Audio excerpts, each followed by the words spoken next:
morning and Happy New Year. Welcome to the Board of Education. This is January 9th, 2025, closed session. Can I have a roll call to establish a quorum? I'm going to start from my right.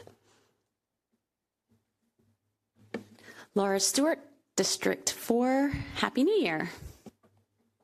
Good morning, Rita Montoya at large. Good morning, buenos dias, Grace Rivera Oven, District 1. Good morning, Carla Silvestri. Good morning, Natalie Zimmerman, District 2. Good morning, Pranil Suvarna, student member of the board, hoping the students enjoyed their 3.5-day break from school. All right, so can we have the be read into closed session?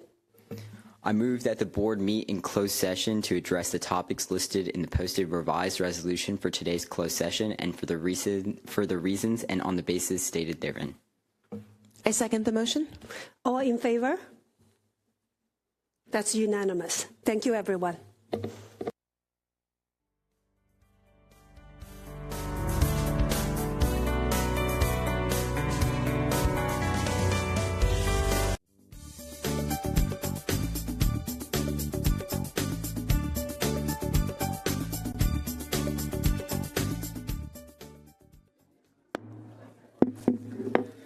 Good afternoon, everyone.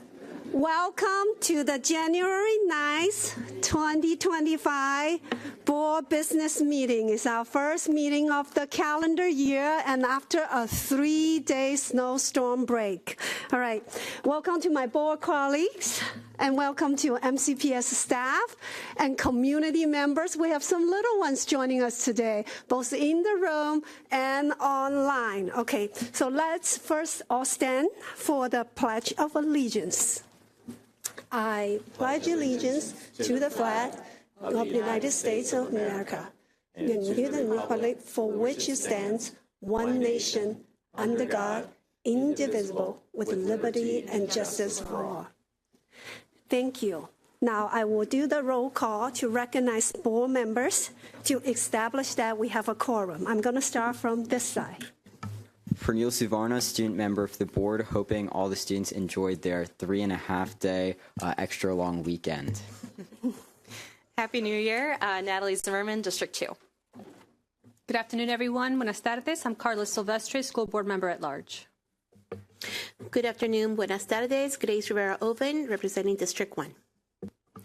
Good afternoon. Happy New Year. Brenda Wolf, District 5. Good afternoon, Rita Montoya. Good afternoon, Laura Stewart, and I'm representing District 4. Welcome back. Thank you, everyone. Now, before we go to the agenda, I want to give a shout out to all our staff who have been working in the past few days at the food distribution sites. We have 18 and then more the Wednesday. And also to all our emergency staff who actually worked through the night, last night, in this cold weather so that we can open school today. So can you join me in giving all of them a round of applause?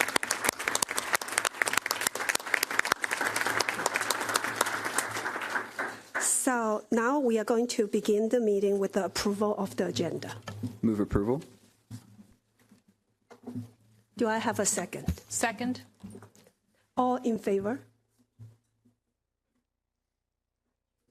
That's unanimous. All right. So as we meet today, services are being held for Jimmy Carter, the 39th President of the United States, following his passing last month. Now, you might not know, but President Carter began his political career as a member of the Board of Education of Sumter County, Georgia, and devoted significant time to education issues. And he once said, "I remain convinced that education is one of the noblest enterprises a person or a society can undertake." So please join me in honoring President Carter with a moment of silence.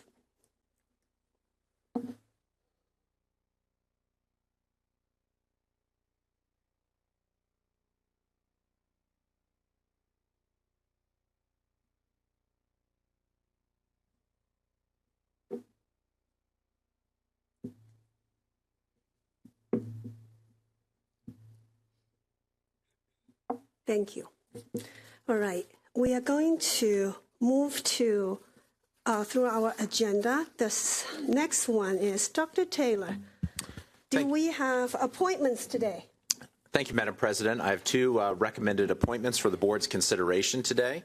When I call your name, if you could please stand while I say some wonderful things about you, and the board reviews your appointment consideration. First up is Mrs. Julie A. Morris for the position of Director in the Department of Planning, Design, and Construction in the Office of Facility Management and Operations. Mrs. Morris has been employed with Montgomery County Public Schools for 15 years as a planner and most recently as a facilities manager in the Office of District Operations. Ms. Morris looks forward to collaboration with internal and external stakeholders in the division's current and upcoming planning studies, design, and construction of new facilities. Move approval. I second the motion. All in favor? That's unanimous. Congratulations.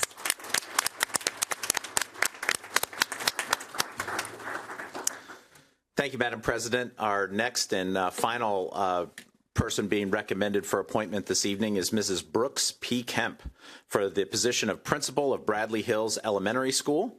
Joining her today are a whole crew of people led by her husband, Rob, her children, Bobby and Josie, as well as some of her administrative colleagues, Mr. Chris Nardi, Dr. Stacy Smith, and Dr. Jennifer Webster. Mrs. Kemp has been employed with MCPS for 23 years as a teacher, resource teacher, team leader, content specialist, assistant school administrator, and most recently as an assistant principal at Bells Mill Elementary School. She is excited to return to the Walt Whitman cluster and will be dedicated to serving the students, staff, and caregivers in a nurturing environment that promotes social, emotional well-being and academic excellence for all. Shout-outs to her parents, Tara and Joseph Palmero, and the Thomas W. Pyle Middle School running group who are watching online. Move approval. I second. All in favor? That's unanimous. Congratulations.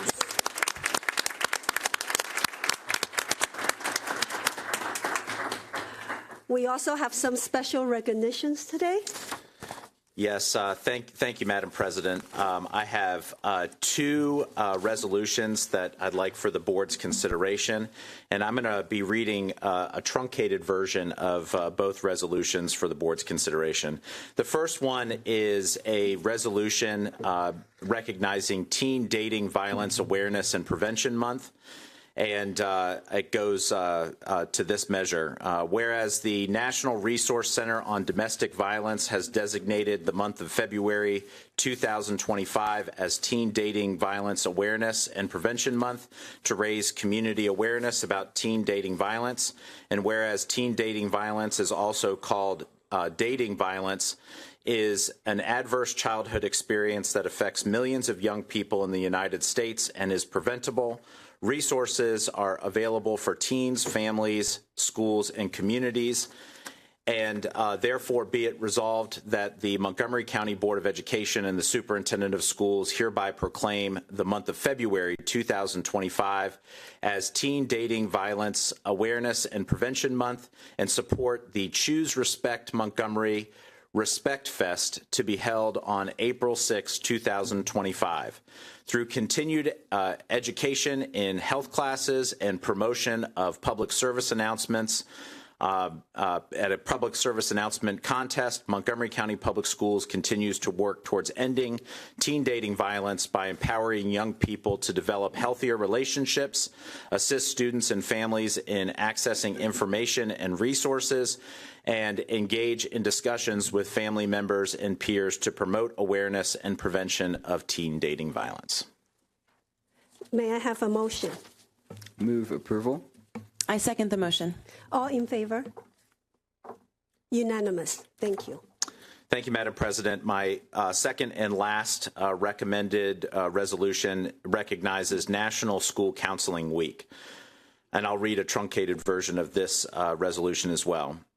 Whereas National School Counseling Week in 2025, with the theme School Counseling, Helping Students Thrive, will be celebrated February 3rd through the 7th, 2025, to focus public attention on the unique contribution professional school counselors make in helping students achieve academic and social emotional success, plan for a career, and become ready for college. And whereas National School Counseling Week highlights the tremendous impact that professional school counselors have in helping students achieve success in school and encourage students to pursue challenging academic courses to prepare them for college and careers.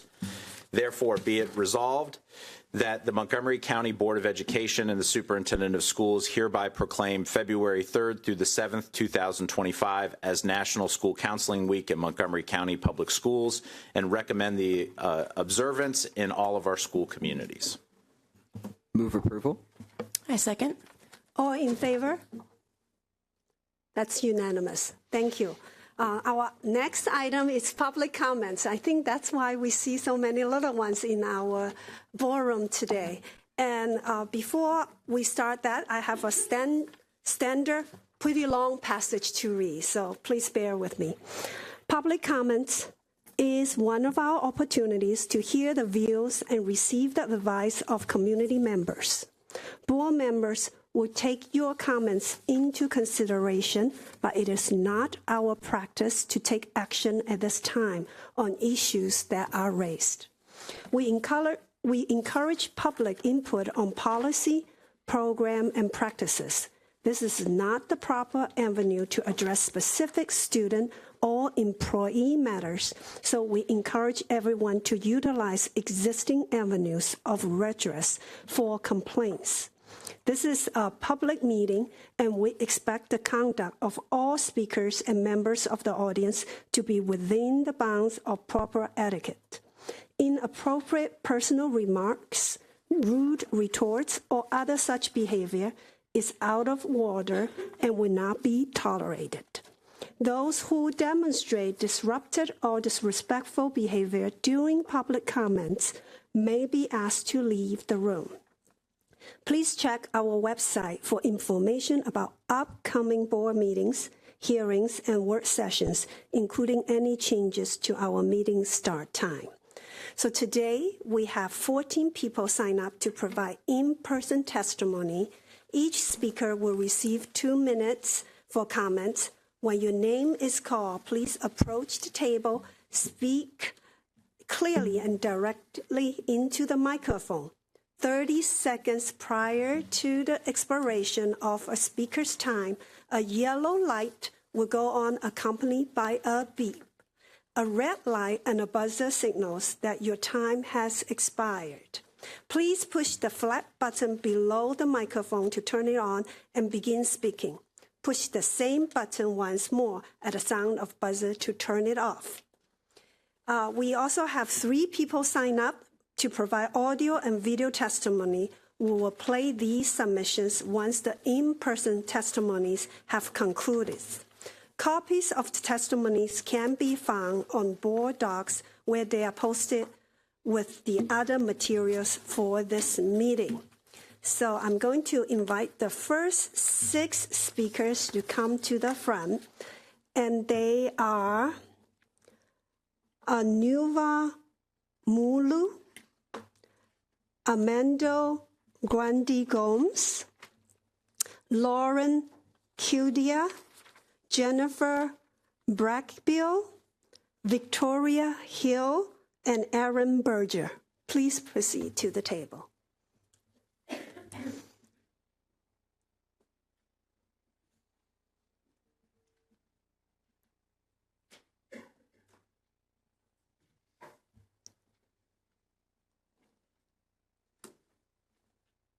Looks like we have 5. I'm going to call one more. Philip Hill. Is Philip Hill in the house?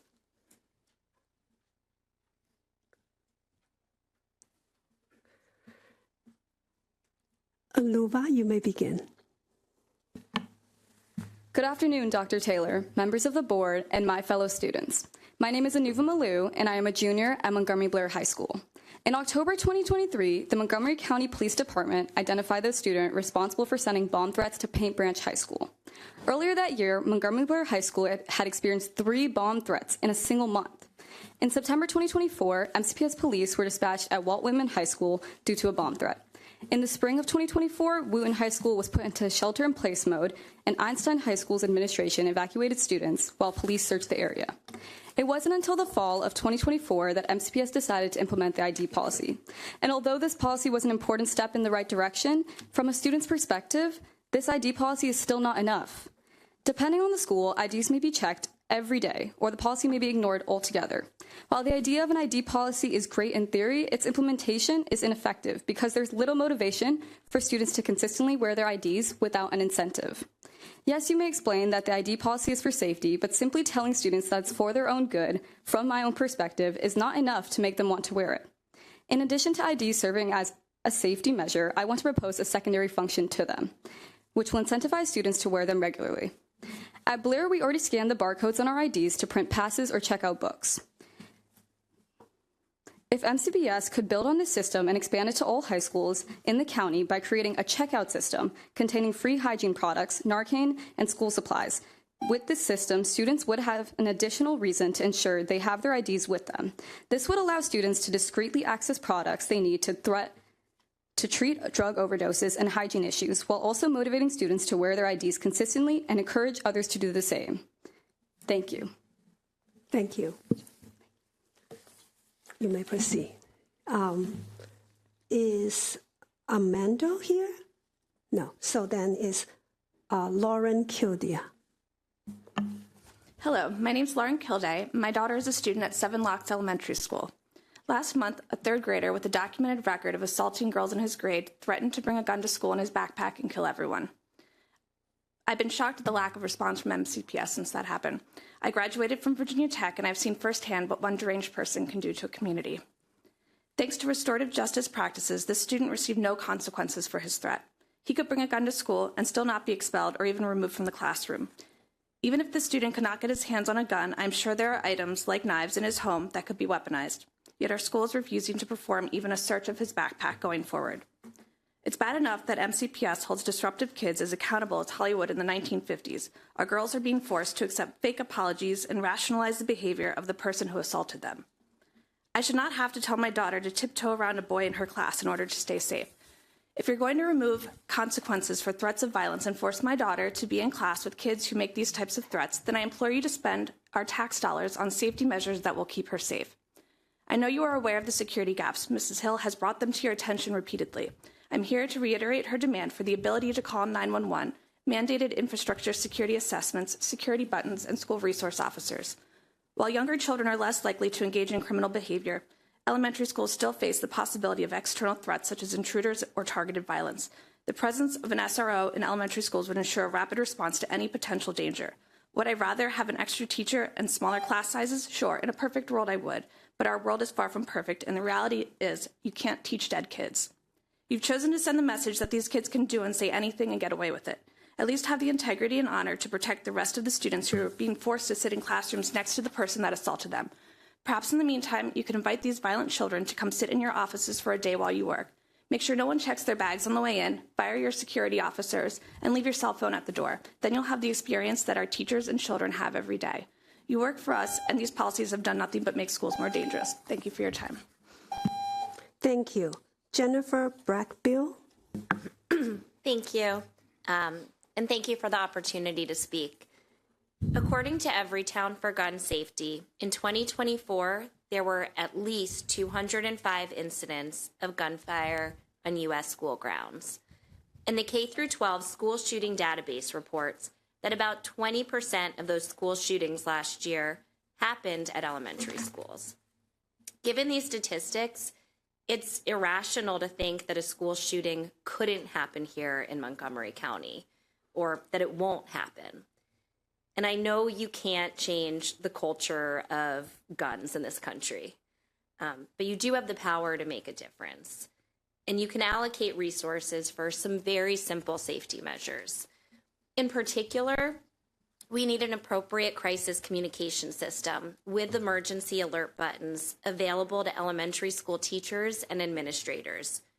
Currently, there are many elementary schools in our district that have no cell service in large sections of their buildings. And this leaves teachers without the ability to call 911 from their cell phones in the event that there is an emergency, when they often have less access to landlines, if they're lucky enough to even have landlines in their classroom. But Montgomery County is lucky to have experts on hand, such as the District Chief of Security and Compliance and the Director of the Office of System-Wide Safety and Emergency Management. They can provide guidance on which crisis communications tools would be the most cost-effective and beneficial given the limited cellular capabilities. On behalf of so many concerned parents, I ask that you allocate the necessary resources to be able to have these crisis communication systems in place, which would include emergency alert buttons. And this might be just an initial step to solving a larger problem about security in our schools, but it really could mean everything. Thank you. Next, Victoria Hill. I'd like to welcome new board members Stewart, Montoya, and Zimmerman. I have testified multiple times on the lack of essential security measures in our elementary schools, including the ability to call for help during an emergency. Today you have heard testimony about the incident at Seven Locks Elementary where a student threatened to bring a gun and shoot everyone in the school. The only thing worse than the lack of action taken by the Seven Locks principal and their director is that Seven Locks is defenseless should this student or any other student choose to make good on their threat. There are board members who do not believe what I say about elementary school security. When they inquire about the veracity of my testimony, they are told half-truths or outright lies. I'm here today to beg you not to take my word or anyone else's on anything security related, and please go see for yourself. You can begin at Seven Locks Elementary. There you will find there is no cell phone reception throughout the school, and there are no emergency call buttons. Cameras are unmonitored and are not connected to the police. There are no alarms on the doors. Sure, the classroom doors lock, but there is a large section of particle board right next to them that a person can kick in and crawl right through. And no one knows these vulnerabilities better than current and former students. Then talk to Montgomery County Police. They'll tell you that their radios don't work in elementary schools either, and they are begging to work with MCPS to make our schools safer. After you discover the truth for yourself, please direct your Office of System-Wide Safety and Emergency Management to conduct standardized school security assessments, beginning at Seven Locks and covering all 136 elementary schools, including schools like Brook Grove that has no cell reception and only one landline for 12 classrooms at the end of a hallway. Everything I've brought to light over the last year has been ignored. I am looking to you new members, some who have children in MCPS, with hope that you'll work with me and other concerned parents to save our most vulnerable students' lives. Thank you. Thank you. Next, Erin Berger. Good afternoon. As an MCPS parent, I'm here today to ask that more funding and resources be allocated towards safety and security improvements within MCPS. I implore you to listen to the experts within your leadership community, such as Chief Jones and Director Michelle Ezofor, as well as the parents in the community who are bringing such much needed attention to the topic of school safety. Safety shouldn't be a topic that members like myself in the community should have to raise with you. Safety and well-being of all students and staff members within MCPS should be, without a doubt, your number one and absolute highest priority each and every day. When life-threatening risks present itself, you must take action. For example, and not to be dramatic, the tragic events of 9/11 changed our country forever. In the aftermath of the destruction and mourning, there was an intense period of reflection, assessment, and evaluation of our safety and security measures nationwide. In the months that followed, air travel, concert going, professional sporting events, and more changed dramatically. Security has increased almost everywhere, even at meetings just like this one. And elaborate screening processes have been implemented in many areas to prevent more attacks and any further loss of life. I'm going to repeat myself. A risk was identified, so safety measures changed. When the threat of COVID-19 emerged and case numbers began to rise, everything shut down. Our schools were closed. But when you eventually allowed them to reopen, you did so with requiring masking, distancing, and testing protocols. Again, a risk was identified, and then you made the appropriate changes to safety measures. When the weather drops but a few inches of snow, salt is sprayed, parking lots are plowed, and school is closed or delayed, a risk identified, safety measures implemented. Then why, as an epidemic of school shootings that's running rampant across our country, are our safety measures within MCPS not changing dramatically? That's about it. Thank you. You can send us your testimony. Thank you. Philip Hill. On December 18 at Seven Locks Elementary, my daughter, a third grader, was sat beside a student when he threatened to bring a gun in his bag and shoot everyone in the school.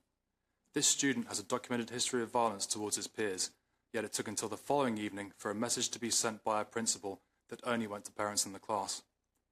That message downplayed the threat, calling it an inappropriate comment. My daughter said, "That's not an inappropriate comment. An inappropriate comment is saying someone looks odd." How is it that an 8-year-old can have a clearer sense of what constitutes a danger than an elementary school principal? The following day, the same student was allowed to go on a field trip. No consequences, no safety checks. Despite parents' concerns requesting simple actions like checking the student's bag for weapons, nothing has been done. How would any of us feel if someone came into this room today and made the same threat? Would we just let them back in tomorrow without taking any precautions? The same student last year physically assaulted my daughter twice. When he made his declaration for violence, my daughter displayed more bravery than her principal has shown, stating, "What you said is not okay. It's against the whole world's rules." My daughter was instructed to go into the hallway with her bully, unsupervised, where he then threatened her. Police officers have warned me that she will now be targeted by him for further violence. Yet when I asked the principal to move this student out of my daughter's class, or at least conduct a bag search, I was told the safety plan would not involve any class changes or searches. How much more danger does my daughter have to face before MCPS acts? How far does a student need to go before something is done? My daughter loved going to school. Now she's afraid. She feels abandoned by the very people entrusted to protect her. Classrooms are not safe. The lack of action and consequences has created an environment where bullies are emboldened and victims are left to fend for themselves. Children are taught there are no consequences for violent behaviour. If this culture continues, I fear it will lead to a breakdown in trust and safety and encourage vigilante justice. I'm asking you to take real, immediate action to keep my daughter and all students safe. Thank you. Thank you. I'm going to call the next 6 speakers to come to the front. Patricia Serin, Melinda Chesed Frewer, Esther Wells, Allison Williams, Adavid Layer, and Jax Colby.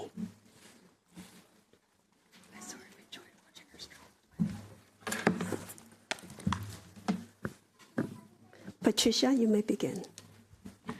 Good afternoon. My name is Patricia Surin. I'm a parent of a 2nd grade student at Harriet Tubman Elementary School in Gaithersburg and the president of our Tubman Tigers PTA. I'm here today to speak on behalf of the parents, staff, and community members who are growing increasingly concerned about the safety of our children, particularly when it comes to the lack of proper fencing around the school grounds. Since opening in August 2022, we have seen numerous troubling incidents that highlight the urgent need for a secure environment. The exposed blacktop, playground, and turf field have all become areas of concern. The general lack of security during recess and the free movement of people across the school grounds while children are playing have left many of us feeling anxious. There have been reports of open drug use and adult relations after dark, creating an unsafe environment for students and staff. Additionally, we've had multiple occurrences of community members, both with and without pets, walking across campus while students are outside. On more than one occasion, these individuals have refused to leave school by the staff. They're simply unacceptable. It's not an environment that supports effective learning or the peace of mind that parents deserve. Earlier in 2024, we were told that fencing had been approved and would be installed soon. Yet here we are with no fencing in place. The lack of progress has only increased the frustration and anxiety that parents are feeling. We've been told that there are ongoing discussions between MCPS and the City of Gaithersburg regarding the turf field, but we are still waiting for action. What we are asking for is simple. We need the entire play area enclosed. This includes the playground, the blacktop, and the turf field. We do not want just a small, inadequate barrier that leaves our children vulnerable to the same problems we've been experiencing. If you look at the fencing of nearby schools of Gaithersburg Elementary, you'll see examples of safety measures that should have been in place at Harriet Tubman. We deserve and are asking for a solution that ensures the same level of safety for our children. Thank you for your time. Thank you. Melinda. Good afternoon. Good afternoon. My name is Melinda Chizik-Frillar. I am the parent of a first grader at Harriet Tubman Elementary, as well as the vice president of the Tubman Tigers PTA. I'm here to speak on behalf of the Tubman community about the fencing around the school. There is no fence enclosing the area that our children play on, which includes a playground, a blacktop area, and a turf field, which is for shared use with the City of Gaithersburg. A small sign from the City of Gaithersburg states that the turf field is restricted to school use during the hours of 8 a.m. to 5 p.m. The present fencing proposal by MCPS Office of Facilities Management is insufficient. It proposes to enclose only the playground and the blacktop area in a 4-foot-high fence and requires gates to access the turf field. Tubman students play on this turf field during recess, gym class, field day, and for before and after school activities.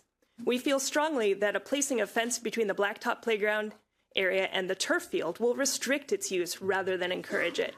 Also, if the students do continue to have access to the turf field during school hours, the lack of a fence around the turf field leaves us in almost the same situation, with community members accessing the field when use should be restricted to the school. Not only do students use the turf field for recreation, building code requires access to the turf field in the event of an emergency situation. While gates can certainly be opened, will all staff who need to open these gates have the key or the code available in the event of an emergency? We in the Tubman community feel strongly that a better choice would be to put a higher fence enclosing the playground, blacktop, and turf field to continue to allow students open access to this great recreational facility. We understand there are discussions that need to take place with the City of Gaithersburg because of the shared use agreement of the turf field. As this is now the middle of the third year of instruction at Harriet Tubman Elementary, we recommend these discussions need to take place immediately so that a sensible and safe fencing solution can be put in place at our school as soon as possible. Thank you for your consideration. Thank you. Esther? Good afternoon, Board President Yang, board members, Superintendent Taylor, staff, and community members. My name is Esther Wells, and I'm the proud mom of 2 MCPS students. I've reviewed the superintendent's proposed FY 2026 operating budget and need to share the following. Transparency. Please provide the community with how much the maintenance of effort or MOE for FY 2026 and trend analysis of MOE over the last 3 years. This will help community members digest the big ask of $3.61 billion. Any incremental state revenue funding should be offset to local revenue funding, as the proposed budget is requesting $285 million or 13.4% increase year over year. That is a big ask. Can MCPS share its plan to recruit and hire 688 FTEs at $46.7 million? In recent years, there has been a consistent theme of requesting an operational workforce of FTEs that did not materialize. Please revise the budget before board tentative approval to only ask taxpayers to fund MCPS operations at levels that are achievable, and please reduce the level of transfers out of instructional salaries categories. Accountability. While we are always working to improve budget formulation, we remain laser focused on what the taxpayer is getting for their money. According to Bethesda Today, literacy shows that the number of kindergartners that reached the benchmark decreased overall from almost 50% in fall 2023 to 47% in fall 2024. The presentation will also show that for math proficiency, kindergartners showed a significant drop in the number meeting the benchmarks for MAP. What is MCPS planning to do to address some of the declines in kindergarten scores? Summer enrichment programs. Will summer enrichment programs be by invitation only or made available to all of elementary school and middle school general education students? What is the plan for incoming kindergarten students to have access to summer school, even if it's at a fee? Accessibility. Delayed release of special education staffing plan. Please ensure it's released at the same time as the budget. Thank you. Thank you. Next is Allison. Hi, thank you for hearing us today. I represent kindergarten teachers who are strongly suggesting that self-selected centers social emotional learning time be reinstated to the schedule and made a requirement for kindergarten classes. Honestly, play should be a part of grades K to 12 to enhance learning.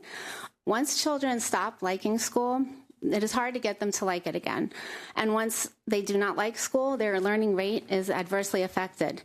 How do we teach children to love learning in school? Well, number one is relationships, connections between teachers and students to students. But effective learning is when students are doing what they want to be doing, and it is the same as what their teachers want them to be doing. Children thrive when they are able to experience wonder, curiosity, and joy in learning. Hands-on learning, discovery-based learning, and play-based learning provide venues for children to be immersed in wonder, curiosity, and joy. The new CK-LA curriculum is a 2-hour whole group reading lesson with 2 table work breaks and maybe 15 minutes of hands-on learning with letter tiles. It's not developmentally appropriate to expect any child to sit in one place and sustain attention for such a long period of time. Needless to say, this curriculum does little to promote wonder, curiosity, and joy. But play is the common language of children. Children master relationships, creative thinking, critical thinking, conflict resolution, sharing, taking turns, how to work together as a team. But play also has deep connections to academics. Research demonstrates that links between play and acquisition of academic skills deepen content knowledge in the domains of math, reading, science, and computer technology. Science research explains that when you play, certain parts of the brain are activated, chemicals are released, and they focus on memory and attention. So why have we removed such an important and powerful piece of a child's learning? Seeking equity, we do drive children to learn to read earlier, but this deprives them of social emotional learning. And is that equitable? To foster children's reading skills and stunt abilities to work with others, let's reinstate joy by allowing self-selected centers to come back. Thank you. Thank you. Next, I think, is Adavait. Did I say your name correctly? Okay, all right. Go ahead. Thank you, board members, for being given the opportunity to speak today. Every day in our classrooms, I see teachers doing their best to reach every student, adapting lessons for different learning styles, and providing extra support where needed and trying to challenge those who are ready for more. But the reality is our educators are stretched thin, and some students, especially those with learning differences or those just learning English, aren't getting all the support they could be. Technology has transformed how we teach and learn, and new digital tools offer a real chance to help both our students and teachers thrive. Think of a student struggling with reading comprehension who could get instant help breaking down complex texts, or a teacher who could quickly generate practice problems tailored to each student's level. These aren't far-off possibilities. Schools are already using these tools successfully to give students more personalized attention and support. What we need now is your support to bring these learning tools to all our students in a thoughtful way. With proper training for our teachers and clear guidelines to protect student privacy and ensure equal access, we can give every child in Montgomery County the personalized support they need to succeed. Thank you for your time. Thank you. Next is Jax. Good afternoon, members of the Board of Education, and a special welcome to the newer faces on the board. My name is Jax Kobe. I use they, them pronouns, and I am a proud MCPS alum.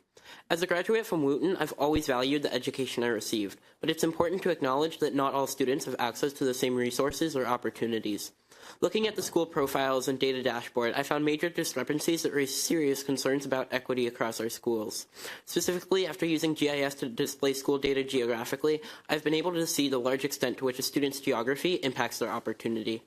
I've compiled all of the information into a document which I encourage you to take a look at with the link or QR code. I'd love to explain it in more detail, but I only have 2 minutes. As the board begins to undertake the boundary study, I urge you to proceed with caution. While boundary adjustments should promote diversity, they must also address resource disparities in meaningful ways. Diversity alone will not eliminate the achievement gap if systemic inequities persist. I encourage the board to ensure that this process does not become a band-aid solution, but rather part of a larger strategy to dismantle structural racism in our schools. Ultimately, if MCPS is serious about addressing racism in schools, it must collaborate with the County Council to tackle housing segregation. The connection between housing and education is undeniable.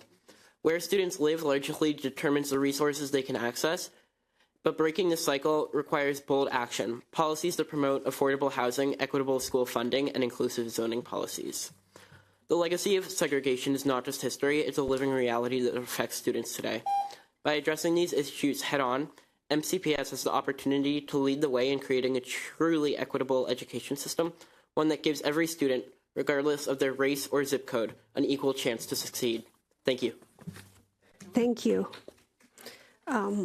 We are going to play some virtual testimony. So can we roll Mr. Sterling High's testimony? Oh, are you here in person? Wonderful. Mrs. Sterling High, come on.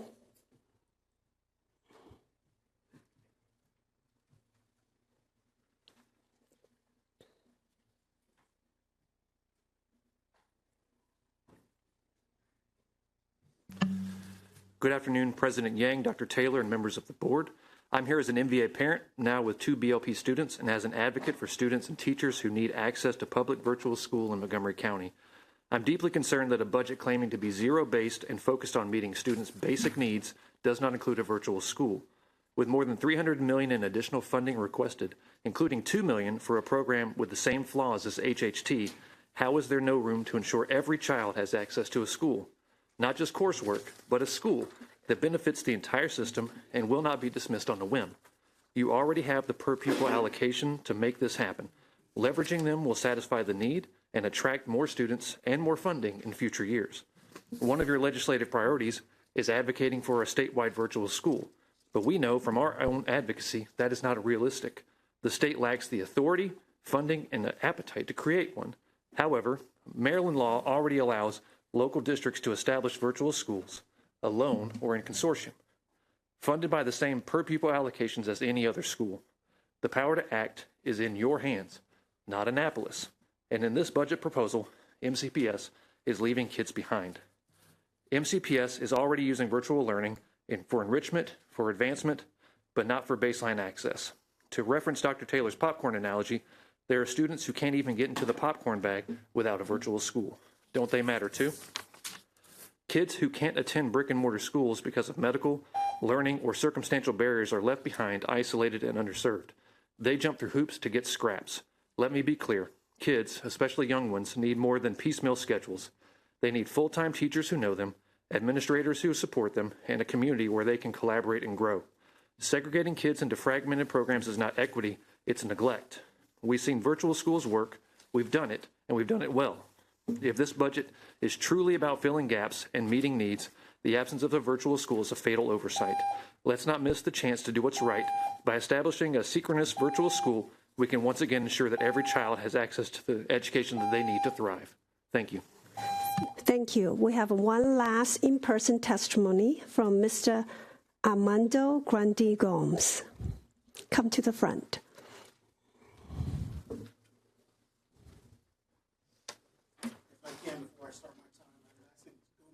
Gomez. Thank you. Can you push the button? There. Is that on? Yes. Can you hear me now? Yes. Okay, thank you. So hello to the new members of the Board of Education and all of you that I've seen before, and Dr. Taylor, thank you. It's a pleasure to be here. My name is Armando Grandi Gomez. As a member of this community, I'm also representing BCE, Black Coalition for Education Excellence, which I notice doesn't seem to get on your radar screen too much or seems to get equitable treatment when it comes to giving testimony. But I still want to talk about some things that we know about. I find it very, very interesting and very disconcerting when we come here and we're having issues that have been going on, especially with the issue of Wooten that is now going nationwide. That should not only be a slap in the face, but this is not new. The timeline we know is not new. It's not new to many of you that have been on the board. It's not new to some of you that have been around for a while, but it seems to be all of a sudden a shock and an awe. I remember the last time I was present with you, one of your board members was Ms. Wolf, brought up an attention of another issue that was disconcerting when it came to issue of people that happen to look like me, Black people. And it was nooses or racial pejoratives or what have you. The word, and I'm not going to say the N word. I was going to say it today, but I'm not going to say it because we all know what that word is. And it's not the word no. It's a pejorative that seems to be very comfortably used at Wooten High School and probably many other schools within our district. But I don't see any of you, the outside of Ms. Wolf, that seem to have a problem with it. It seems to be business as usual. Now, I assure you, if it was another side of me, because I also happen to be Jewish and Hispanic as well.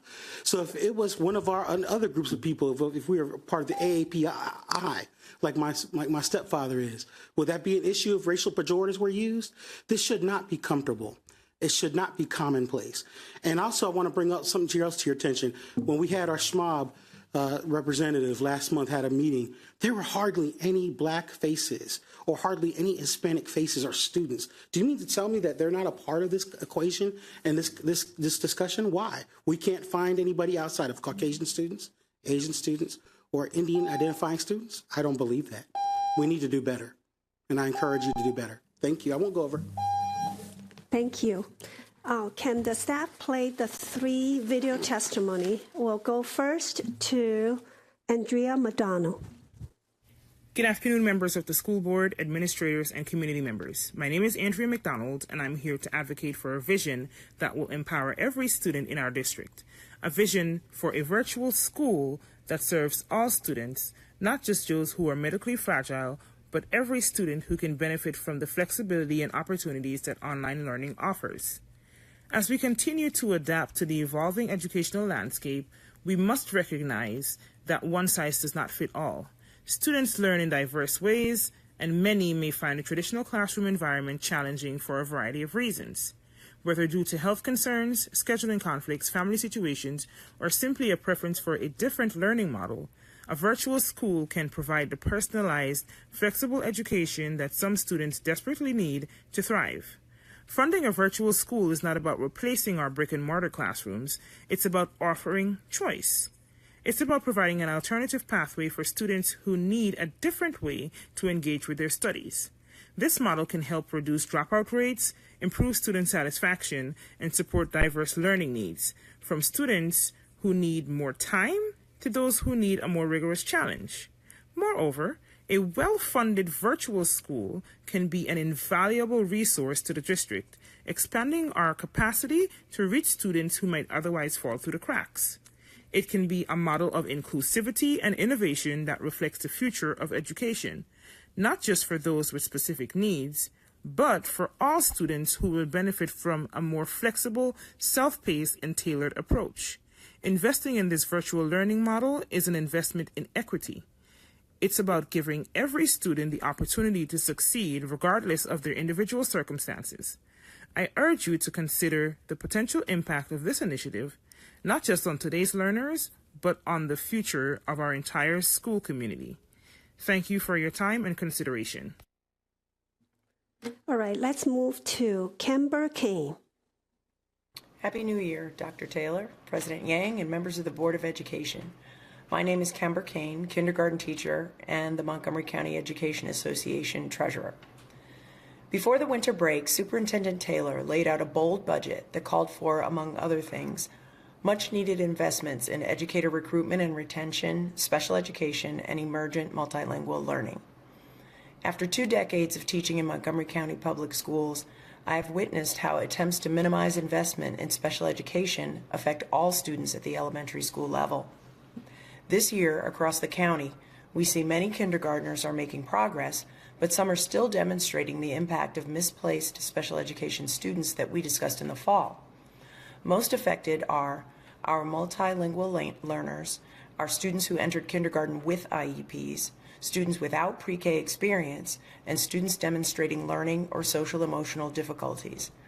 Many of these students would benefit emotionally and thereby academically from self-selected centers that were removed from the instructional guidelines for kindergarten to accommodate the 2-hour daily requirements for CKLA language arts. Teachers and students are struggling under the almost nonstop mandated assessments. We need more special educators and paraeducators in schools to tackle these huge workloads and help students learn and feel seen, heard, and supported. As any early childhood expert will tell you, assembling the building blocks to help our students succeed academically and to successfully navigate life with other humans is most effective and efficient when children are young, with the adequate levels of caring adult guidance so they start middle school with a solid foundation. This budget invests in the addition of special education experts, both teachers and paraeducators, to classrooms where there are none or not enough. We need your help to turn this bold proposed budget into a bold reality for Montgomery County students. Thank you. Next, we'll do Ricky Ribeiro. Hi, I'm Ricky Ribeiro. I'm president of the John F. Kennedy High School PTSA. I'm a member of the Leadership Council for the Black Coalition for Excellence in Education, and I'm the vice chair of the MCCPTA Safety and Climate Committee. The New York Times recently published an article that explored and reported how there's a rising problem of fights in secondary schools across the U.S. Fueled by social media and cell phones, these fights have increased both in number and severity. In neighboring Prince William County, a student was jumped by several students at Patriot High School, according to local media reports. And this assault was documented on video and distributed through social media and cell phone messaging platforms.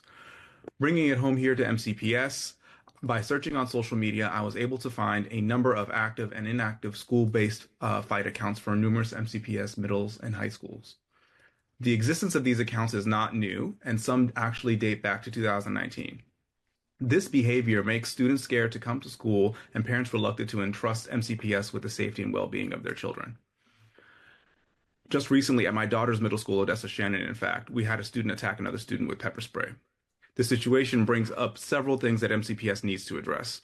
One, you don't have enough safety and security staff to deal with this behavior. While I'm grateful that Dr. Taylor is recommending an increase in security assistance for next year's budget, those positions aren't guaranteed to survive the approval process. And we can't stop there. Two, we need a team in the Department of System-Wide Safety and Emergency Management to monitor digital threats. These individuals should also be in a position to liaise with technology platforms such as Meta and Snapchat to quickly flag and take down concerning posts that can inflame or spread conflict in our schools. Three, your digital citizenship curriculum needs an overhaul. We need something that's effective and relevant to students. Making them click through canned modules on Canvas won't cut it. As MCPS goes through its safety and security update at the board today, I hope that plans and interventions to disrupt this concerning trend are at the forefront for the school system. We need to prioritize the safety and well-being of our students and staff with actions and not just words. Thank you. Right. That concludes today's public comment. The next board business meeting will be on Tuesday, February 4th. Sign-ups for public comment will open on Tuesday, January 28th at 6 p.m. In addition to the online sign-ups for public comment, we allow for in-person, same-day sign-ups when space allows. Unallocated slots may be filled on a first-come, first-served basis on the day of the meeting. In order to sign up in person, please arrive at least 15 to 20 minutes before the start of the open session and sign the form. In-person sign-up will close 15 minutes before public comment begins or when all slots are filled. I'm now going to turn to my colleagues to see if there are any comments and questions. I'm going to start from my right-hand side. Ms. Montoya? Thank you. We heard several things today that raise a concern, and I'd like somebody to talk about the fencing around Harriet Tubman, because I thought that issue had been taken care of. I don't know if anyone can speak to that right now, but that's important. And wait, I've got one other thing. Oh, they can come on, if you could tell us. The staff. Only the staff, thank you.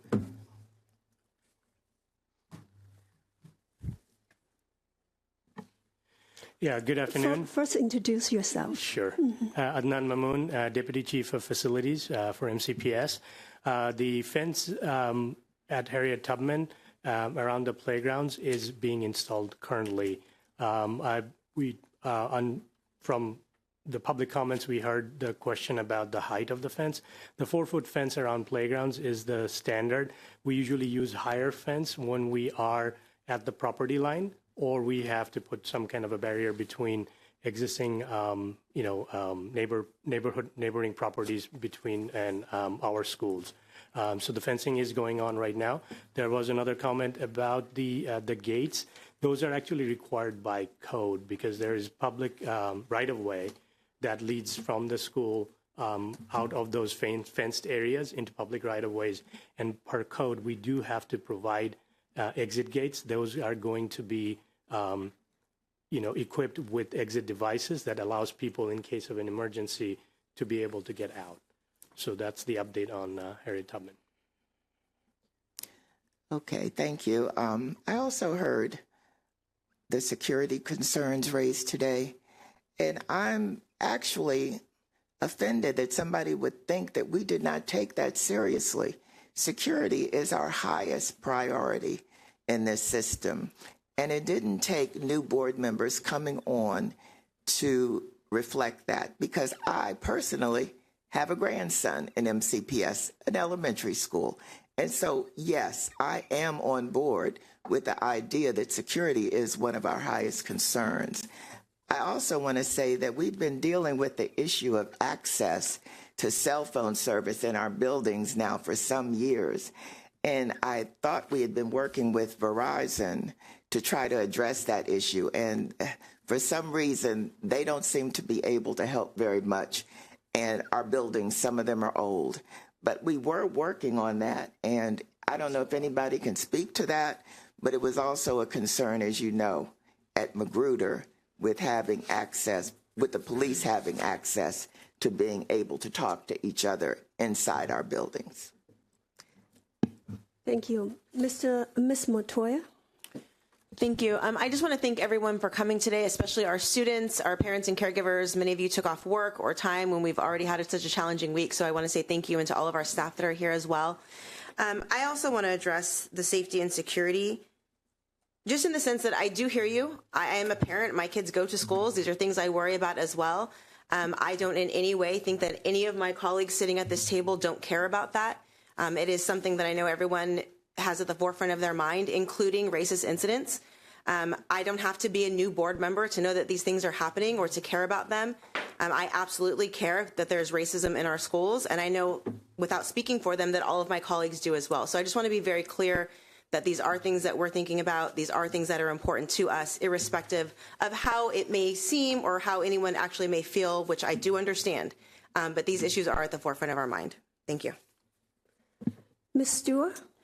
Sure. I want to thank the parents from Seven Locks to come out to talk about some of their issues. I do appreciate that there's a lot of asks there, and we do have a very tight budget.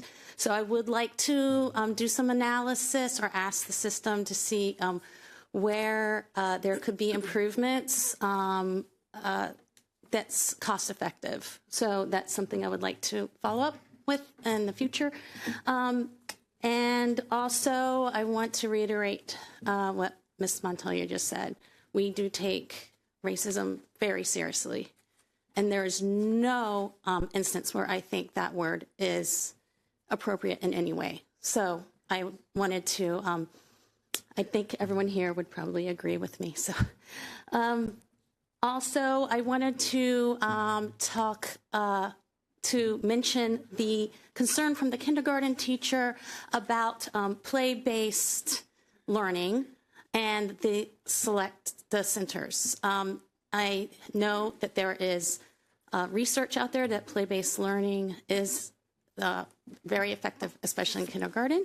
So let's look into that. I don't know, maybe there's other ways it's being implemented instead of the centers, but that's something I'd like to follow up with in the future, because we need to follow the research. So thank you very much. Thank you. I'm going to go to my left, Ms. Rivera-Ovens. Yeah, I would like to revisit the Harriet Tubman concerns. As the person who did the walkthrough at Harriet Tubman, when I did the walkthrough quite a while ago, it was one of the first things that I did as a board member. The concerns were for there to be a gate put up, but can you just explain a little bit more about the other concerns about access during the school time and the fencing? How tall is it? because there were two suggestions back in the day when I did the walkthrough. And one of them was to have much higher fence. So I don't know which one is being currently put in. Two, when I did the walkthrough, I actually saw community members walking through the fields of the elementary school, which is one of the reasons why I remember this so clearly of the urgency of putting that up. And how is that going to be handled? And three, for the blacktop, the access during the day, our kids are going to be able to have full access to it. And how is it being worked out then after school hours? Yeah, so I can provide the details to you after I get the more further details from the building operations, because as far as the gates are concerned, again, those need to be put in place because of the code requirement. We have checked with our architect of record, and that's what their recommendation was as far. And as far as the fence around the playgrounds, those are being installed at 4 feet. We are also talking to the city of Gaithersburg regarding the fence that was being requested around the field. Correct. Now, the field is not our property, so it has to be something that we coordinate with the city of Gaithersburg, and we have started that communication. Okay. And the access then during the day to that is not going to be an issue? Correct. Okay. Thank you. All right. Mr. Silvana? Yes, thank you. I just wanted to thank all the students for coming out and sharing their concerns. We always appreciate hearing from the students. In regards to the Board of Ed meeting with student leaders, we encourage all students from all backgrounds to reach out. These opportunities are open to everyone. We were lucky enough to have an incredibly diverse set of students at that board meeting. The meeting is live on the YouTube right now, so if you want to go check, it's 12/12/24 Board of Education meeting with student leaders. But again, there's a lot more opportunities for students to be able to engage with MCPS staff, to have their voice heard. This is not the only one by and large. So I really do encourage any students who are interested from any backgrounds, again, to reach out, because my email is live on the website. And again, these opportunities are open to everyone. Mrs. Zimmerman? Thank you. I also want to thank everyone from the community for coming out and speaking before us today. It's a really important part of the work that we do is to hear from everyone. I also want to thank the colleagues before me because they asked and shared a lot of sentiments that I was hoping to echo. So in the interest of time, I am going to say that thank you for sharing. I share a lot of the concerns of the community, and I look forward to hearing more from everyone else. Ms. Sylvester. Yes, likewise, thank you for everyone that came to provide your testimony today. I will be following up on your concerns during our safety and security presentation later in the agenda. Thank you, everyone.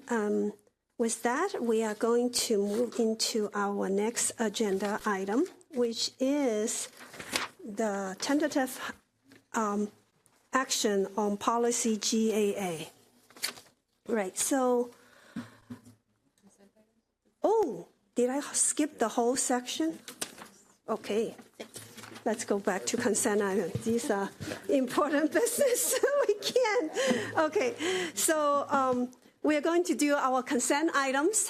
Consent items, this month we have included the monthly human resources and development report in the consent item, and it's going to be where it's going to stay from now forward. All right. I want to ask my colleagues, are there any items you would like to pull? Ms. Sylvester. 612? 612? Any other items? Ms. Stewart. 6.5, 6.6, and 6.7. 6.5, 6.6, 6.2. I would 7. Oh, 6.7. Anyone else? I would like to put 6.2. So, all right. Can I have move the rest in blocks? So moved. I second. Okay, so all in favor, raise your hand. All right, we will go with item 6.2 first. That is item I pull. I have questions about two of the items in this area, and I'm going to, one of them is strategic implementation of absenteeism. I want to understand exactly what does this item, what does this contract, would it give us? What would it provide?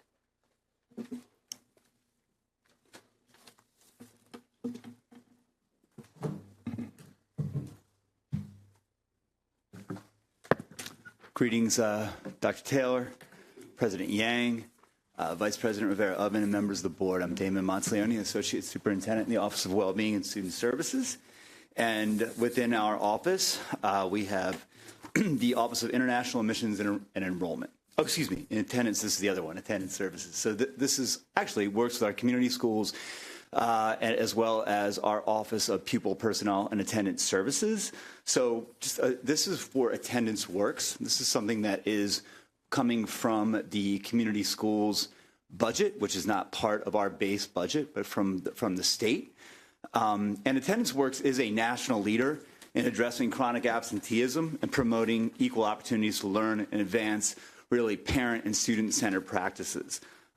They're known nationally as a leader in research-based activities. And so what we were able to do is work with them and pilot schools within the community schools program, right? So we started with a number of schools last year. We expanded that this year.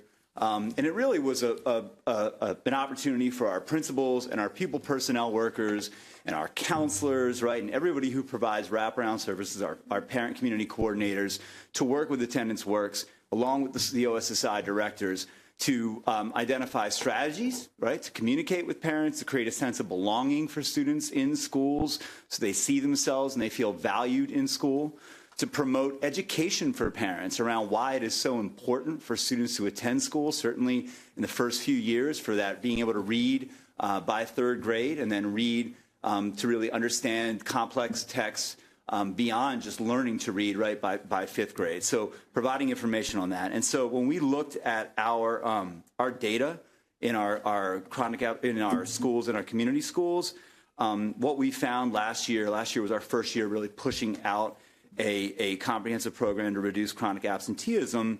And while we did see some gains district-wide, just about 3% district-wide, and a decrease in chronic absenteeism, we saw within our community schools that participated in this program 6.2% reduction in chronic absenteeism in those schools.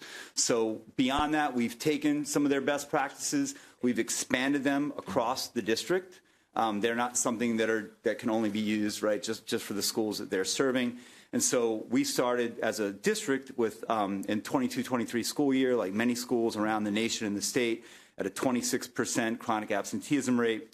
We ended last school year at 23.1, and currently we just pulled the data. We're just a hair over 20%. So we are seeing gains, right, in reducing chronic absenteeism district-wide in addition to those community schools that participated. So this is a grant, basically, yes, to work with community schools, which are elementary schools, to reduce chronic absenteeism. Dr. Taylor? Yeah, thanks, Doc. I would appreciate it, and I think the board is looking for a little bit more information, and you can just use an example of like one strategy that they use in exchange for the money. So it's kind of like, what are they getting for this expenditure, and a couple of the strategies that you're using with this program? Sure. So I think first and foremost, through Attendance Works, it's about bringing in parents and understanding from their perspective some of the challenges they may face. And as you said, at the elementary level, we do have a couple middle schools, right, that were involved as well. But we know that at the elementary level, it's not quite like high school where students are making decisions at the high school level, right, to come or not come. So for at the elementary level, it's meeting with parents and understanding all of the challenges they may face, whether those are language barriers or cultural barriers or just wraparound service barriers, right? Is there rent insecurity? Are there issues with perhaps winter clothing? So getting that voice data from the parents, bringing them in, having the parents be part of the solutions, And this fits well with our community school model. With every community school has a steering team of parents and students that helps develop their overall community schools plan and how those funds will be used. So that is one thing, right? Training all of our staff on meeting with parents and bringing the parents in and utilizing really the information that they're sharing with us. Something else is about constant and consistent communication, right? So communication to the entire community about why attendance is important, about who you can contact if you need support with attendance, but then also intervening and speaking with parents and reaching out to parents in real time when we see students who are hitting certain thresholds, right, on their way to being chronically absent. So these are a couple of the strategies that they've shared and that have proven very beneficial. Thank you. I also would like to have a question about 5005.1 Judy Center. This is a long list of awardees for the Judy Center, and some of them are out of state. How do they provide services to promote children's readiness for school?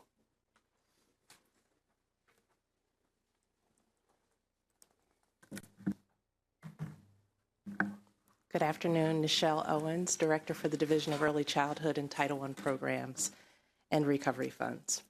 So our Judy Centers have to reach out to a number of vendors in order to implement their services. They serve children actually from birth until 5 years old or just before they enter kindergarten. And to do so, we need to outreach to a number of vendors, including those who support our field trips for transportation. We also reach out to vendors who support other aspects of our Judy Center program guidelines. Do you need a little bit more? Yeah, Okay. All right. Like, give me an example. There are some companies in California. What do they do for us? Did that list get updated? I know. Yeah. Is Miss? Yeah, it did get updated. It did. It did. Okay. It did. All right. So I'm not aware of the company in California. Am I missing something? You have some in Colorado. Colorado. Yeah, Okay. thank you. Perfect. Yeah. Okay. So this one is a very unique one. It's actually with, I believe, the. And while you're looking at that, I'll give you a good example of one.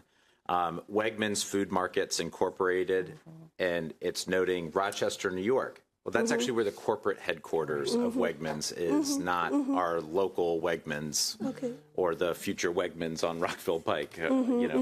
Fingers crossed, right? Okay. And the other one, I believe, is with the National Aquarium.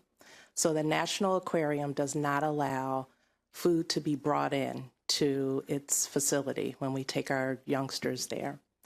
Instead, we have to order lunches, and the place where we order the lunches from, which is through the National Aquarium, is catered, and their headquarters is also in Denver, Colorado. Okay. So all of them has some connections to the program. The address might be the address listed as their headquarter addresses. Yes. Okay, thank you. Sure. Within the 6.2, are there any items board members would like to ask?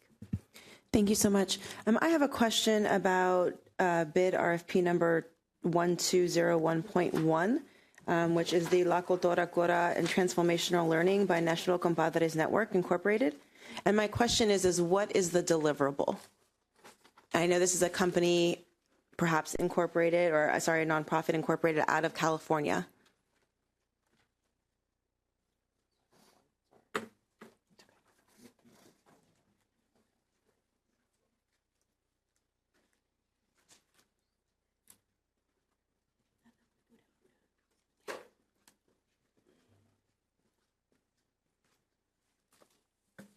Good afternoon. Nikki Hazel, Associate Superintendent in Curriculum. So they do provide professional learning for our teachers, our ELD teacher, English Language Development teachers. Okay, and can you just give me a little bit more? What does that look like? Are these online modules? Are they coming out for trainings? Are we doing workshops, or how does that?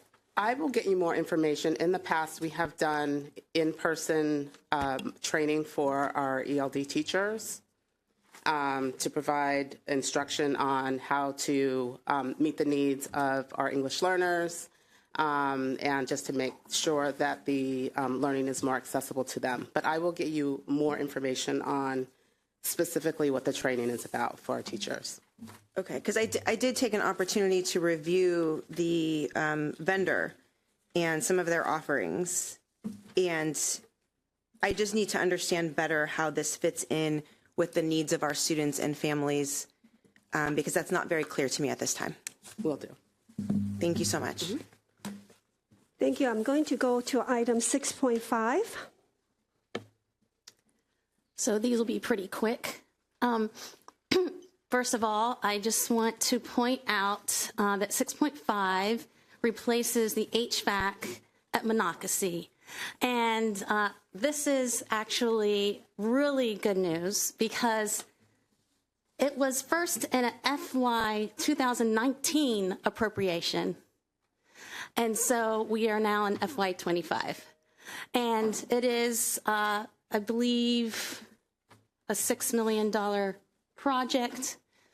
And we have, I believe, others. We also have backlog on. And so these are the kind of things I know that we want to work on in our CIP coming up. And I didn't know if you have anything, since you're at the table, if you want to talk about any other HVAC projects that are large like this that we can expect. Yeah, there were additional HVAC project requested in our CIP request that was just approved by the board back in November. Unfortunately, I didn't bring my notes, okay, so no, I'll have to provide that list to you. We are also, we did discuss during the CIP review that we're going to be reassessing our schools, so that would also inform our future projects. So when we have our full CIP ask next year, then we're going to be introducing additional schools for the HVAC replacement.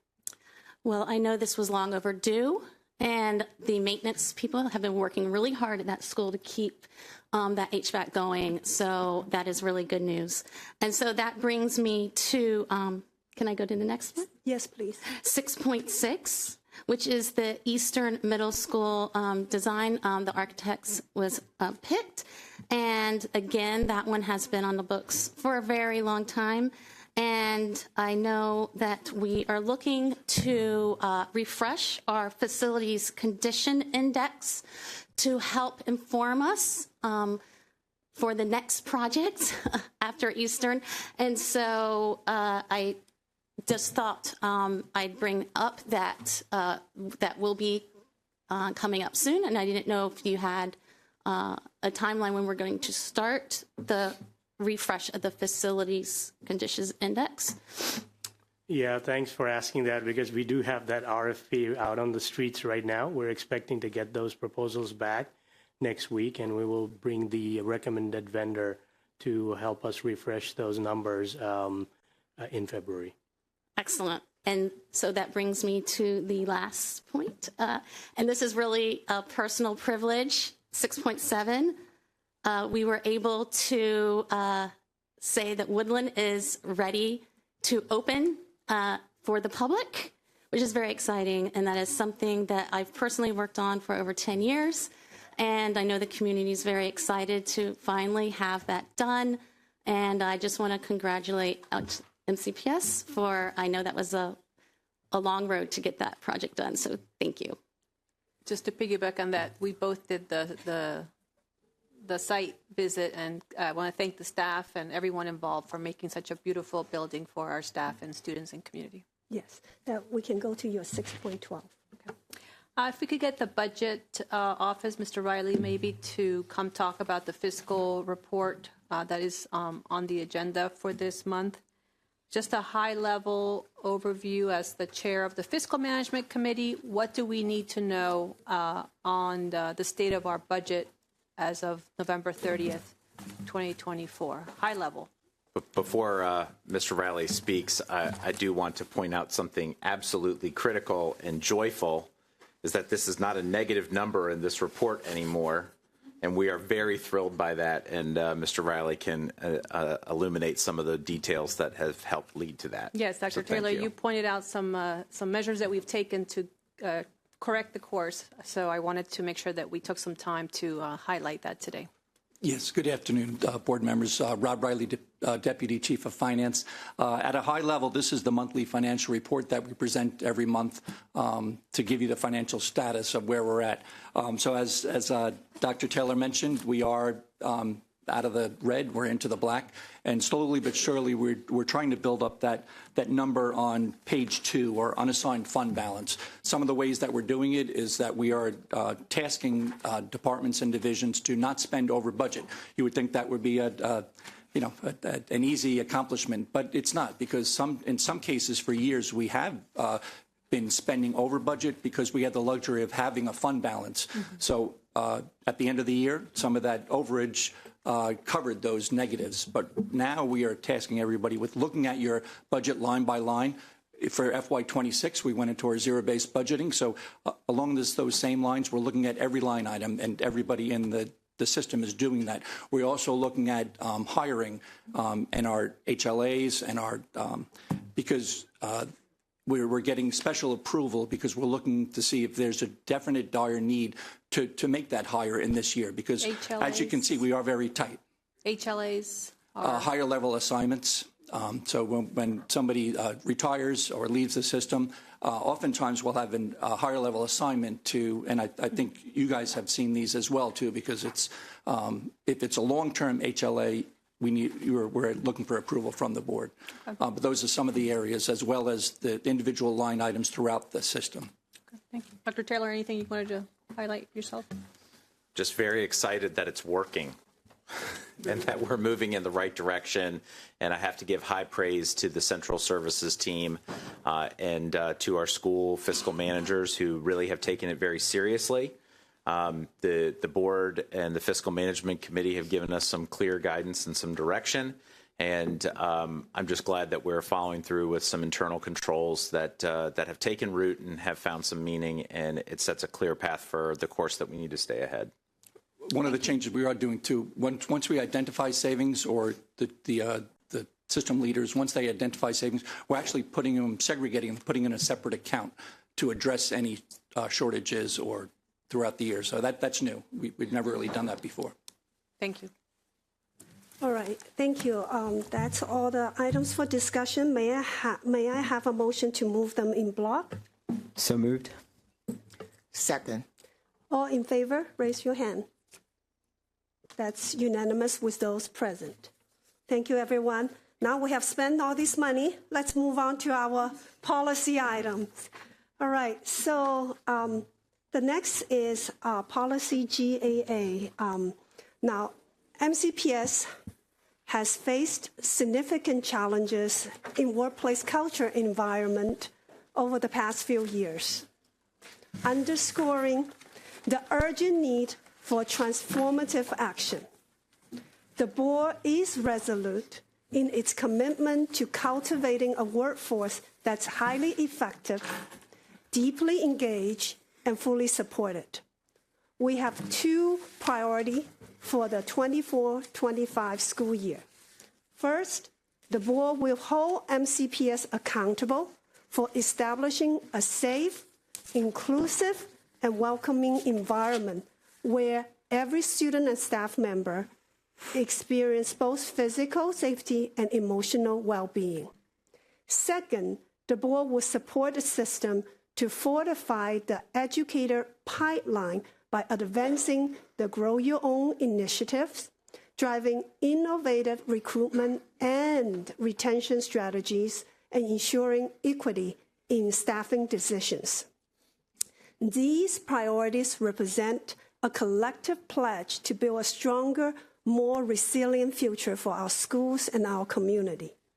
Now, together, consistent with these priorities, the board is also working to review and amend board policy GAA, positive work environment in a self-renewing organization, or as it would be named under the proposed amendments, workforce excellence, to support the reasons I just named above. So as the Policy Management Committee reviewed draft amendments to this board policy at its meeting on November 14th. That's what happened on November 14th. So now as the chair of the committee, I recommend that the draft amendments to this policy be approved by the full board and for tentative action and sent out for public comment. Now I want to here especially thank former board member Rebecca Smodrowski and Shebra Evans for their work on this policy. Now, with that, I would like to pass the mic to Dr. Taylor and the staffs here to walk us through the committee recommended draft amendments. Go ahead, team. Thank you. Good afternoon, President Yang, Vice President Rivera-Oven, members of the board, and Superintendent Taylor.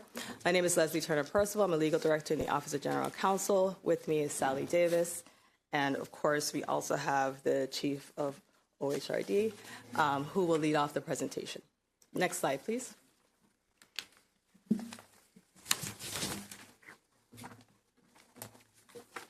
All right, I'll pick up here. So our assignment from the Board Policy Management Committee was to re-envision GAA. First off, the original... Ms. Davis, could you hit your mic, please? Thanks. Thought I did. Sorry. Our assignment from the board was to re-envision GAA.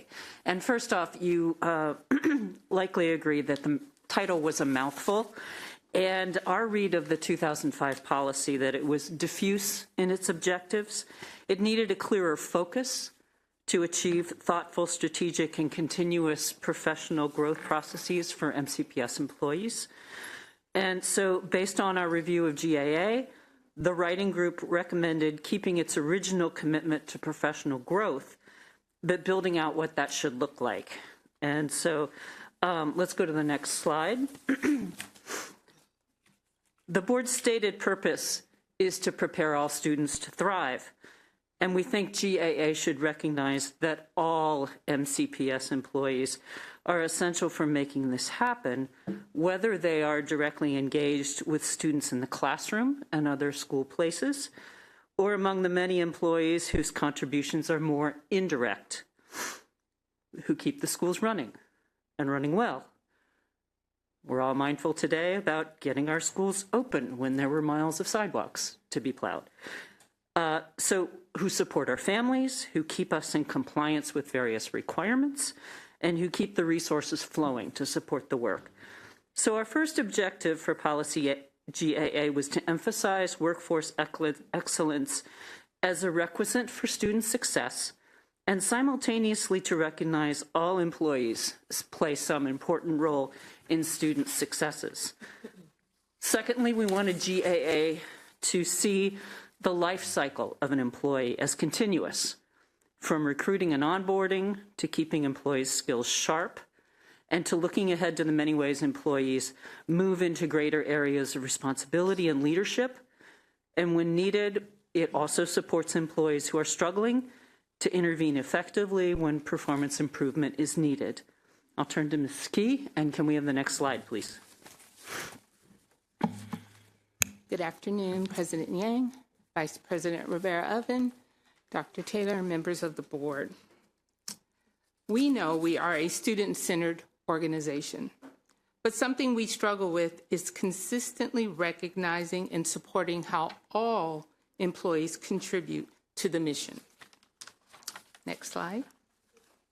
We also know that the professional growth system is experienced differently across all of our employees. Some employees only think of professional growth system as a sign that something has gone wrong, performance is not meeting expectations.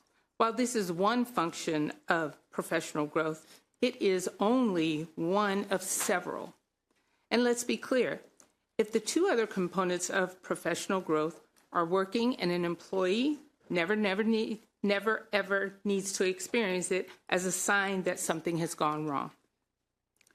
A truly systematic approach to professional growth is much more than that.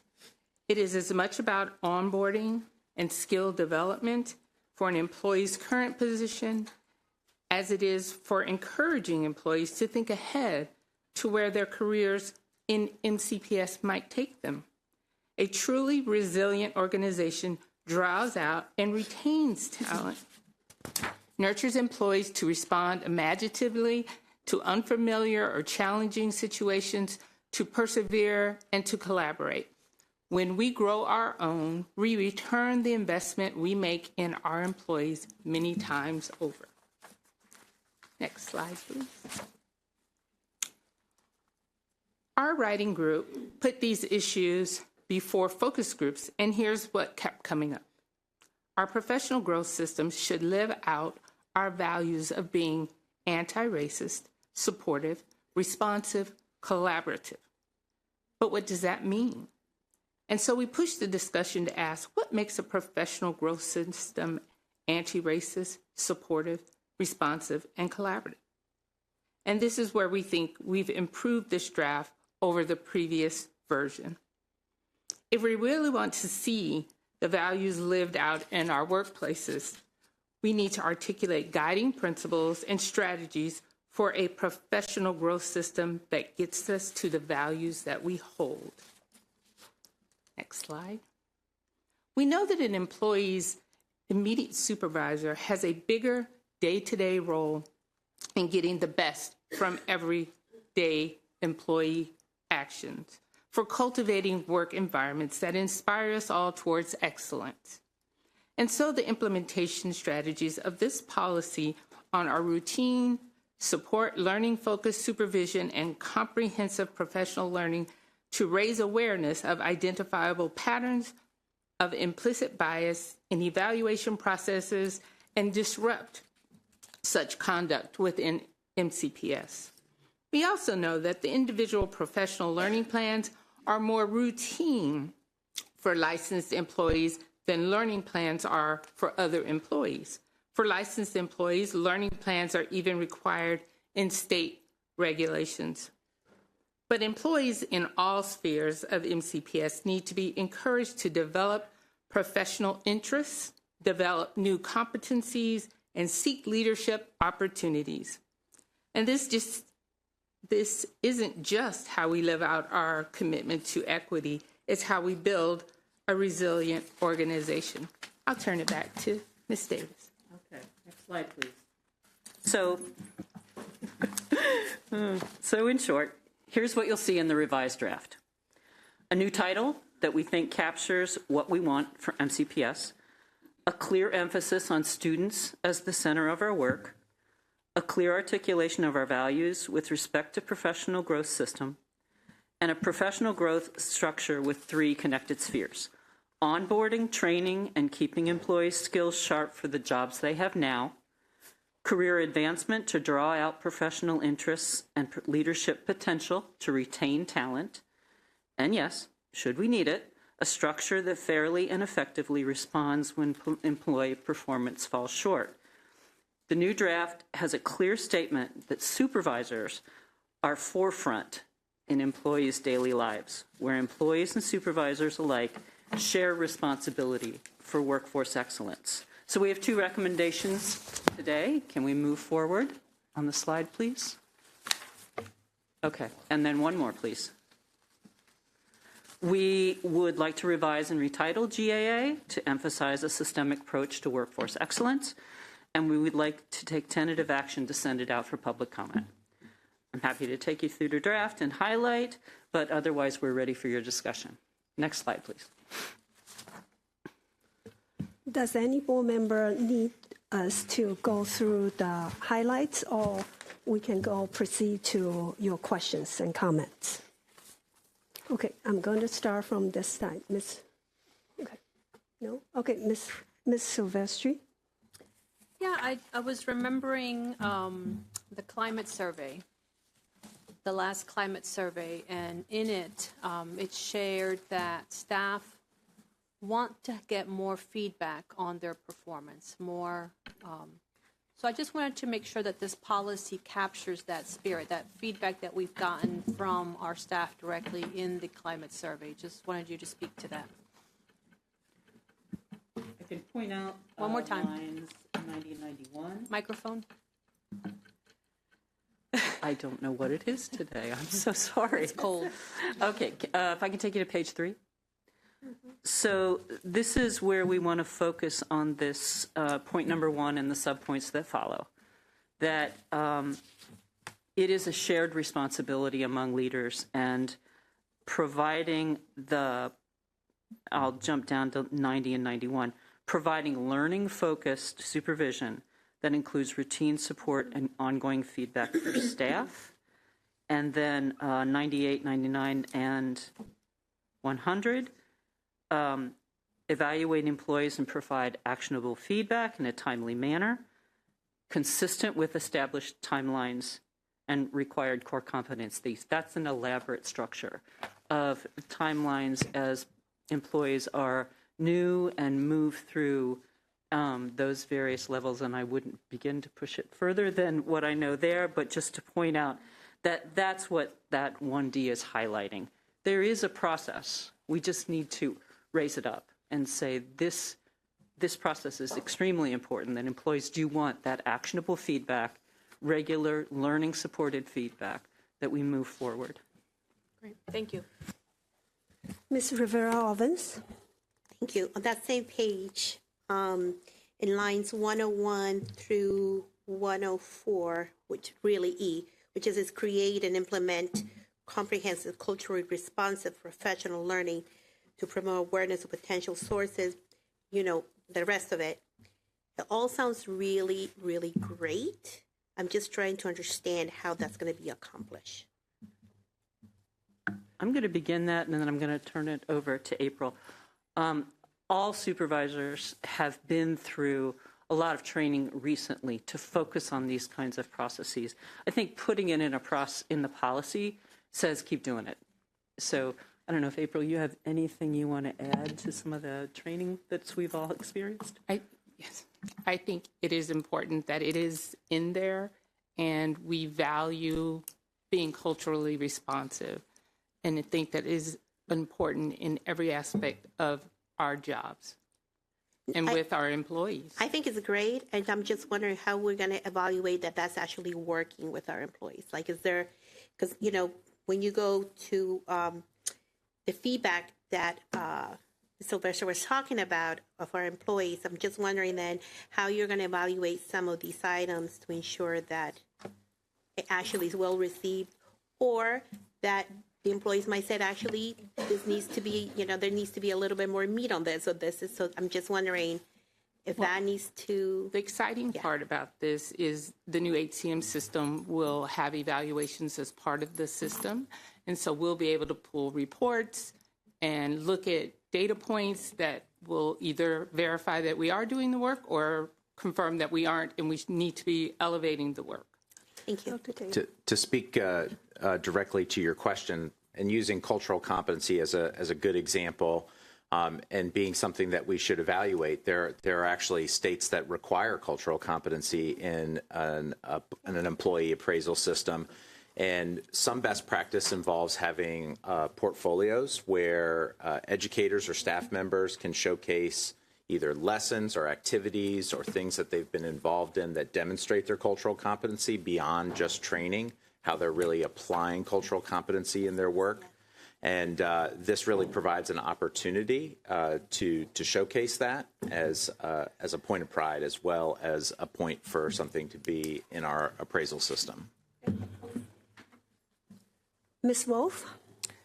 I just want to thank you for your work on this. As a member of the policy committee, I know we spent a lot of time on this, and I just have two thoughts. Skill development has always been on our agenda, but what I'm glad to see and what I want to point out is lines 131 through 144, where we talk about what's happening if the staff are not meeting the standards, because that's been a question that I've been raising forever, and it was never actually in the other policy. So I'm glad to see that in there. I'm also glad to see that you mentioned the employees who indirectly impact students, because that's one of the things that I've always known that they did in Boston. It didn't matter who you were. You had the exact same training on the mission and the goals, so that everyone was going on the same train to New York. That's all I wanted to say. Thank you for your work on this. Ms. Matoya? Thank you. I also just wanted to thank all of you. I know that especially all of our policies take a lot of work, but especially something like this where you're trying to meet the needs of so many different staff members who do so many different things across the district, and all of the thoroughness and input that you had to gather and kind of try to find something that fits everyone's needs. So thank you so much. I really appreciate it. And for our policy committee and our other board members from prior years who have done the work to get this up and going too. Thank you. Ms. Stewart? Sure. I was wondering if I didn't see it in here unless I just missed it. Are there exit interviews that are done? Because that could also give us a view into how to improve our work conditions.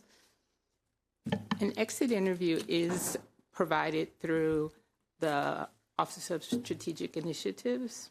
They collect that data, but then whenever we have executive staff, I do personal exit interviews so I understand better the reason for choosing to go somewhere else or what obstacles they may have faced doing their job. Is there a reason why it's not in this policy? Is it just in another policy? I don't know that this policy really speaks to exit interviews. Okay. Thank you. All right, seeing no other lights, can the staff member read the resolve for board actions?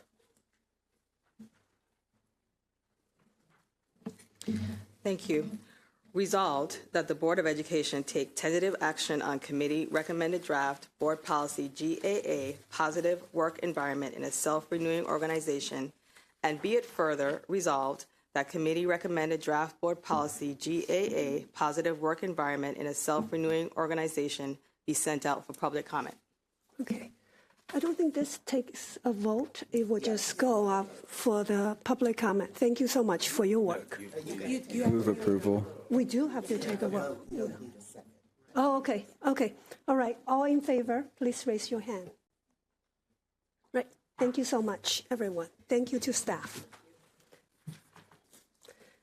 And just as a reminder to the public, usually the open comment period is 45 days, so that you will be on our website. So we love to hear from everyone. The comment period is 21 days. 21 days? Yes. I need to get that straight. Thank you so much. 21. Gives me a stop. Yeah. Another. All right. So we are going to move into our data talks. And first, we'll be having our fall 2024 literacy data and progress update. I will invite the staff to come to the front, and I'm going to pass the mic to Dr. Taylor. Thank you, Madam President. Today we will focus and continue our discussion on literacy with our fall 2024 early literacy data, highlighting notable progress in grade 2 and providing a strategic update on the return on investment for targeted interventions and data-informed strategies. This update highlights how the district is working to improve our literacy outcomes for students by ensuring alignment with the science of reading, research, implementation of high-quality instructional materials, professional learning, and accountability models. You'll see some really exciting and positive changes for our early grades in elementary school, and you'll also see some persistent achievement gaps that we are working to reduce. We are really excited about bringing this update, as this is really encouraging news about our future moving forward. And at this time, I'll turn it over to our Chief Academic Officer, Dr. Peggy Pugh, and team to lead us through this conversation. Thank you, and good afternoon. Next slide, please. We are excited to share with you in response to your request about, is it working? You know, we invested a lot of funding in early literacy, and we want to know, is that investment paying off? And so we're happy to bring to you some results in our K1 and 2 today. As you know, literacy is the foundation of all future learning, and it's critical that we get it right early. All of our elementary schools have moved to using the core knowledge language arts curriculum, which is new, and it's a huge lift, and a huge thank you to all of our teachers and our leaders who are working to implement it so that students in all schools, regardless of where they are, have access to a high quality curriculum. Our teachers were trained through this summer, and our administrators also were trained, and many of us attended the training alongside of our teachers so that we could truly do a good job in supporting.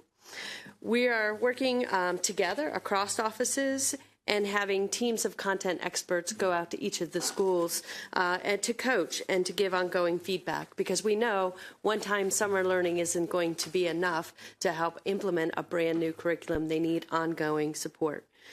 We also, just a reminder, the data that we're going to be sharing with you today is the dynamic indicators of basic early literacy skills. If you hear us say DIBELS, that's what that refers to. And that's the measure that we want to make sure that we're using so that teachers can see what their students know and still don't know in order to plan instruction in a really ongoing way as they use that data. What our goal is to show steady improvement both through the early investments that the board has made over the past few years, and then we're hoping by the end of this year to begin to demonstrate improvement in our literacy scores in all of the elementary schools based on the implementation of our new curriculum. Next slide, please. And now I'll turn it over to Malika Brown, who is our supervisor of elementary literacy. Good afternoon, President Yang and Vice President Rivera-Oven. My name is again Malika Brown. I'm Elementary English Language Arts Supervisor. So 3 years ago, we began to shift the way that we teach reading across our elementary schools. We started in a pilot in 9th school focusing on grades K to 2. The pilot focused on really explicit foundational skills instruction, which is one of the key components of effective reading instruction. The pilot, during that time, it serves its intended purpose. And as a result, during the 22-23 school year, we implemented Really Great Reading, which is a foundational skills program across all elementary schools, with, again, a continued focus on grades K to 2. During the same year, we also implemented DIBELS, a dynamic indicator of basic early literacy skills. That's the last time I'm going to say it, I promise. Assessment as well, so that teachers could be able to monitor effective reading instruction and determine the progress students were making. We also provided professional learning on the components of reading, again, so that teachers continue to build their skills and knowledge around what is effective instruction and what does that look like and how children learn to read. The following year, during our 23-24 school year, we continued with Really Great Reading, again, across all of the elementary schools, and continued to provide professional learning for our teachers, because we've heard earlier that one and done is not enough, and so we wanted to ensure that they had that ongoing professional learning to support their knowledge and capacity in being able to deliver effective literacy instruction. We also increased the emphasis on monitoring that reading progress in the early grades. Not just only using our DIBELS assessment for the 3 times a year in which it's administered, but also utilizing the progress monitoring component to continue to check in on how students are doing. This school year, we were able to expand beyond foundational skills and really move towards our language comprehension, which is another critical aspect of learning to read. And we did this by adopting a knowledge-building curriculum. To support the implementation, all teachers were trained on the new curriculum, as Dr. Pugh mentioned, as well as administrators and teacher leaders.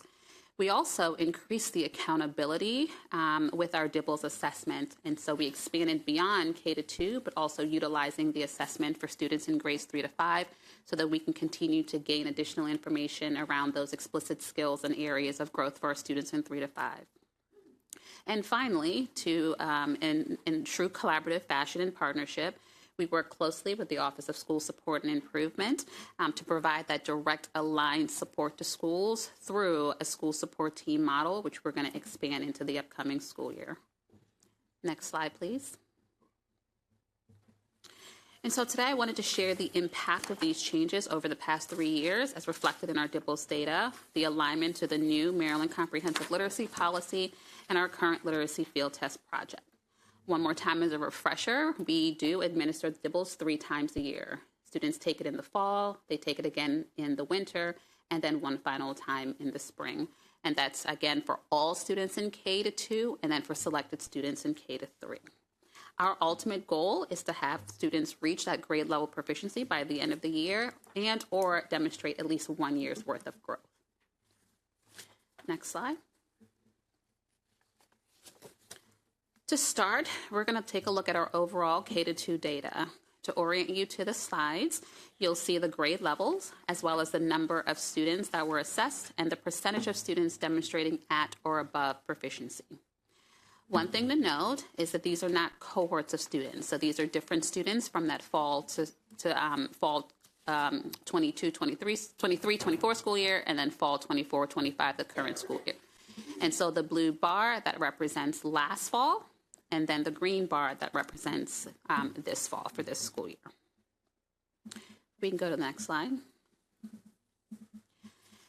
In grades 1 and 2, we see a higher percentage of students that are demonstrating at or above proficiency. There is expected variability in kindergarten because, again, some of our kindergarten students, not all of them are enrolled in pre-K. There's a variety of different experiences for our kindergarten students.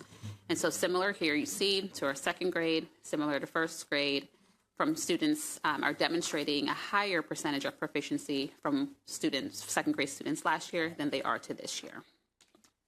We can go to the next slide. So now we're going to take a deeper look at cohorts, so the same group of students. So this is our current grade 2 students who, looking at them from kindergarten, their first grade year, and then now their current second grade. So this group of almost 9,000 students experienced 2 full years of the shifts that we made in reading instruction, focusing on foundational skills through the use of really great reading as well as the DIBELS assessment. From the fall of their kindergarten year to the fall of their grade 2 year, the percentage of students at or above the benchmark increased from year to year. So how did we get there? Over the past 2 years, we invested approximately $1.84 million in literacy programs that impacted this cohort of grade 2 students, based on the changes to the assessment as well as the foundational skills program. As a result, you can see here the percentage of second grade students meeting the reading benchmark increased by 18 percentage points, which is considered significant improvement. This 18 percentage point gains means that nearly 1,600 additional second graders are reading at grade level compared to 2 years ago. These gains represent real progress in helping students develop the foundational skills. When we look at the cost to achieve each percentage point in proficiency, it's about $102,000 across the entire group of students.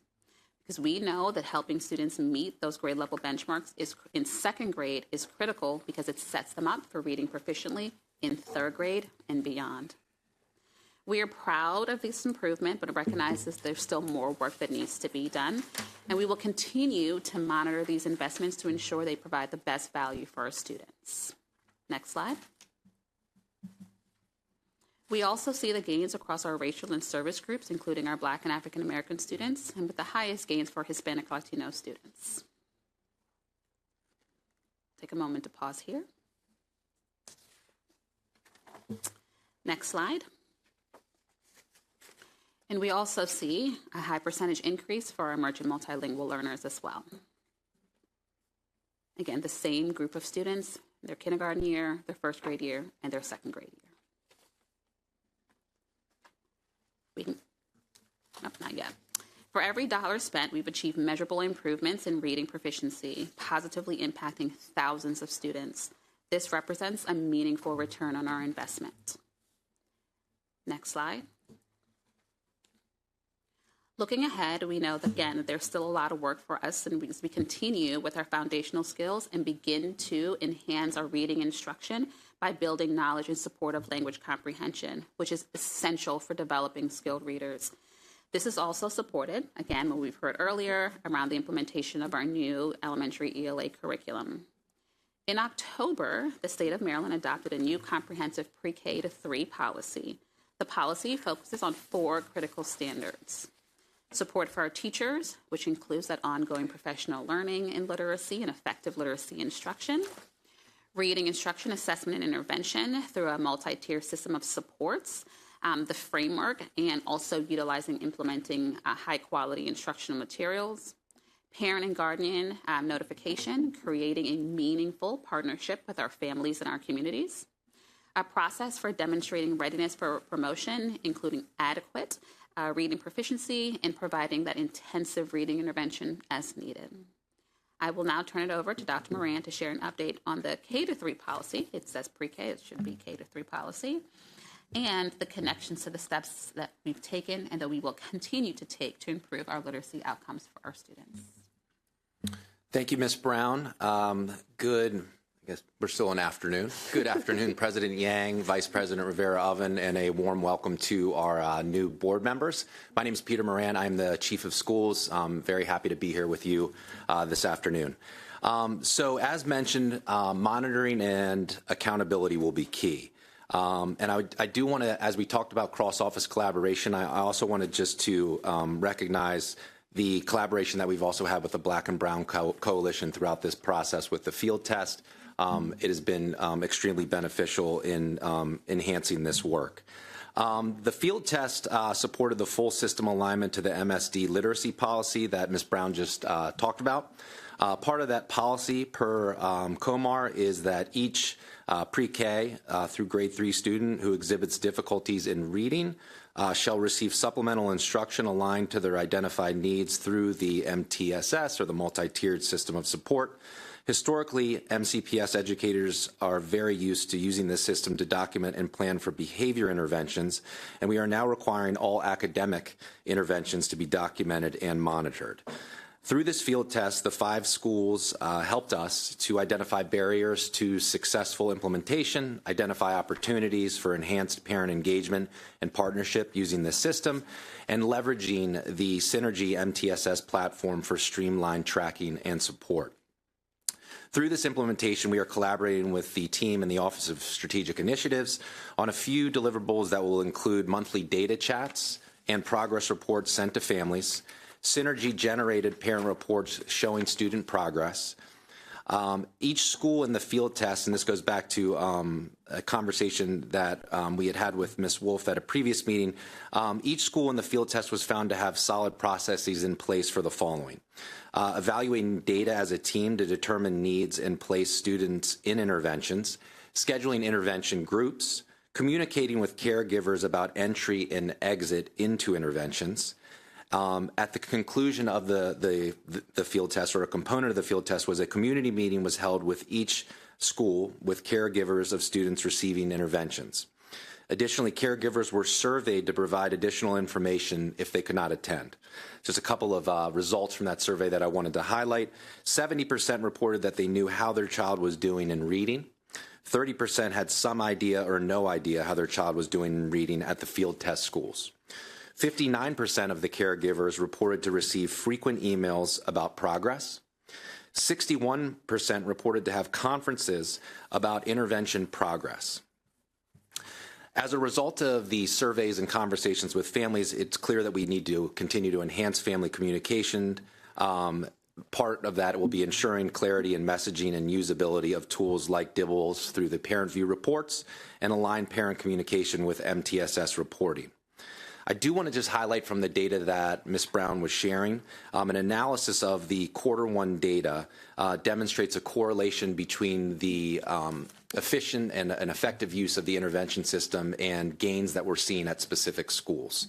So essentially, schools that are implementing with fidelity and monitoring these interventions, utilizing the system, following up with parents, we are seeing a growth similar to how the cohort growth was shared. Students from the spring to fall at schools that had over 100 plans entered. Just want to highlight Germantown Elementary School had a 32% increase in their performance. That's K-2 composite performance on Dibbles. Galway, a 27% increase in our Paint Branch cluster. Summit Hall had a 22% increase. Strawberry Knolls had a 21% increase, and Broad Acres, who is a field test school, had an 18% increase. Our goals moving forward is to increase consistency with MTSS structures and utilize it effectively to develop and implement student interventions. Directors are currently engaging with principals in monitoring and accountability discussions per our standard supervisory protocol. And we're going to continue to work to support principals with observing interventions and providing feedback to ensure instructional strategies are being delivered. I'd be remiss if I also just didn't acknowledge the commitment and efforts, hard work of our teachers to be constantly implementing this data, reconstructing these intervention plans, meeting with parents to share the progress. They are doing an outstanding job, and we're certainly beginning to see results from intervention systems like this being implemented across all of our schools. One other just key piece that I wanted to share in terms of a piece of data is at a previous meeting we talked about the % of students that were implementing intervention data. We are now at 100% of our elementary schools that are putting intervention data into the system. There is certainly more work to do, but we are now at a place where all schools are utilizing MTSS for academic interventions, not just behavior interventions. So I'll turn it back to Dr. Pugh. Next slide, please. I think Montgomery County Public Schools has made literacy a primary focus for a very long time. We're pleased to be able to say that your investments are paying off for our students and our families. We're also happy that we have parts of the Maryland state literacy policy really already in place. And for us, it'll be some work to put it together with our associations and partners to be able to really refine how we do the implementation here. But we're excited to bring this data to you, and we open it up for your discussion. Thank you so much. I'm going to open it up for board members. I'm going to start from this side of the table. Ms. Montoya. Well, first, thank you guys for being here today and for all your hard work. I know these kinds of things are not easy to get off the ground. I happen to have 2 elementary school students, one who's a 3rd grader who was in the pilot program at their school. So I'm very familiar with Dibbles, and we absolutely were pouring through data at principals' coffees every time and seeing that growth, which is always exciting to see. I also have a child who's a little bit older who did not receive this curricula and this way of learning literacy. And so I've lived through both, and I think it's great that this is what we're doing, and we have easy ways for parents to see that growth. I think one of the questions I have is, as parents, how can we support our children? Maybe they're not getting flagged because they're not far below grade level, but we can see at home that maybe they could use some support or whatnot, and understanding that there's so much need in our system. What are we doing, or what are we working on to help parents, not just to receive the progress and to know where their child is at, but to then at home, here are some concrete things I can try to do? So we have a variety of resources to be able to support families at home. The first piece is part of the Dibbles Home Connect report. It does have suggested activities that can be done at home, and there's also links to the website that has those activities as well. One really exciting piece of our curriculum is that there is a parent hub that has additional resources. Families can have access to the text that students are reading to continue to reinforce that at home. When appropriate, the activity pages from the students' activity books can go home so the parents can get a glimpse into what the students are learning.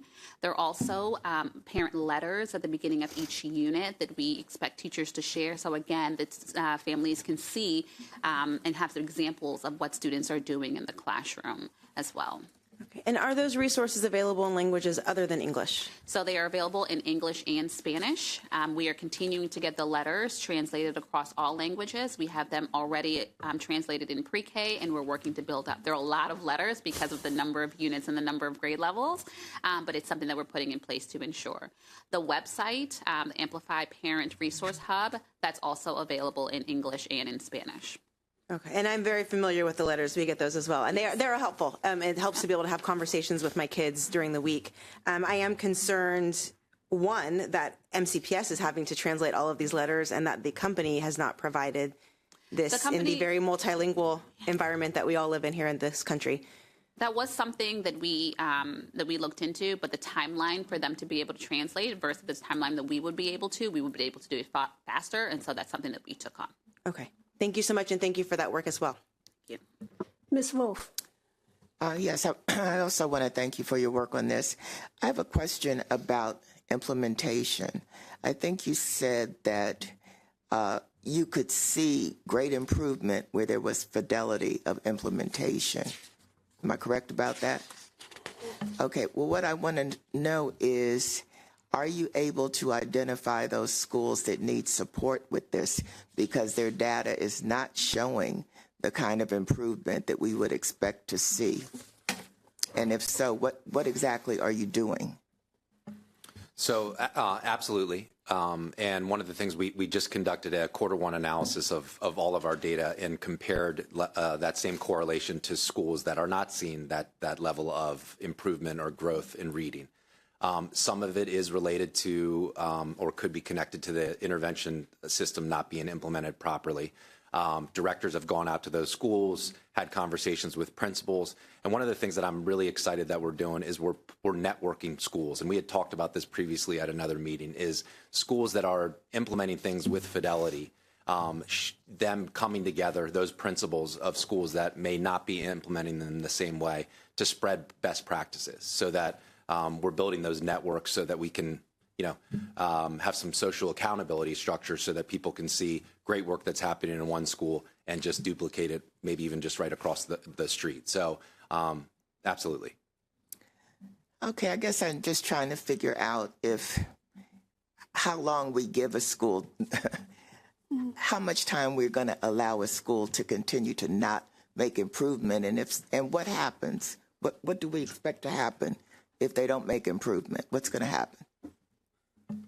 Well, I mean, for starters, I didn't know if you were going to chime in, but because we have a lot of money going into this, so I'm trying to figure this out. So absolutely. So I want to make sure that one thing that I'm clear on is, so we're not. This is not a choice. First of all, in terms of if we're doing this or we're not doing this, which is why we've gotten to 100% of our schools in the implementation phase. As we've gone into the implementation phase, we're learning, a lot, and that was the purpose of the field test, was to learn a lot of the strategies that work best. But what we're doing is, and I think it's also an indication of the future work that is to come, is already starting to build the building blocks of cross-functional teams to go into schools and begin to work with schools that are not demonstrating that progress, so that you have a literacy person, a coach, working side by side with someone in curriculum, someone in special education, to go out and begin to do that work. And we have seen returns on that preliminary work that, we're hopeful, pending the budget, will be more structured as we move forward in the future. So that is something that we're doing and have been doing actually since the beginning of the school year. Okay, I think I'd like to just have a meeting with you to look at those schools in particular that are not making the kind of progress that we want to make, because as I say, we're putting a lot of money into this. So you want to see some kind of movement. Thank you. Yeah. I'm going to come to this side and go from Ms. Zimmerman. Thank you. I'm really glad to see these gains and improvements in foundational literacy. It's something that's really close to my heart, and I can speak to how essential this work is. So thank you very much. In the presentation, I noticed that our farm students were not disaggregated, and then when we look at the raw data, our farm students are still far behind in achievement. So what specifically is being implemented to help support our farm students and their reading development? So our farm students fall into some of the other categories. So we didn't disaggregate and pull them out separately because they are embedded when we're looking potentially at our special education across racial groups as well as our emerging multilingual learners. It's also the teachers, that's no longer data that we're showing as well. So teachers don't have access to that label. And so what we are doing is ensuring that there's effective instruction across the classroom, across all of our schools. And it goes back to speaking to what Dr. Moran mentioned, how we are engaging with schools, the work that we're doing with the reading specialists to ensure that our teachers have the skills and the knowledge and the capacity to be able to do, and using that data to be responsive and make those differentiated changes as part of instruction. So not necessarily something that's called out specifically for our farm students that are sitting in individual classrooms, but the overall overall effectiveness of the work. We do work closely with our Title I partners to make sure that our Title I schools have the support. They also have specialists that are assigned to those schools to work with those reading specialists, again, to ensure that the teachers have the skills and the knowledge and the capacity to do. Yeah. I understand your point. I just don't want this to become a trend that we are seeing over time. Absolutely. And related to what you were just saying, I think it would also be really useful when we're looking at those big data sheets if we're able to pull out our Title I and focus schools, or at least have them marked, or if we're able to put them all together so we can see how our Title I schools are performing, how our focus schools are performing as a whole. Also, as DIBELS testing is now coming up, right? It's that new time. I'm so sorry to any educators that just lost days and trying to get that done. It's really stressful. So I'm looking forward to see what growth that our students are making. But I'm also wondering, how are we guaranteeing that we have appropriate time to get that testing done? Although the tests are theoretically short, it's not as short as we might think. How are we working with the way that we, put our curriculum guidelines out and our county pacing guidelines? How are we making sure that we have enough time for all the things that have to get done? That's not your question. So we do have the testing days as part of our pacing calendar. So it's built in, so teachers aren't trying to figure out when. They are built into the pacing guide. We are making some decisions because we know that we lost 3 days this week, because don't worry, it's a snow day happened. It's for you. And so, we are making some decisions around the extension. Again, coming back on a Thursday and Friday, no one wants to jump right back into testing. Last week, same thing. We lost, 2 days, coming off of the break. And so we are looking and making some adjustments, potentially extending the window so that they might have more time, because we want meaningful data. And so we want to be able to provide the time for that, to collect that meaningful data. Absolutely. Those pausing points and testing days, pausing points oftentimes are used for other things. So to have that testing space is just really essential. I want to make sure that we don't lose any of that. I'm so sorry. The last thing I want to ask is about letters training.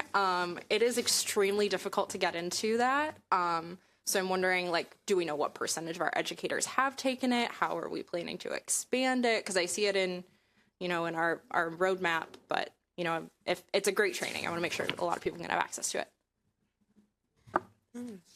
So that is a phenomenal question.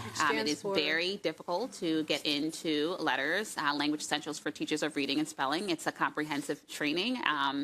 It takes a lot of time. And so we've really only had the capacity to offer it optional because, again, it's also very expensive. It's very time consuming. There's not only paying for the training, but there's also paying for the compensation for teachers if they take it outside of the duty day, finding substitutes and things like that. So we have about 1,500 elementary educators that have completed letters, which doesn't sound like a lot, but it is a huge investment to be able to provide letters training to so many teachers, both Volume 1 as well as Volume 2. It accounts for 8 total days of professional learning. We are continuing, again, budget pending, to be able to continue to offer it. Unfortunately, we're only at a place where we can offer it as an option, again, because of, the budget around it. The state, they have rolled out professional learning designed to do essentially the same thing. And so that's opened up. So we send that out to teachers. It's up in our newsletter and our updates for teachers to be able to take advantage of it. I just received a report today with a list of teachers from MCPS that have enrolled in the training. So that's something that we're hoping it's a little bit easier to access. It doesn't cost us anything on our part. And so we're going to continue to push that. Awesome. I think it would also be, if we think about our reading specialists and their role, it could be a really creative way to help maybe add some access to that while it's not the official training, that maybe that's something we could explore as well. And we've worked really hard to make sure that all of our reading specialists are letter trained. Yeah. Thank you. Ms. Sylvester. I have a lot of questions, so I'll try to be succinct. And this is why I appreciate briefings, because I can process the information before I get here. Some really just succinct answers to this. This grade level, K-2, gets DIBELS and MAP. Is there another test or just those two? K-2, we just administer DIBELS. I'm sorry? In K-2, it's DIBELS. No MAP? No. That's the only literacy. That's the only literacy assessment. That is our only external literacy assessment. Okay. What are the 3 to 5? 3 to 5 continues to use MAP. MAP, okay. Is DIBELS useful to teachers in terms of instruction? So I think I remember correctly, you do an assessment at the beginning of the school year, and then there's a fall assessment? Is that, no, it's a winter assessment? So we administer DIBELS 3 times a year, in the fall, winter, and spring. And teachers, the data is extremely useful. Between each administration, so between the fall and the winter, there's progress monitoring to determine, looking at specific skills to see how students are responding to the instruction. So it is extremely useful data. The one that you were presenting today was administered when?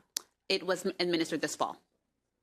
September, October? The window, it's a few days into the school year, and it closes around the end of September, early October. So if I'm a teacher, what do I do with this data that I just received on my classroom and their DIBELS? So they analyze the data, and it can tell the specific skills and areas in which students need additional support. And so, if I'm a second grade student, and it's primarily around the word recognition, the foundational skills piece, so I can look at the data and see, down to like letter sounds that students know. If they're able to read fluently, it tells them that. And then I take that and I put, if students are demonstrating significant needs, that's how they work to identify an intervention that the student may need. And then the intervention would target the specific skills that are showing are in need on the assessment.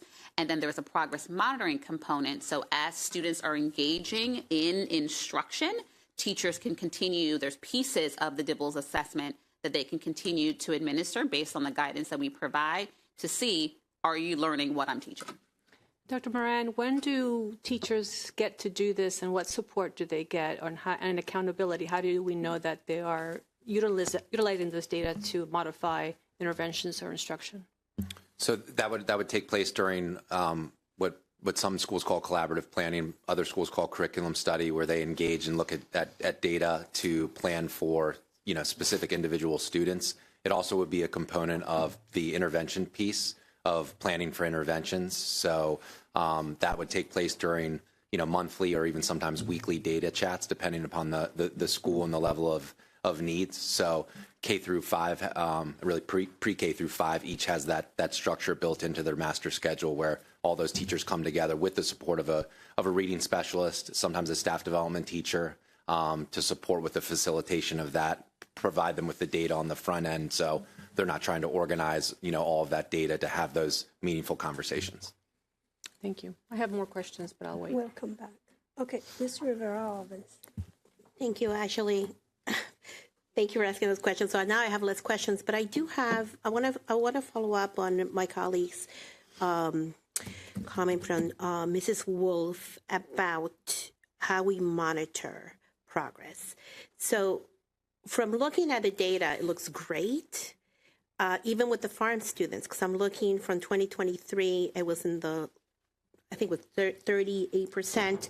I'm looking at 2024. I'm just looking at second graders, just an example, and it went up to 49%. So that is great progress, right? But I want us to, going back to Ms. Zimmerman, this disaggregated data. Like I just want to have a true picture of where those. Where that progress happened and where it didn't happen, and how we're going to support it. So if I'm looking, and I think last time you guys were here, I had used the example of Gaithersburg Elementary School, because it was very low for some of the for some of the kiddos, right? It was like 11%. So I'm looking now that there's been an increase, huge increase, in fact, in some of the groups. But I'm concerned about our Black students. Because I'm seeing that in some instances, we have lost some of that advancement that we made in reading for them.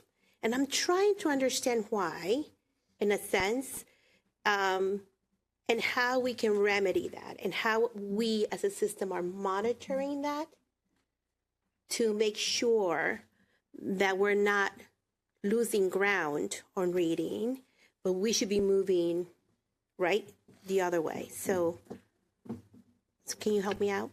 Yeah, I appreciate the question, because it is multi-layered and it is complex as we're trying to break it down. One of the pieces that happens first for us is that we get together with the vendor, and the vendor presents our comparisons to the nation and our comparisons to ourselves over the years that we have used DIBELS. So each year, we've been pleased to see more students at or above grade level and fewer students at below and well below. So they do that by the big whole student group. And then something that we just did, I'm a little lost on time, but it was before Christmas, that we got together the offices to actually look at the data from a variety of assessments. So we have the DIBELS assessment, which is very useful to a teacher who can go right in, teach the skill, reassess, and see that so it's adaptive and it's moving on. We're using that same data at a high level to say, do our teachers and staff have everything that they need to be able to address the needs that students have? And then that leads to the student support teams, where we're working individually with schools on what they have chosen as their goal to support where they might need. Your point in the monitoring is that the reasons why students or schools are not performing in the way that we think they might are vast. There's a variety of reasons, everywhere from brand new, and not always new, but brand new teachers. Sometimes, it is an issue where they're learning a new curriculum and learning a new school and learning classroom management. So they need a little bit more support and support from their peers. It may be that it is language, right?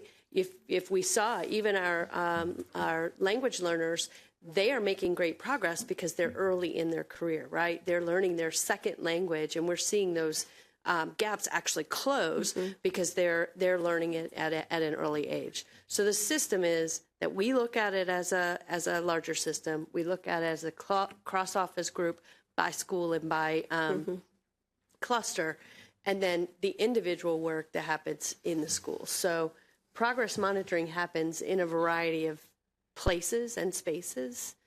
I hope that gives you a little bit of context to see the pattern of how. No, it does. But I still kind of need a little clarity then. The fact that we're moving in the right direction, but then we're in some instances we're not. We're kind of moving a little bit backwards. So that means it's working, but then it's not working for some kids. And so I just want to see how we evaluate that and make those connections.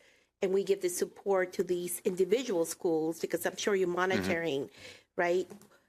If you had a school that the kids were performing at a 60% and now they're only performing at a 45%, then, right, and everybody else is getting better, then what is it, the disconnect that we need to work on?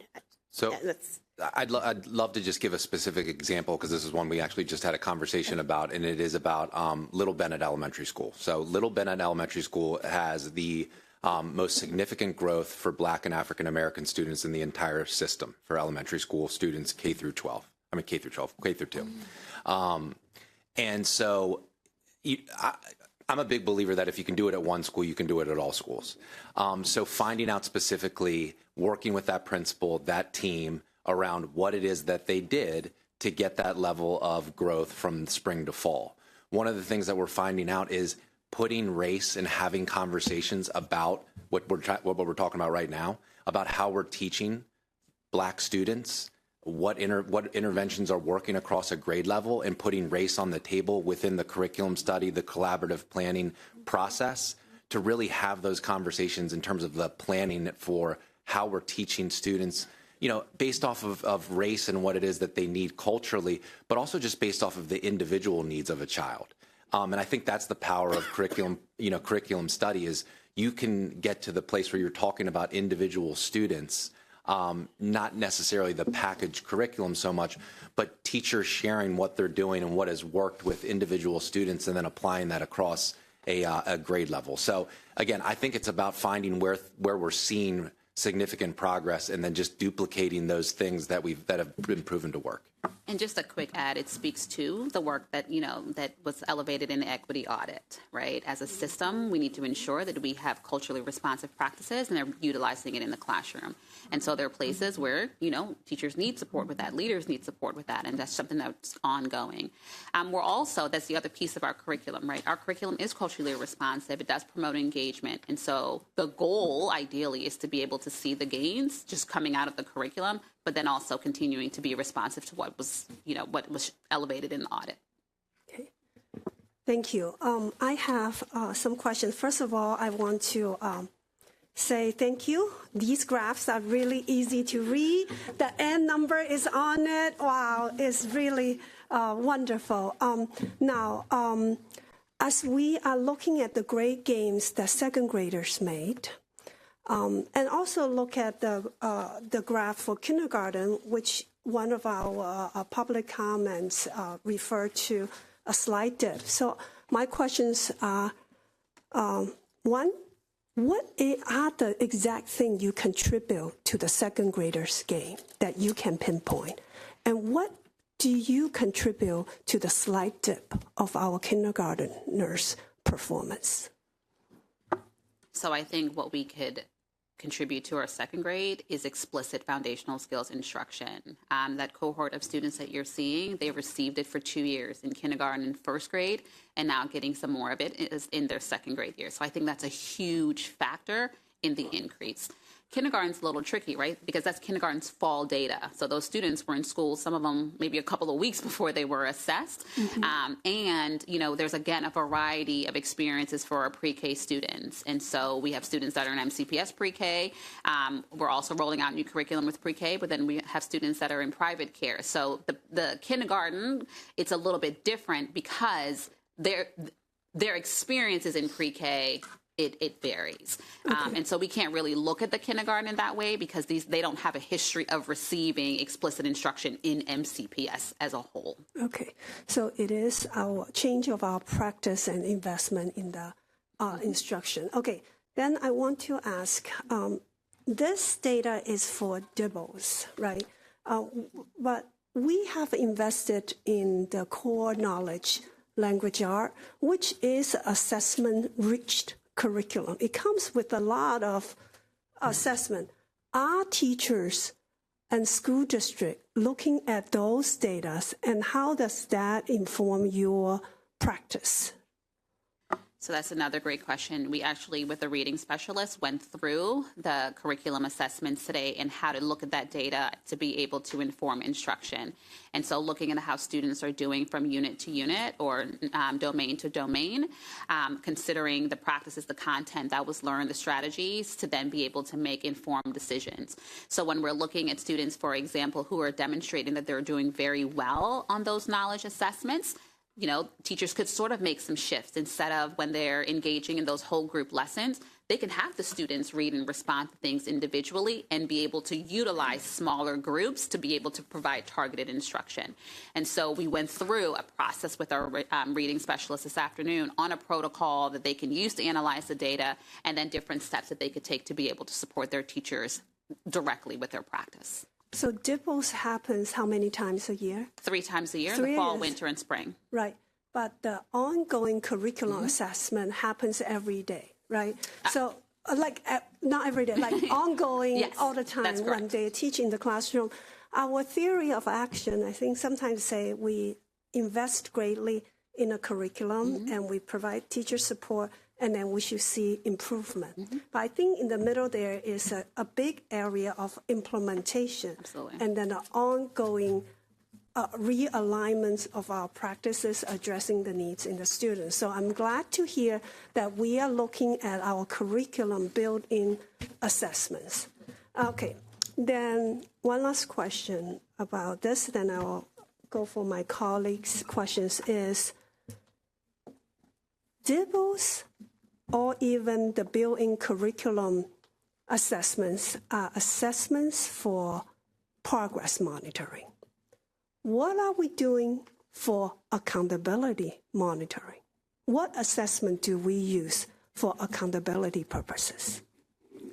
So we use the same assessments for accountability. We can utilize our DIBELS assessment, and we look at it system-wide for accountability, both in the utilization, not just in the benchmarking, beginning, middle, and end of the year, but also the progress monitoring. We can see which schools are progress monitoring students, how often they're being progress monitored, and which students are being progress monitored to be able to, again, partner with our Office of School Support and Improvement to increase the accountability in the places where it needs to be. We also have access to the CKLA assessments as well, and so we can see how students by school, by class, by grade level across the district are performing on those assessments as well. So we can use the same assessments to serve both purposes. So here is a little bit puzzling to me, and I am glad to hear this accountability. So if we look at Maryland State, when they rate our schools, they rate it based on MCAP, which our grade 3 students take.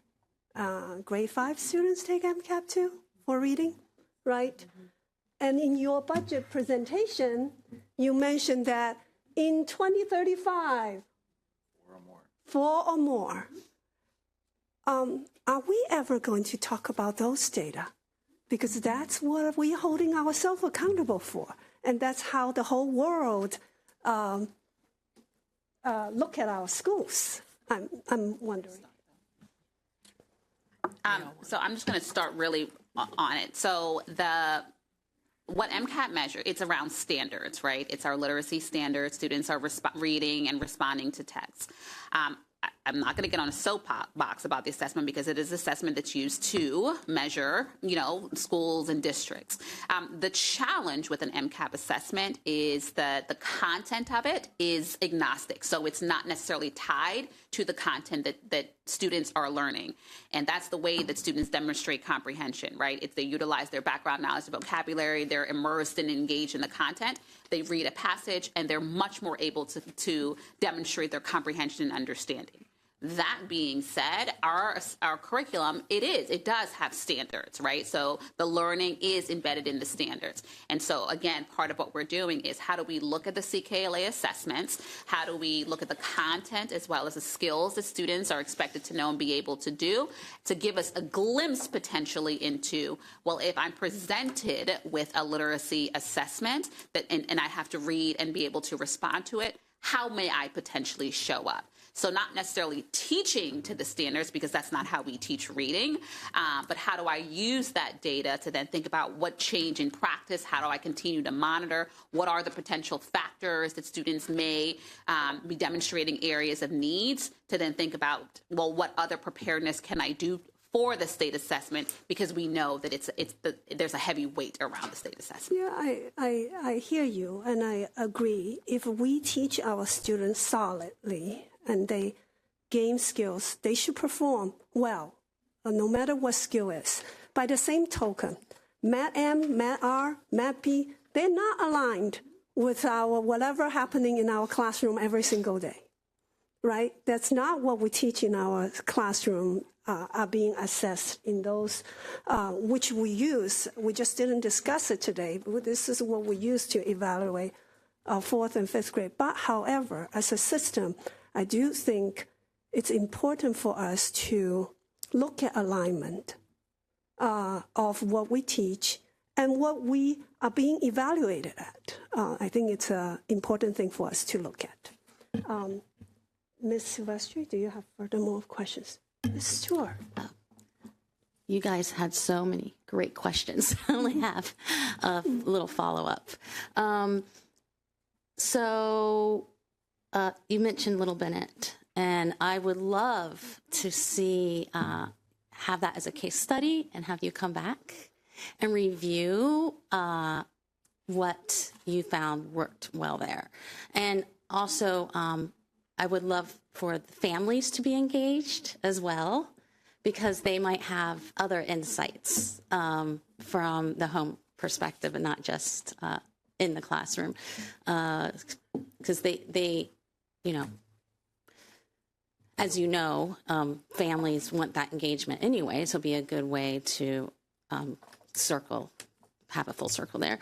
And the other is the cross-departmental teams that will be, it sounds like you're already working on setting that up for a deployment. I presume there will be a pilot of some sort. Is that the case? So I would say that we're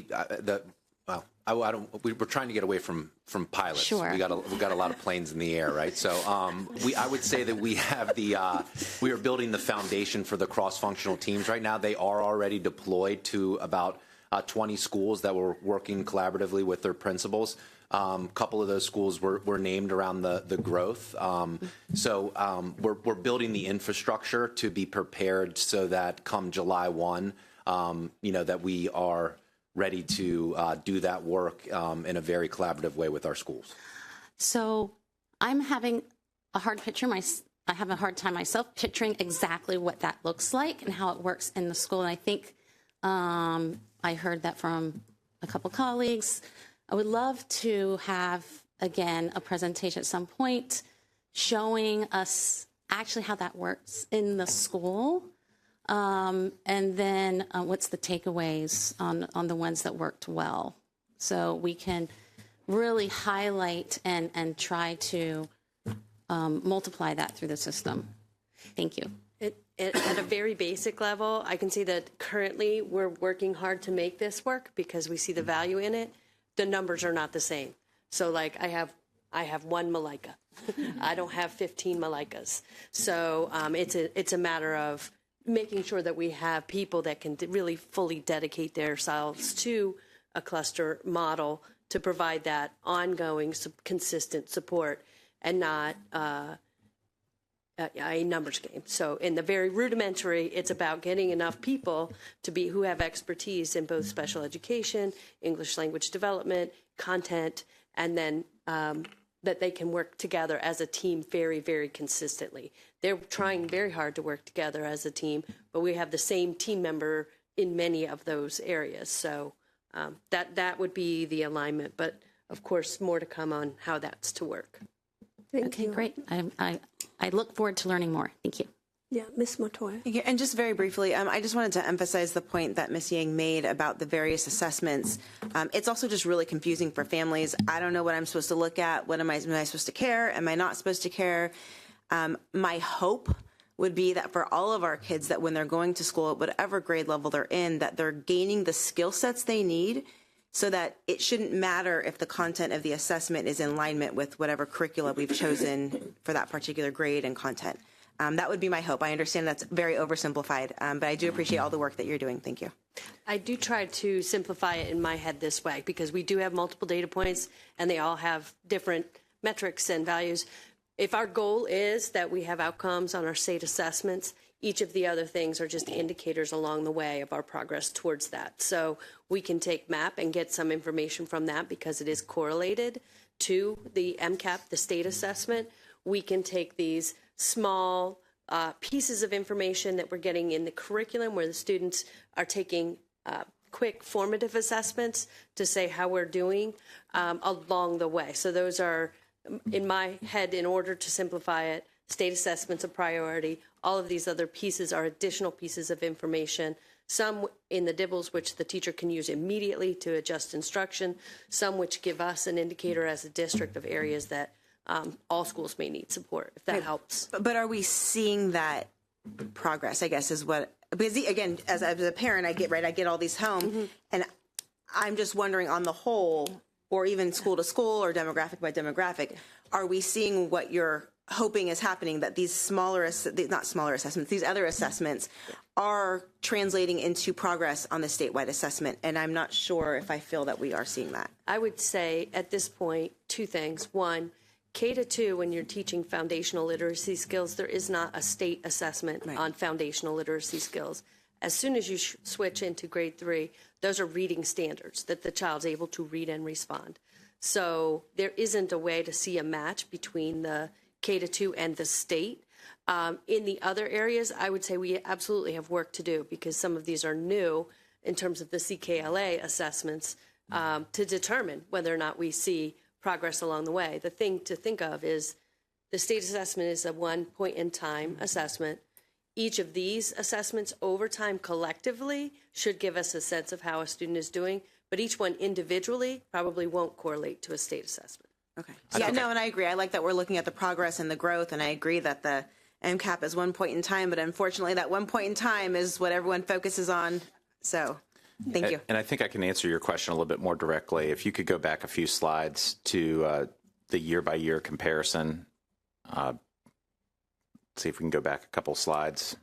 Whoever's the magical person controlling the slides. One more would be great. There you go. And you take a look at, actually, let's go one more back before that. There you go. And if you look at the current second grade students, they were the previous year's first grade students, and the year before that, their kindergarten. So next year, we'll take a look at this group's second grade MCAT performance, and that would be a wonderful measure of how they're growing. And we would expect there to be a certain level of proficiency, but their trajectory is going in the right direction. Just year over year, that change is what we would hope to see. We would be very, very concerned if the trajectory was going in a different direction, or if there was an irregular year or something along those lines. Those things would be concerning. But the excitement about some of these data are reflective over the fact that our early grades are showing the kind of promise that we would hope that it would translate to in the MCAT for next year. And as we look at this year's kindergartners, we're really 3 academic years away from seeing how their MCAT performance is, but the future looks bright. Right, and I did notice that trajectory, and even in randomly just selecting random schools to see, well, last year their second graders did this way, and this year their third graders, which may not be exactly equivalent, but gives us a ballpark. So I do recognize that, and I appreciate the growth that all of our staff are putting into making sure our students are progressing. Thank you. Okay, let's short on time, but I'm going to Ms. Sylvester for the last question. Yeah, just real quickly, the pilot that you spoke about, I was in my head, it was all about communicating with parents about kids' scores and so forth. But I also heard a strong component of applying the multi-tiered systems of support. So just wanted to clarify, it was both the communication with families and the schools' implementation of the multi-tiered system of support, which means applying the right intervention to the student, both academic and behavioral, social emotional, because I've heard that term also used in, in the social emotional context as well. So I'll just start with an overview. Yes, we originally started with our literacy pilot focusing on community engagement and our involvement of families. And how could we do that better, understanding we weren't reaching the families that we needed to reach, all of them. And the literacy policy dropped, and we shifted at that time as a group. The team decided, let's look at what we do have in place to accomplish this literacy policy, which is where the multi-tiered system of support comes in, and why the renewed emphasis on using a system that teachers are already familiar with to now use for the academic data as well as the behavior. So for the elevator speech, what is a multi-tier? Is just picking the right intervention that the kid needs at this time? Oh, I'm going to let just real big high level. It's just the 3 levels of support that's provided. So it's that tier 1, that instruction that everyone receives, that core grade level instruction. And then there's the tier 2 and the tier 3, where it's a supplemental or more intensive intervention or support a student needs. And so it's being able to utilize your data to identify, or does a student just need only tier 1, or do they need a tier 2 or a tier 3? And documenting that. So providing a space for that to deliver the appropriate intervention, and then documenting that the intervention is taking place so that you can track progress and see, is the intervention working, or do we need to do some reconsideration around it? Okay. But there's also some behavioral interventions that are part that is of a component. My focus is just on the academic, the literacy piece, but there is a component where they're documenting behavioral interventions that's being put in place to support students. And there's a new dashboard that allows you to see all the big picture of everything that's happening to a child. Yes? Yes. Yes. Okay. Thank literacy piece. Yes. Thank you. And just to close out, I just want to thank you for this. This is great news, and this is the direction that we want to be going in. Of course, we want to see it faster and throughout the whole system, but thank you. Great news. Thank you for your hard work. Yeah. And I would also like to say thank you for the slide 7 that tied our academic return on the investment, the dollar amount to the increase in our student achievement. So thank you so much. Okay. We have been at this for almost 3 hours. I believe I would like to call for a short recess of 5 minutes before we dive into the math data. Okay. Continue with our math data discussion. Let me take a scan of the room to make sure we have the people we need here. All right, Dr. Taylor. Part 2 of marching through the board's academic goals. We covered literacy. Now we get to talk about mathematics performance, and we're going to do that through the lens of our fall 2024 Measures of Academic Progress, or MAP, data. And at this time, I'm going to pass things over to our Chief Academic Officer, Peggy Pugh, and team to walk us through and introduce today's presentation. Very excited. Good afternoon again. And so to start off with, the difference between what you just heard in literacy and what you'll hear coming up is that this is K to 12. So we're going to give you all of the information that you need, and it's focused around the measures of academic progress assessment in mathematics that's given in all grades from kindergarten through grade 8, and it also includes algebra. And unfortunately, next slide, please, what you'll see is that the overall data remain flat year to year compared to last year. We're not seeing the progress we'd hoped for across the board, and what stands out most this year is this year's kindergartners starting even further behind, with fewer students coming in, entering kindergarten at the proficient level compared to previous years. It is something that we'll need to pay close attention to, because those early skills are so important for long-term success in the sequential nature of mathematics. There are some bright spots that we will highlight today. Across our district, we're seeing promising growth in specific grade levels in schools that have instructional math coaches. This shows us that when we provide targeted support, it can make a real difference for our students and for our teachers. As we move forward, we need to dig deeper into why some areas are making progress and others aren't, and look at ways to expand what's working, like those instructional coaching programs. Supporting our youngest learners and ensuring every student has what they need to succeed will continue to be key priorities throughout this year. To get us started, I'll turn the presentation over to Carla Britt, who is not Sheila. Not today. Thank you. Good evening. Next slide, please. One tool MCPS uses to monitor mathematics academic progress is the MAP testing for all students in grades K through 8. These assessments, administered 2 to 3 times annually, measure growth in mathematics and are used alongside classroom and curriculum data to guide instructional adjustments. They are also correlated with the Maryland Comprehensive Assessment Program, MCAP scores. Next slide. This data shown delves into fall elementary math performance by race, providing a breakdown of math scores for kindergarten and grade 3 students. The data reveal persistent disparities across racial groups, underscoring the need for equity-focused interventions.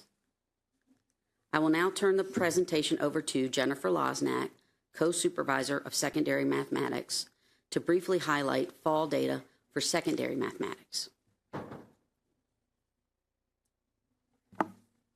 Next slide, please.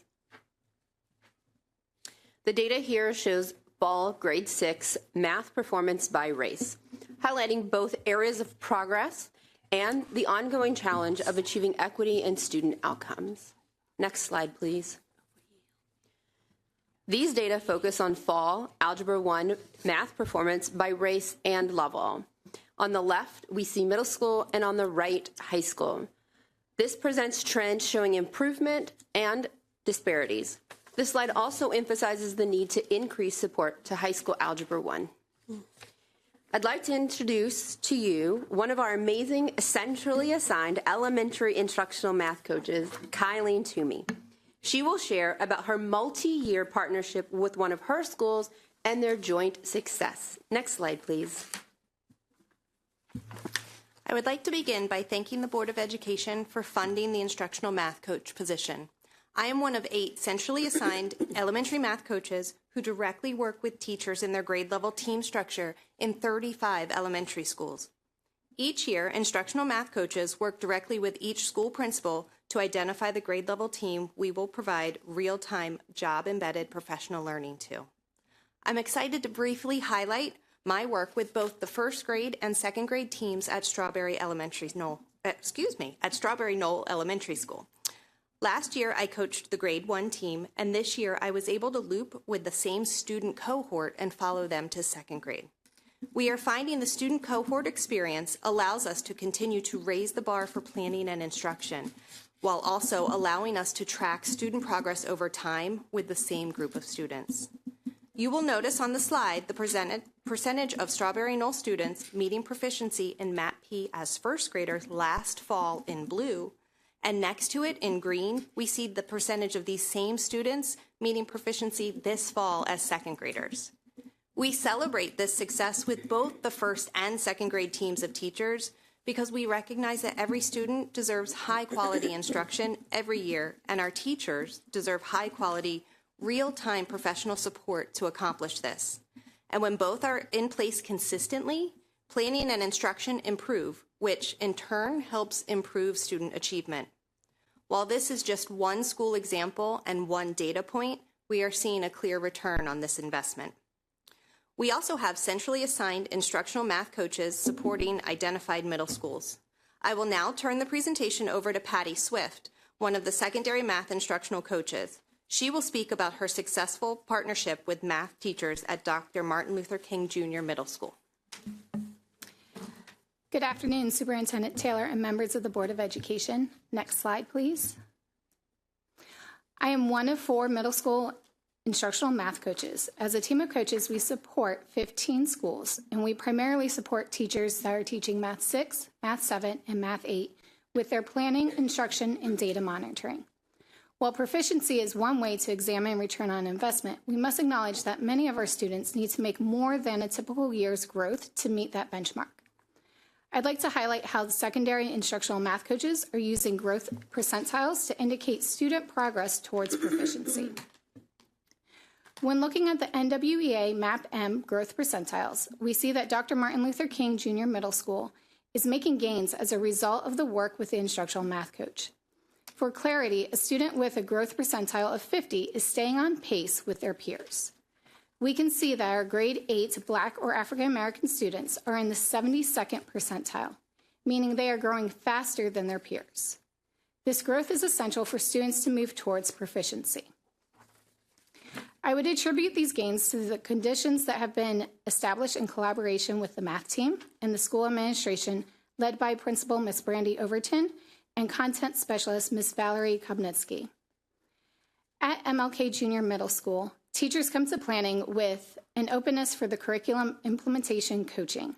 These conditions and teacher mindset have allowed us to restructure the planning process, where teachers now look at the cool down, which is an exit ticket, and the lesson synthesis, which is where teachers ensure that students understand the conceptual part of the lesson.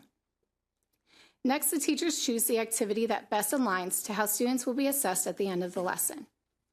The teachers then discuss what scaffolds our emergent multilingual learners and students receiving special education services will need during the lesson and throughout the unit in order to be successful on the end of unit assessments and district assessments.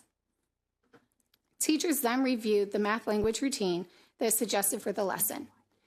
As was referenced in previous Board of Education meetings, math language routines provide students an opportunity for student discourse using their native language. We practice a routine during that planning session.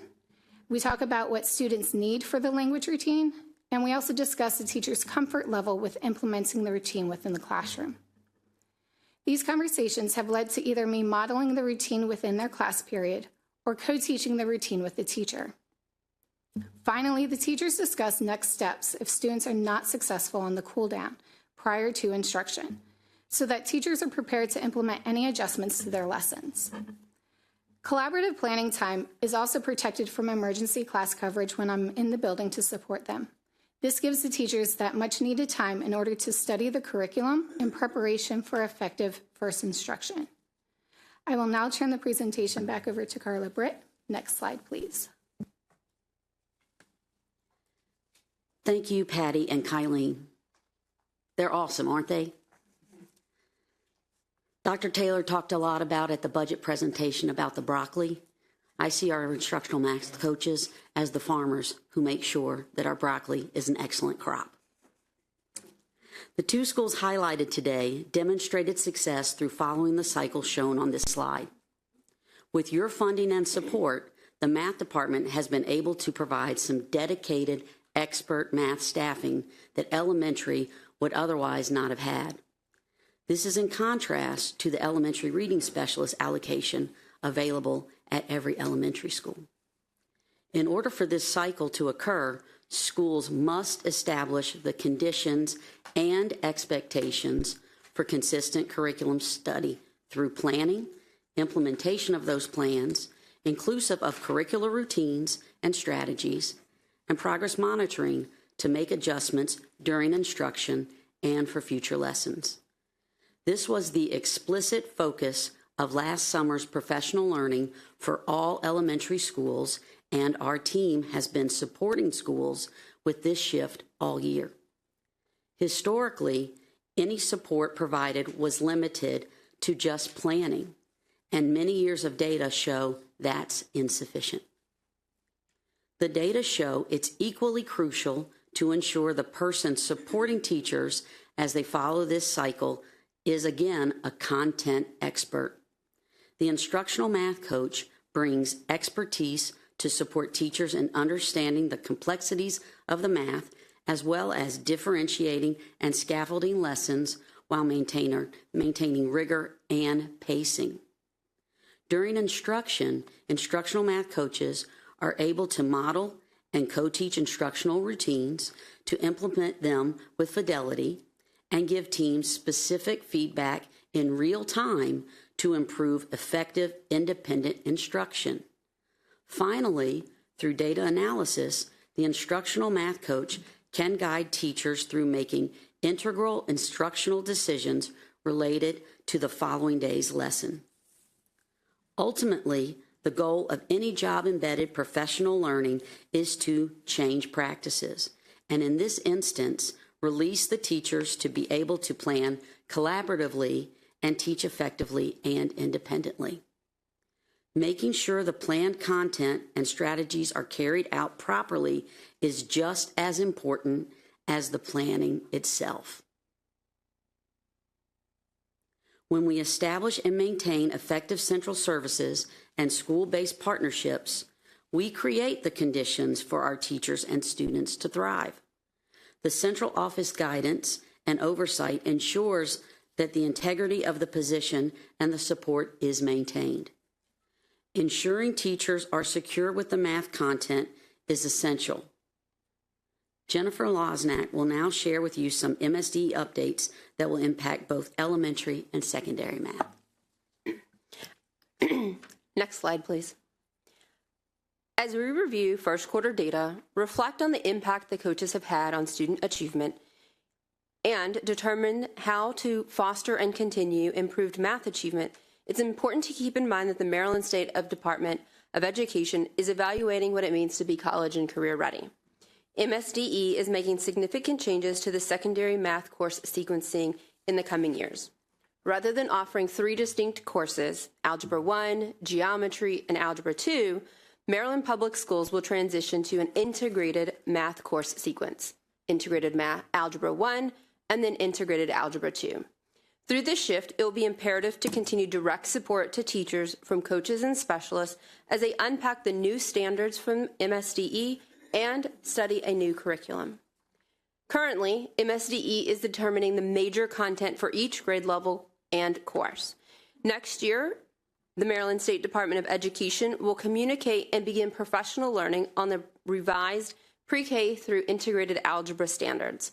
In 2026-2027, implementation for pre-K through 8 standards will be rolled out.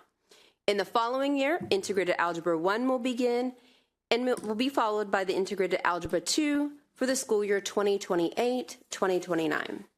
This process of providing schools with ongoing support and content expertise from centrally supervised math positions, such as the instructional math coaches and specialists, will be essential to ensuring a smooth transition to course sequencing changes and the continued success of our students here in MCPS. I'll now turn it over to Dr. Peggy Pugh. Next slide, please.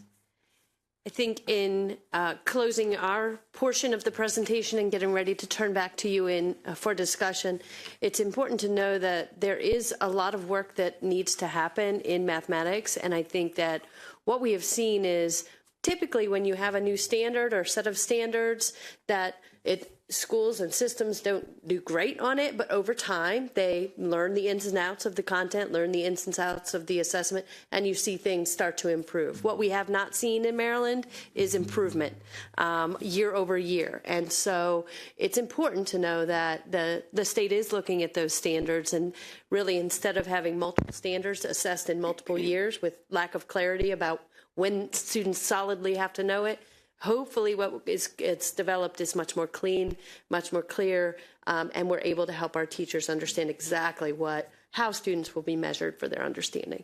And with that, we'll turn it back to you for discussion. Thank you, everyone. I'm going to turn to my colleague to see if everyone has questions or comments. Let's restrict to 2 questions per board member this round. I'm going to start from this side. Thank you. I just have one question to start. Can we go back to the MLK slide for a second?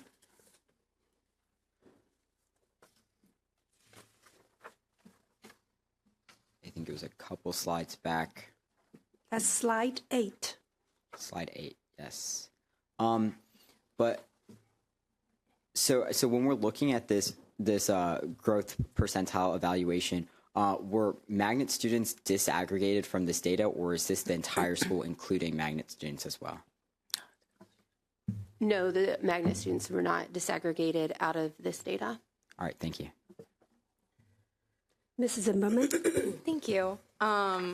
So as we're looking at our math proficiency, either declining or being kind of stagnant across grade levels as our kids are getting older, I want to ask a little bit more about what we're doing with MAP and how we're looking at the data.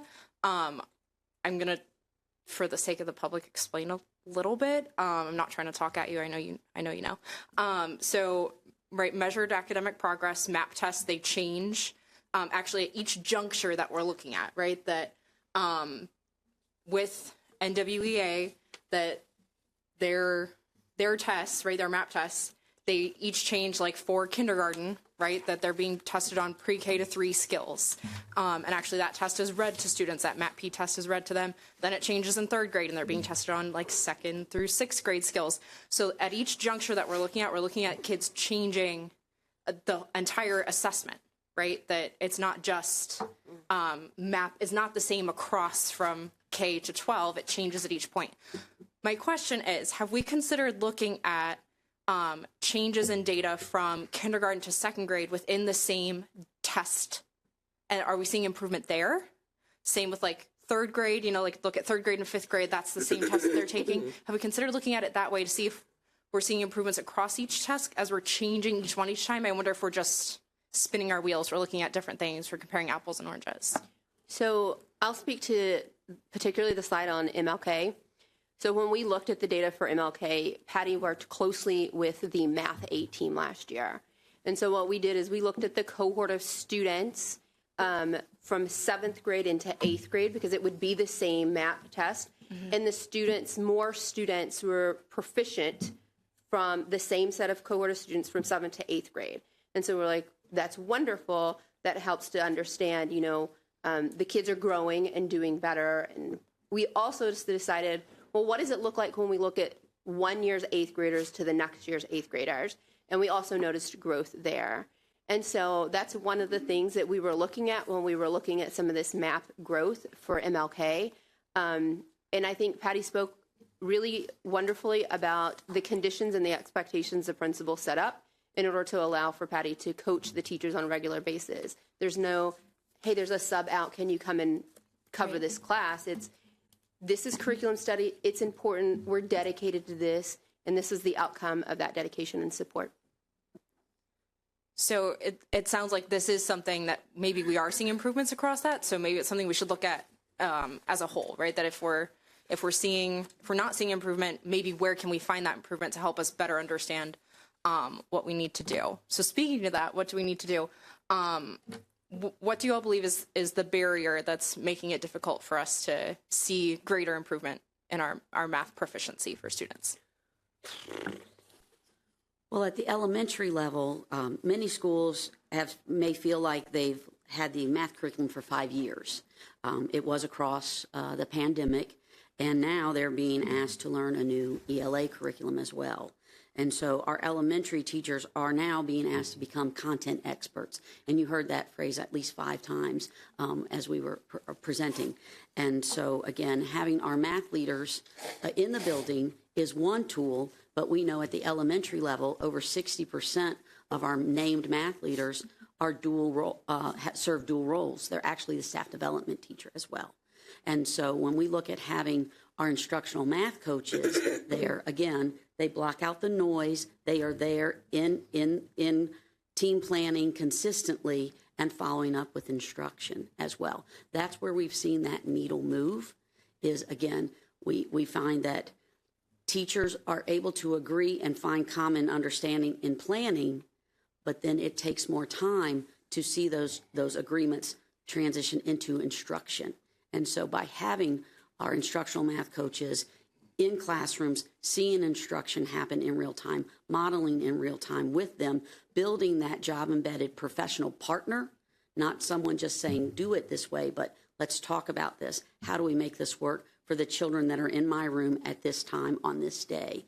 That's really showing success.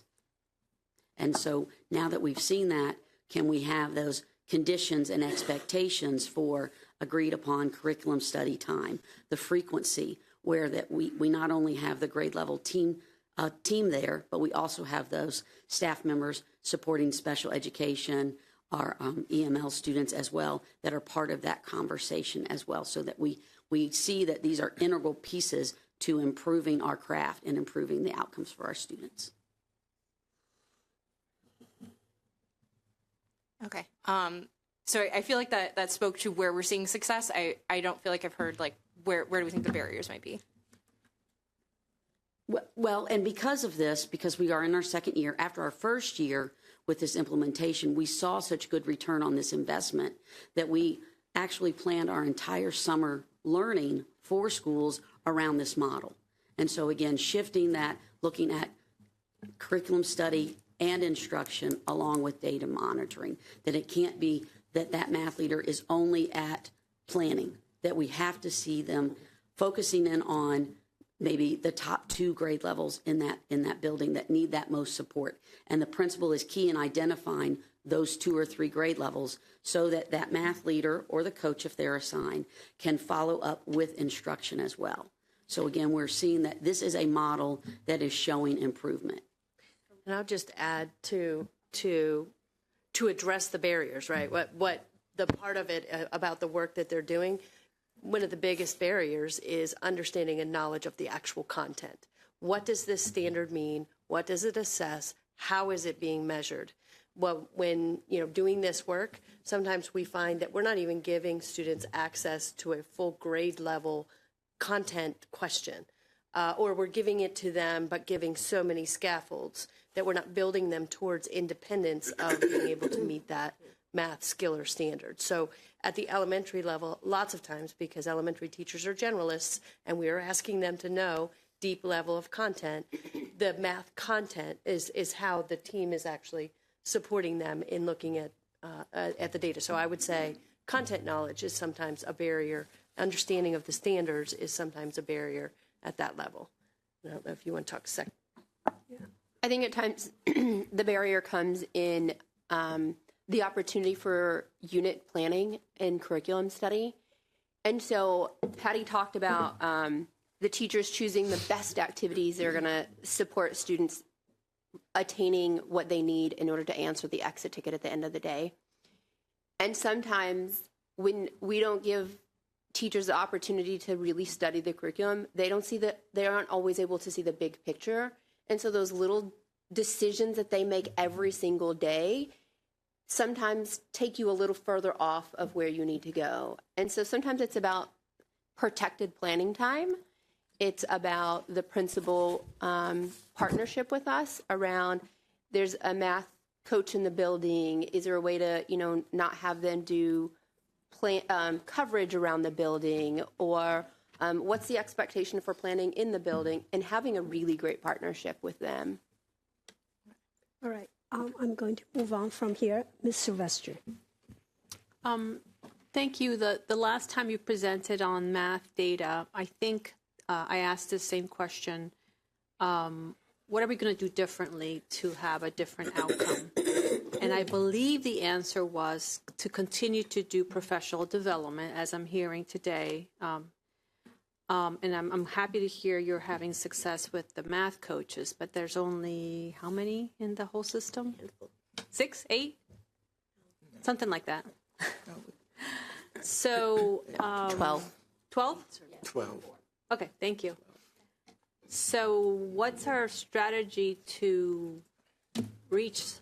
We just can't, we can't wait for 12 people to get through an entire school system. So what are we going to do what we have to do to reach more teachers so that they can have, as you said, the support and content knowledge increase that they need, and curriculum time and planning, so that we can see some of the outcomes that you have presented today. We're so glad that you asked. And they'll opine on some of the more specific strategies. And while they're kind of collecting their thoughts around that, I will say that we do have some expansion of math coaches in the budget proposal that's before the board for consideration into cross-functional teams where they'll work with literacy specialists, school leadership, as well as other domains to meet the needs of a specific cluster and to rearrange their work on a cluster basis and really hyper-focus so that they have a set of teachers that are known to them, that are their teachers, and every teacher across the district is accounted for in that model, and we'll expand to have enough to cover that. But to approach it from more of a cluster basis. But we see great efficacy in the work that the coaches are doing right now, and see an opportunity to expand that and to have a focus that is cluster-based and utilizing our cross-functional team approach in the future. But they also have other specific strategies, and they'll tell you all about it. And I'll just add another large district strategy is clear focus on what the outcome is that you're measuring and valuing, making sure we have assessment literacy, right, so that people understand the point of each of these assessments that we're giving and what they can get from them. The other piece is the alignment of professional learning. Professional learning should include content, and content needs to be a part of it. So there's an opportunity moving forward in looking at how we're delivering professional development by including content as part of that professional development at the appropriate grade levels. I'll expand on that a little more. In the month of December, we provided professional learning for all school-based leaders. So a school can invite 3 people with them to professional learning, and the professional learning was solely on secondary mathematics. Everyone engaged in an Algebra 1 lesson. They experienced a math language routine. They understood the components of a lesson and what you should be seeing when you go in there. And so what we did as a secondary math team is we were hoping to align our professional learning that was scheduled for yesterday with math leaders to say, you had professional learning with your principal. Now, here's how we're going to support you in coaching and seeing that this change happens. And so that we're not just accepting something stagnant, but from the secondary math team, we push in specialists where there aren't coaches to support the math leader in ensuring that change happens. What's your school improvement plan? What are the micro changes that you're making along the way throughout the school year to get to that end goal of your school improvement plan? And so I don't know that we've connected our work always the same way with the school improvement plan. And so that's been one of the major pushes for our team, is to say, when you go in there as a specialist or a coach, you should know their school improvement plan. What is the change that the content specialist is making? How can you support the content specialist to have coaching conversations with a teacher who maybe isn't making the change along the way through the professional learning that's being provided? Okay. Yeah, I'd love to learn more about this process. It just seems so hard, and it takes so much work across such a large system. And, putting more money into it doesn't sit well with me. it feels like I think you've said this before, right? We're still learning this curriculum because of the pandemic. Wasn't a fair shot to say that we've really had it for this long. So for a follow-up conversation, I just really want to understand why it's been so hard for the system to really benefit from this curriculum. Thank you. Yes. Ms. Rivera-Oven. Thank you. So,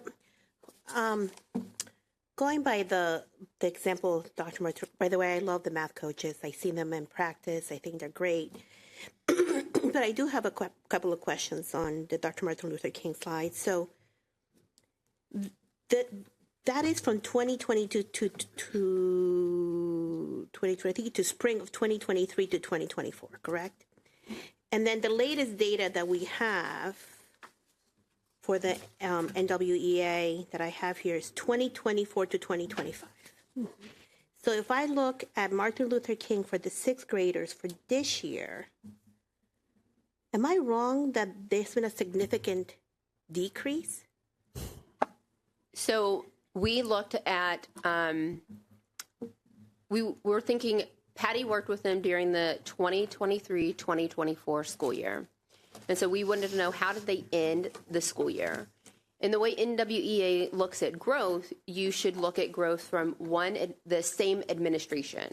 So we looked at them in the spring of one year and the spring after Patty had been working with the teachers at MLK. And what we see is that their growth percentile, not their achievement, but their growth percentile is 66%. And so I'll give you what that means is that if I scored 220, what they do is they take all the kids who scored in that same percentage or that same score and say, all right, if 100 kids took it and scored 220, let's look at 100 kids, those same 100 kids, and see how they did and how much growth they made. And so on average, if we were to put those kids in that, line them up 1 through 100, they were at 66th percentile. And so they're growing faster than 65 other students in that same testing rank of whatever they started with.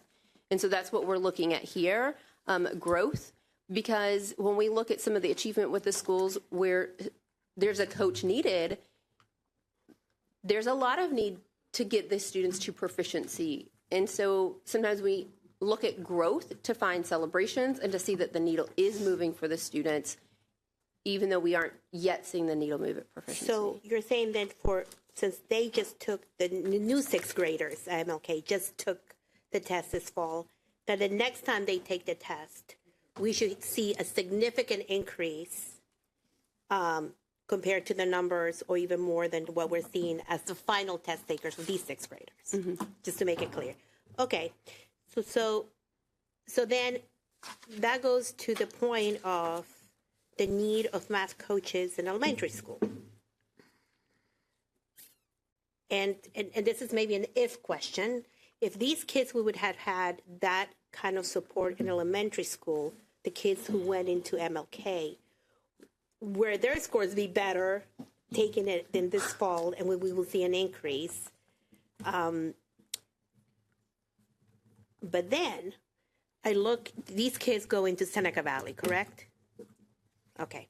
So the kids in 8th grade, and one of the things that I had an issue with is, although these are the general numbers, I don't see the EML numbers and the FAR numbers, which are significant to me, because there is a significant number of kids who are EML, and there's different levels of EML. So I was mainly looking at the EML 4s, who are the kids who are about to finish EML and transition into regular classes, and the kids in farms. So if we look at 8th grade, those kids will go into Seneca Valley High School, right? So Seneca Valley, this fall, right, had 400 plus kids who took the test. And MLK had 230. So half of them came from MLK, but I'm looking at their scores for at least the Black kids and Latino kids, and only 54%, right, were able to score in the maps, and for Hispanics it was only 48%, And then if we look at EML, it's 18%. And then IEP is even worse, it's like 13%. So I'm trying to see if the other kids who are not part of that group did not have that kind of support, which then goes into us looking into advocating for math coaches. Because if half those kids had that support, right, at MLK in 8th grade, and we saw that they were performing at a 72%, but then we look into the kids, you know, who took the test. I'm trying to see why was such a big decrease of almost 20, in some cases 25%. So when we look at the 8th grade students at MLK who are in this 73rd percentile for growth, correct. This includes all 8th graders, whether they're in Math 8, whether they're in Algebra 1, or whether they're in Geometry. Okay. When we look at the Seneca Valley, what high schools were asked to do was only to assess this Algebra 1 student. Ah, got you. And so we're not really looking at the same group of students. And so I would say would be only looking at probably the kids who were in Math 8 in the previous year. And we know our data tends to not be the same for students in the different courses. And then is there a way for us then to get that data to see how those kids are doing? Like to see the kids who were in this cohort of 8th graders, whether they're taking algebra, whether they're taking different math, and so are they doing as well as we expected? Or is it that we need to put more, math coaches to support the trajectory of those kids in high school to be consistent with what they had in middle school? That's something. You guys are the experts, so you tell me. So that's something that we can look into. I think another thing as I sit here is looking at, as our students go from elementary to middle school, and they have a coach. It's a coached school at elementary, and then what does that look like when they also have a coached school at the middle school? Yes. And how that over time supports the students. So those are some data points that we can look at. Okay. I also there was something else that you said. I'll come back. The EML students. Oh, yes. How poorly they're doing in every level. They would be included just into whatever demographic they are. We pulled this data through the NWEA website, and currently I don't know that we are sharing that level of data with NWEA that I was able to pull other subgroups of students. It was just by race. To your point, though, you're looking at trying to follow the sequential story of our impact. And I think it's really right on point when you're looking at, we want to measure students against themselves, first of all, and then we want to know what they actually had access to, what supports they had access to. So these instructional coaches are working with the teachers so that the teachers no longer need an instructional coach, right? It doesn't need to be, their whole idea is to coach the process, to give the support, and depending on what level of support is needed, and then to move to another group. So I think we will have to track where they're assigned and how to get the information that you're asking for. But your point is interesting.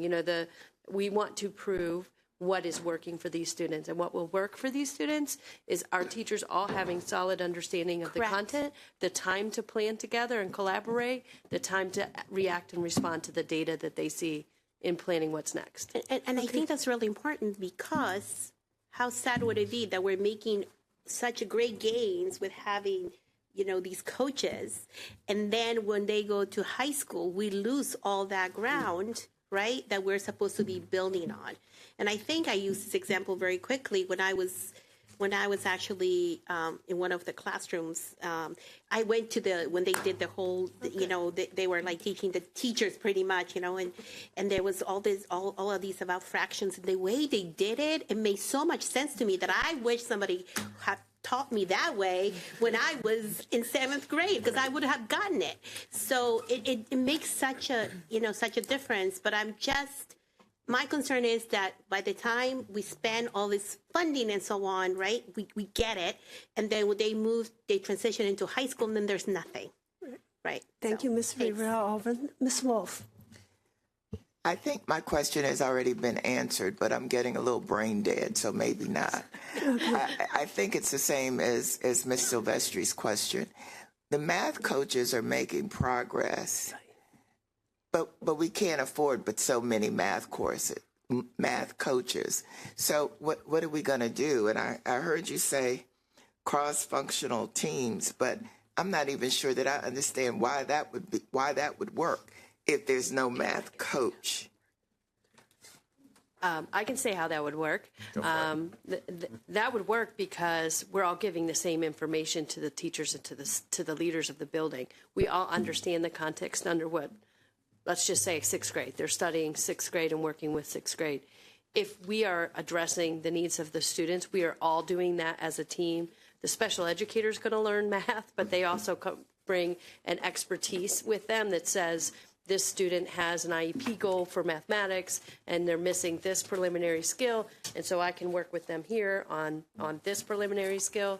The ELD teacher would know the level of EML language to know what accessibility to build into the routine.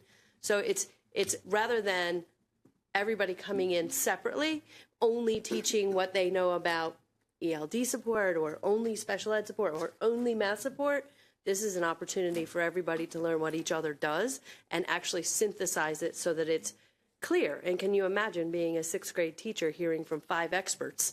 You need to hear the same thing, and you need to be working on the same thing. So this will simplify, I think, our approach. It will make it together a little bit more unified with a very clear end goal. So in addition to the 4 middle school math coaches at the secondary level, there are 2 instructional specialists at the middle school level and 2 instructional specialists at the high school level. And so what the specialists do is a big difference is that the coaches are able to say every Tuesday, I am at MLK with the Math 8 team and we are planning and we are curriculum studying. And so the support and coaching is weekly, sometimes bi-weekly, and so they're able to know that every Tuesday Patty's going to be there without a doubt. For some of our schools that don't have coaches, a specialist comes out maybe to their monthly department meeting and provides professional learning. Some of our specialists come out and plan monthly, or when the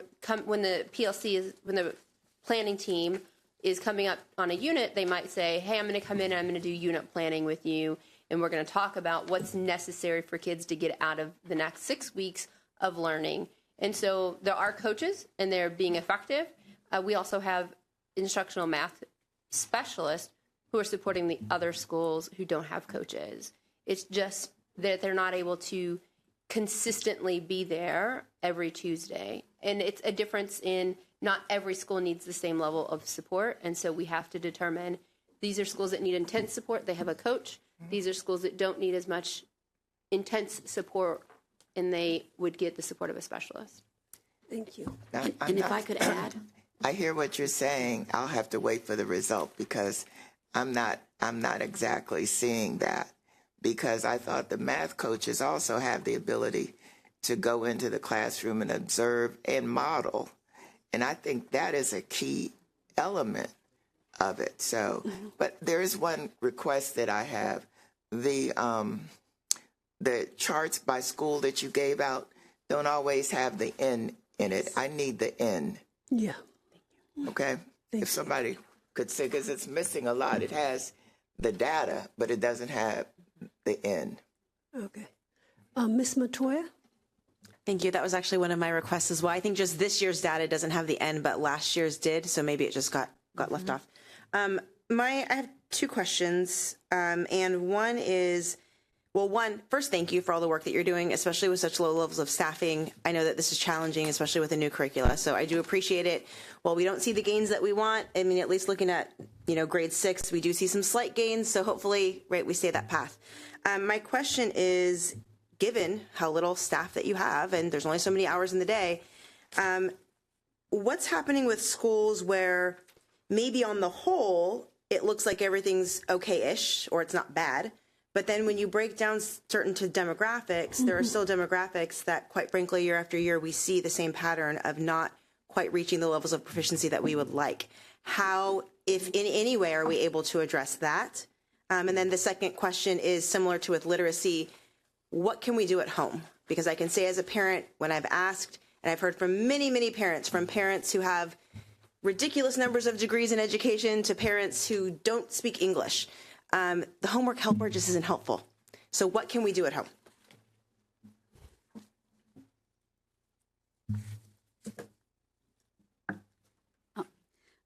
If we could go to the next slide, please.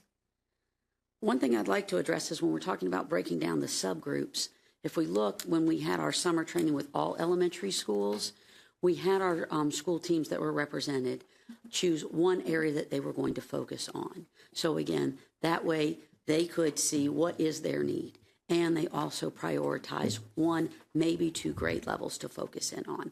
So again, to your point, thinking around where is that group of children that we need to follow. For example, we had Flower Hill was here, and they shared how they focused on their grade 4 class of students. And so looking at what are they doing in particular, if it's a curriculum study, are we having that time to make sure we have that minimum of 45 minutes to really dive into what is the know of the standard and how do our students need to show they understand that.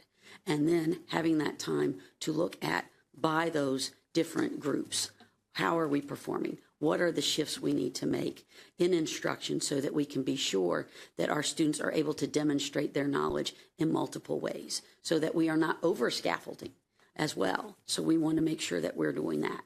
Now, to your point at home, again, we know that there are some materials that do come with our vendor that we want to make sure that parents have access to as well. And there are also additional resources that the schools have that they may be able to provide with particular students or student groups as well. But again, we want to make sure that math is a happy event at home and not a point of frustration. Right, and I think I would just like to encourage, and I can appreciate each school sends out information differently and communicates differently and whatnot, but I think that then becomes also part of the challenge, right, is because then we hear things from different people from different schools.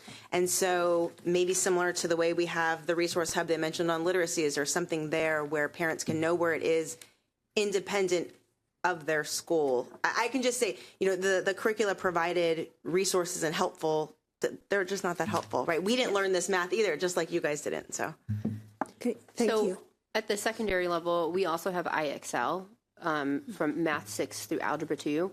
And so IXL probably at times maybe shows some supports that may be a little more traditional that a parent is accustomed to how they would have learned mathematics.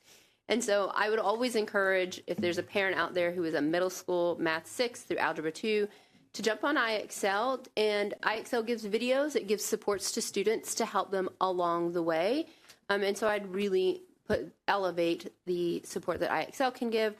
And around the schools, when you disaggregate their data and determine that there might be a subgroup of students that needs more support, if they don't have a coach, that's when we would send a specialist out there and think about what does the math leader in the building, what capacity building do they need? What supports do they need to have conversations with their teachers to say, we're looking at our data and here's where we notice things. And so that's part of the role of a specialist, is to help math leaders within the middle school and the high school have those conversations and elevate that data with their departments. All right, thank you. And for those that don't know, IXL is an online learning platform. It's actually outfitted for kindergarten through 12th. For core subjects, you can add on things like Spanish. I actually use it home for my kids, begrudgingly at times. But it can be helpful. Thank you. Ms. Stewart. Okay, so we really haven't talked about this kindergarten cohort too much. So what's your plan? I mean, this is a big change, and it's going to be a project, right? So anyway, I want to hear about your plans.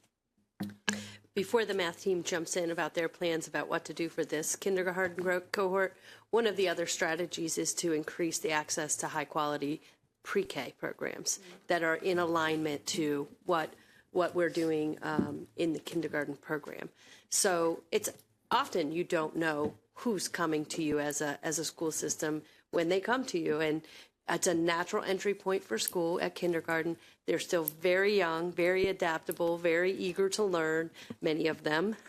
And so I advocate for as much prior care as possible where there's activities that are involving numeracy, even life activities. And I think we used some examples last time, measuring, cooking, those types of things that can happen in a structured way. But for the students who have come to us in kindergarten, I'll let Carla respond.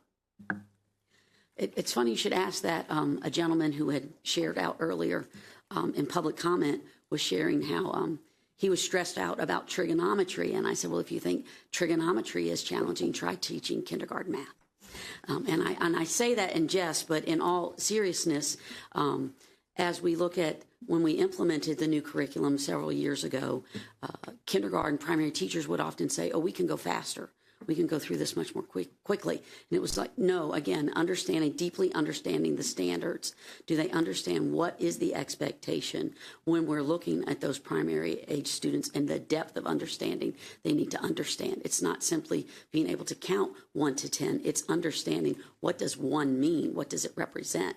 How can I look at this and understand these are 2 objects?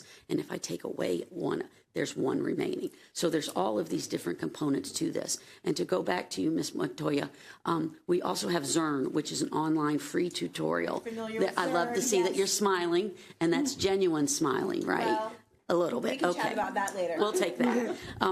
But to your point, it's not enough just to provide the parents with resources. We also have our math leaders who are staffed in the schools. Again, often many of them are also staff development teachers. But as part of our math leader learning, which we have most every month throughout the year, we are providing training and professional learning to look at a standard or a group of standards as they progress, for example, from K to 2, so that they can understand this is how this learning progresses from kindergarten to grade 1 to grade 2, so that when they are supporting their teams of teachers at school and a kindergarten team maybe says, oh, we can move through this, our kids can do this already, they have that background knowledge now to ask those questions of, well, can they show it in this way?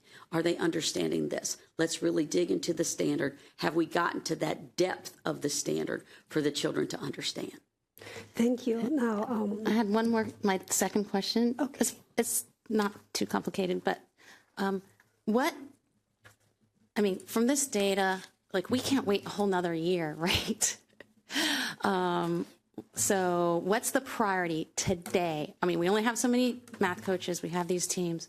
Just if you could quickly let me know what's the bang for our buck right now to change some of these trends?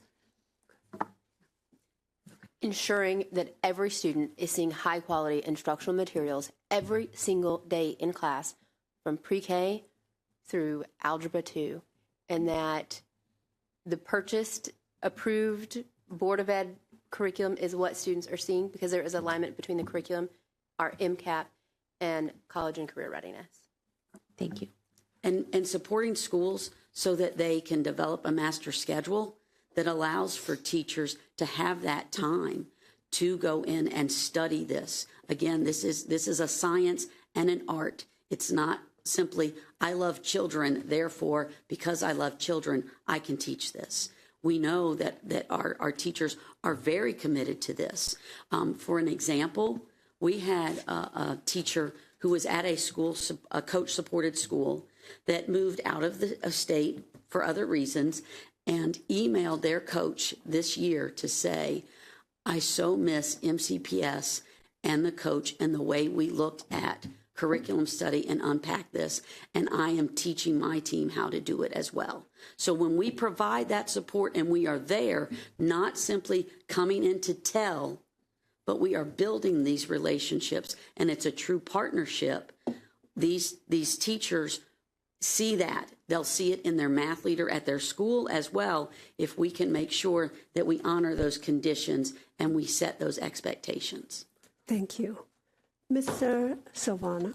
All right, thank you. I just want to say I appreciate the work that you guys have been doing. Thank you so much. This has been a very well-informed presentation. Kind of going back to one of the questions I had asked earlier regarding the aggregation of the data between the magnet programs. I'm looking through the rest of these schools, and there's a lot more schools where I think the data still is not disaggregated between magnet students and students, and I'm concerned that this might be used as a way to that this might not be showing the true facts of the data and is maybe covering up spaces that we know we need to work more, and we can't really see that because this data is being covered with magnet student data as well. I think when you look at the MLK data, we do see that African American, Black, Hispanic, Latinos are above the 50th percentile for growth.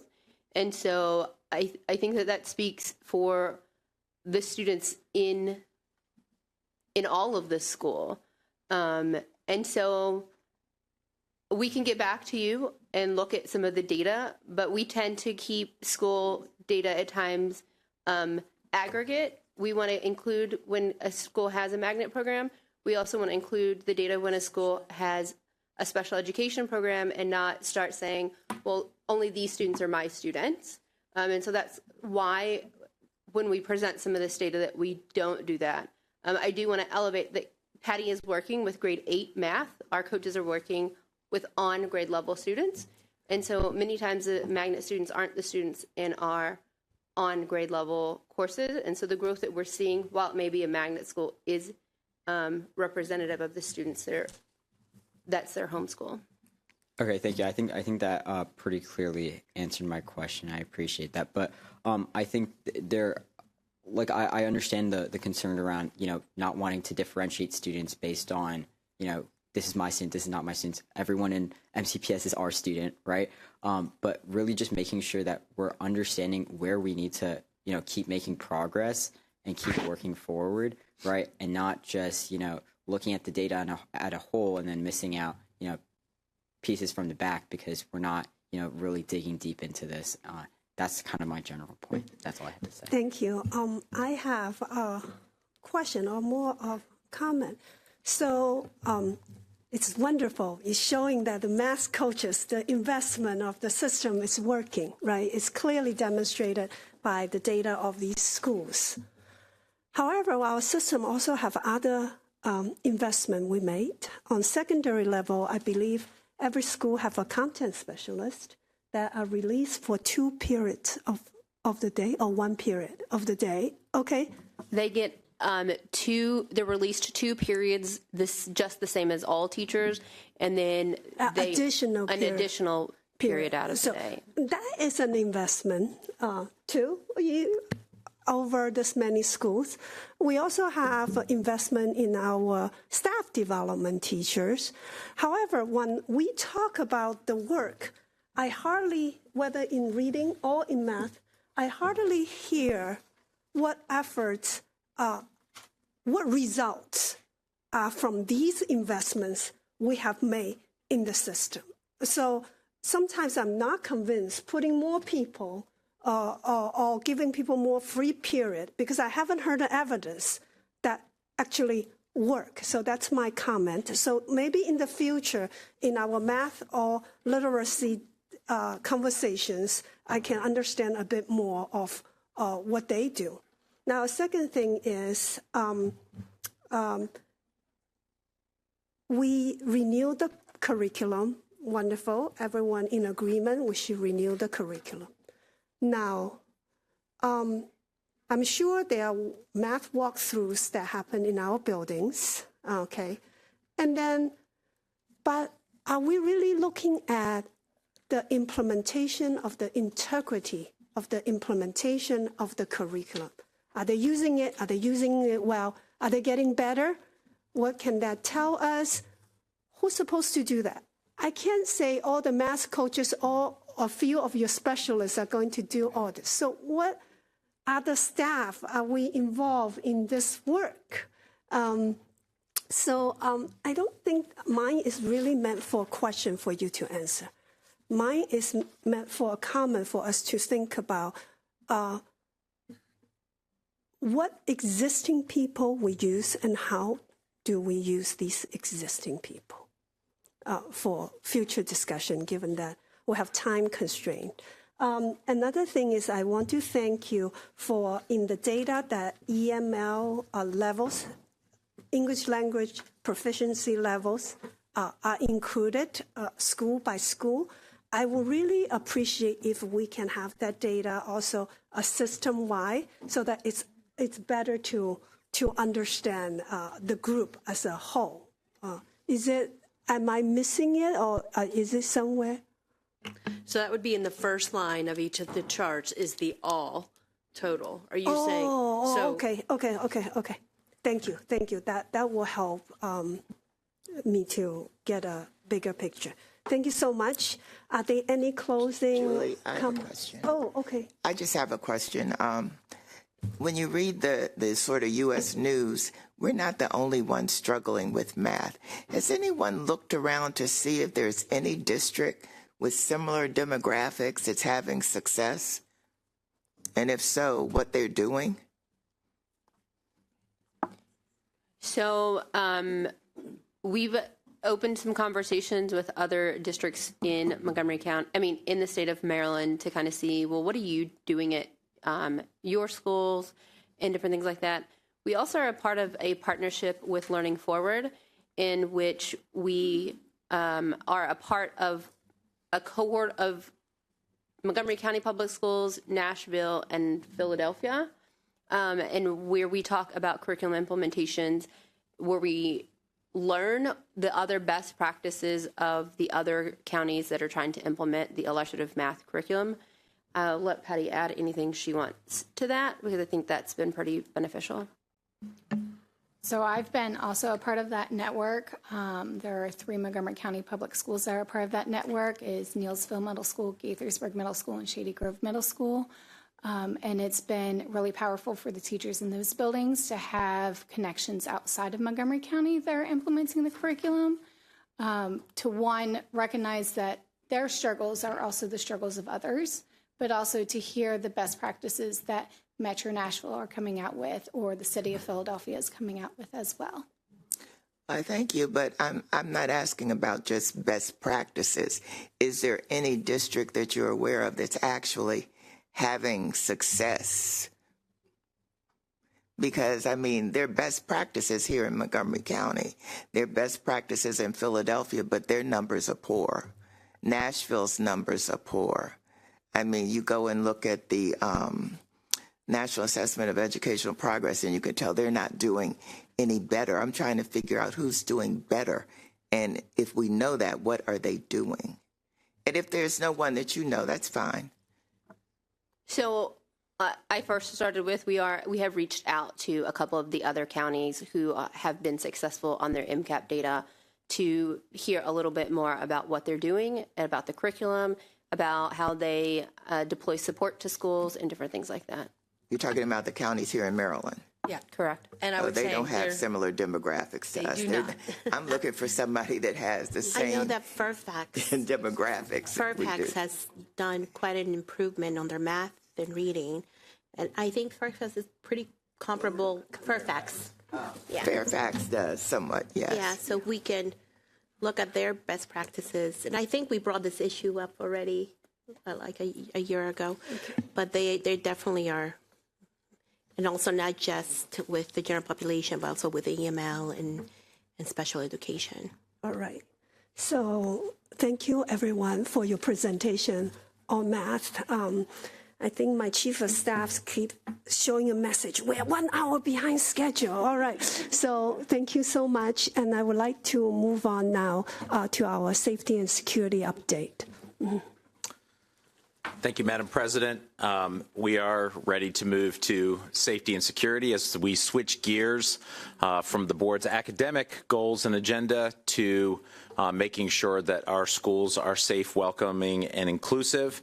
This commitment is not just a statement. It is our guiding principle that helps to shape our actions and decisions as a school system. The collaborative efforts created by our team to coordinate safety plans and strategies that impact individual facilities within their communities are crucial to the success and positive outcomes of each of our schools.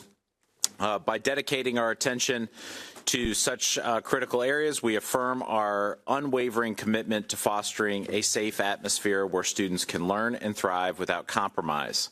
I'm excited to welcome several folks to the table. I'm going to introduce not just Mr. Marcus Jones, but the Ms. Shauna K. Jornaby to lead today's presentation and tell you about details on how we are moving MCPS forward in safety.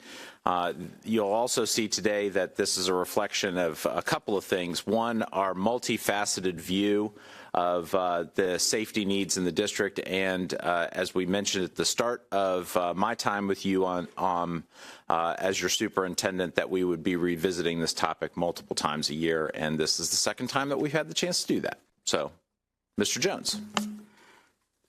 Thank you, Dr. Taylor, and good evening to President Yang and members of the board. Thank you for the opportunity to engage in the dialogue today about the critical work of ensuring that our staff, students, and families are safe. Montgomery County Public Schools is committed to providing for the safety of all persons on Montgomery County Public Schools property and to creating and maintaining safe, peaceful schools and workplaces where students and staff can do their best work, achieve, and thrive. The next slide, please. It is essential to understand that safety and security is multidimensional and requires a layered approach. Effective results with less incidents showing with staff visibility across many of our schools have proven to be effective. Consistency, I would say, is a key word as we work towards decreasing variance across our schools to increase effectiveness. Administrations that are leading from the front with clear expectations and are making those a priority and producing positive outcomes. The next slide, please. In bullet 3, we want to talk about some of the things that we have begun over the course of this school year. The middle school camera project is at the top of our list as we received the state grant. 98% of those new cameras have been installed at our middle schools. We're 4 schools from completing that project, which should be completed within the next week or two. Upgraded and new cameras are being installed in the next few months that have been identified from a backlog as well as our current request. Vape sensors installations are being scheduled as we talk. And will be shared with our high school principals in the next week or two. As we talk about our community engagement officers that are assigned to our high school clusters and support each respective cluster, all of our CEO positions are currently filled except the one, and that is at Northwest High School. I have been in contact with police leadership. They expect that position to be filled this month. So we should be getting notification of the officer who will be responsible for the Northwest High School cluster. We are also conducting training for all of our security assistants. Our training to include our management of aggressive behaviors for all of our security assistants to address, to enhance de-escalation, to deal with crowd control, as well as managing physical confrontation. This addresses major liability issues for our district, knowing that our folks are properly trained in these techniques. That training is expected to occur within the next couple of months. So as you note, that there are lots of balls are in the air in which we are working towards many aspects of our safety and security plan. But I also wanted to note that We also have our panic button considerations. I know there's been a lot of conversation, a lot of consideration about panic buttons as we talk about cell phones at our schools as well as radio transmissions. And I just want to highlight that real quickly because I have noted this just a few months ago when I began in my seat that we would explore an alert system, crisis alert system throughout our entire system. We have been speaking and we are speaking with several vendors to try to find the best product possible that we would deem that would be feasible and it would be productive in the world of security for all of our schools, for all of our staff to have the accessibility to be able to make an emergency notification. I know there's been lots of discussion about cell phone coverage at our schools. Whether it be any level of school, it's always a matter of discussion. I can tell you in many buildings throughout Montgomery County that are even outside of schools in my role as the chief of police, we found that there's been poor communication, there's been poor cell phone coverage, and you have three major vendors, primarily Verizon, AT&T, and T-Mobile, and all of them work on their own separate systems. Just recently, I was at Magruder High School, walking through the halls of Magruder where I had a Verizon phone that had no cell phone coverage, but I did have SOS coverage, which means that if I needed to contact 911, that cell phone still allowed you to call 911, okay? I was standing next to the security team leader who has a T-Mobile cell phone. He had 5 bars.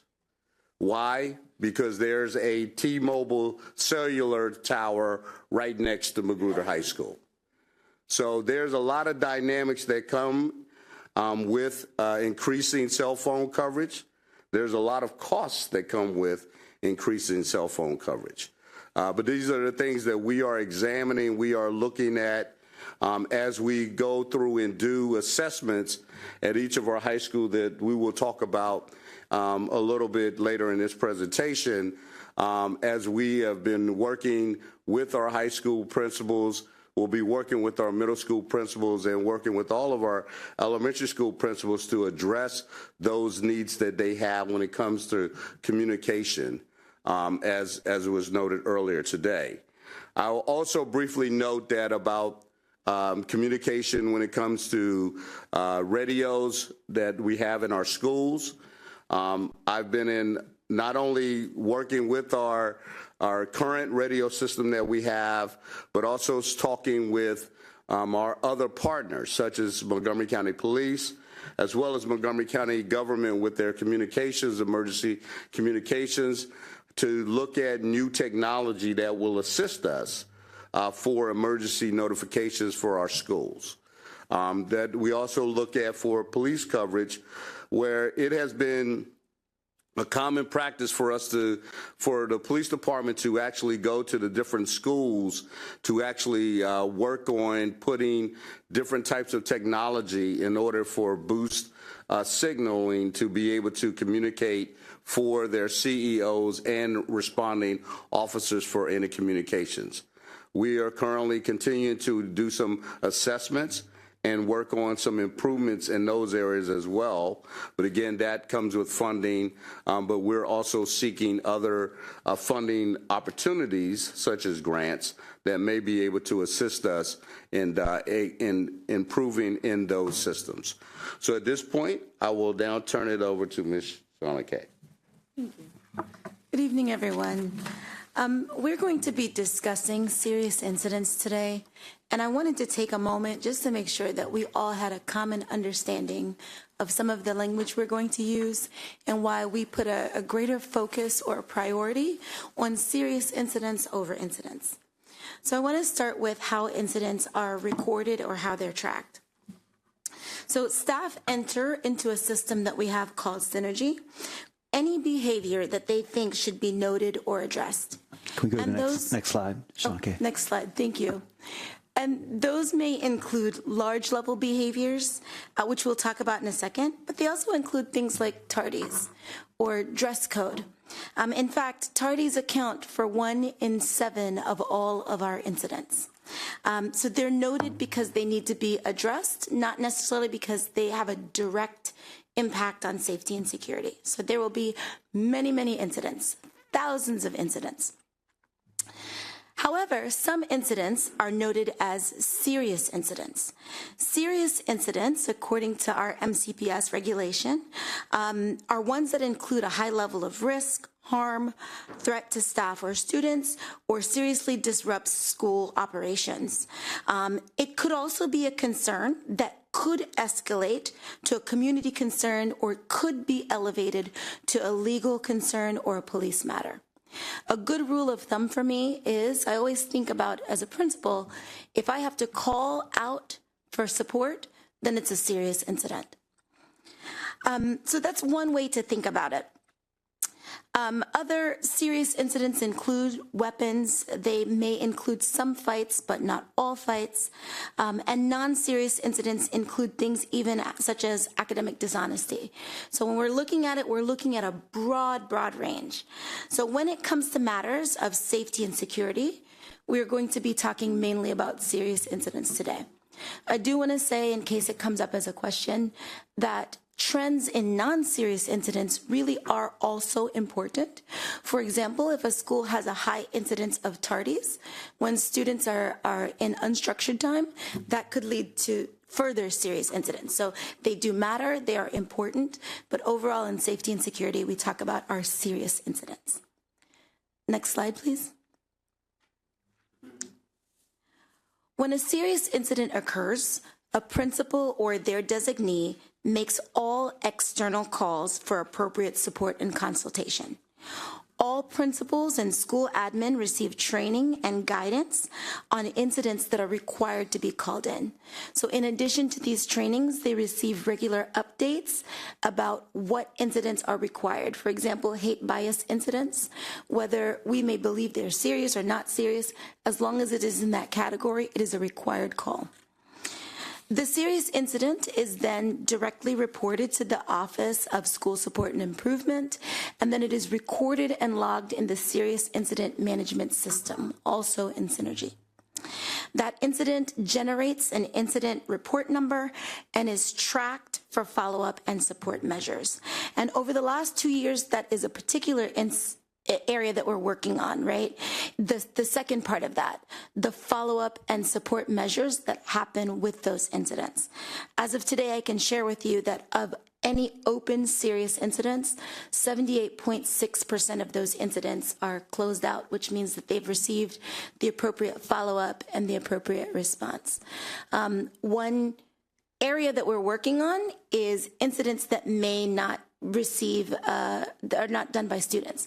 So if an incident's not done by a student and doesn't require a discipline response or a parent or a follow-up response, for example, a medical emergency, sometimes those incidents are not closed back out because there's nothing attached to it. So we're working on how to go back at non-student incidents to make sure that they're closed back out.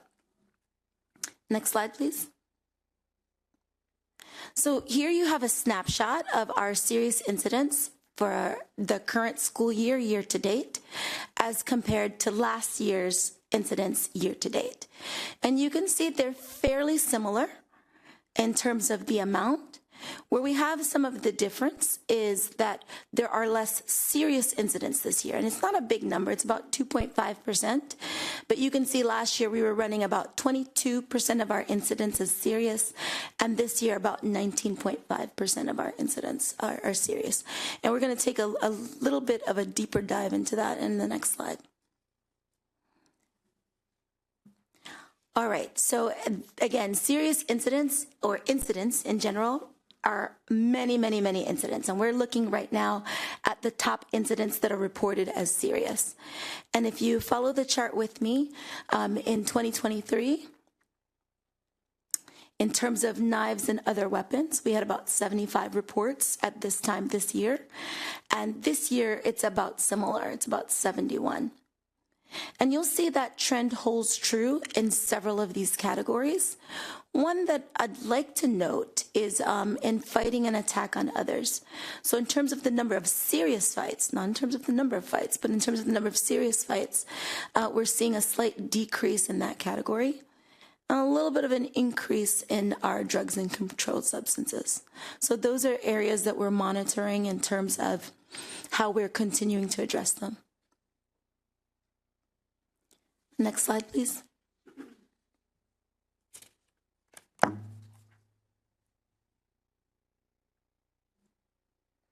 So in order to create the conditions for a safe environment, we have to consider not just what happens once an incident occurs, right? The point is we don't want incidents to occur.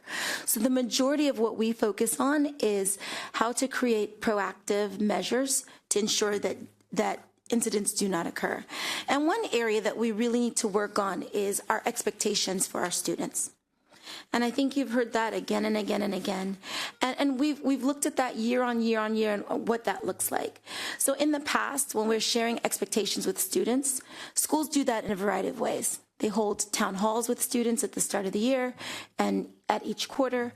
They have admin visits to classroom. There are psychosocial lessons with counselors. And this year, for the first time, in addition to our culture of respect modules focused on bullying and on hate bias, which we've done for the last 4 years, we've added in a new module focused on students' rights and responsibilities, as well as students' understanding of the code of conduct. And so this year, that is the first time that has been something that's been presented to students.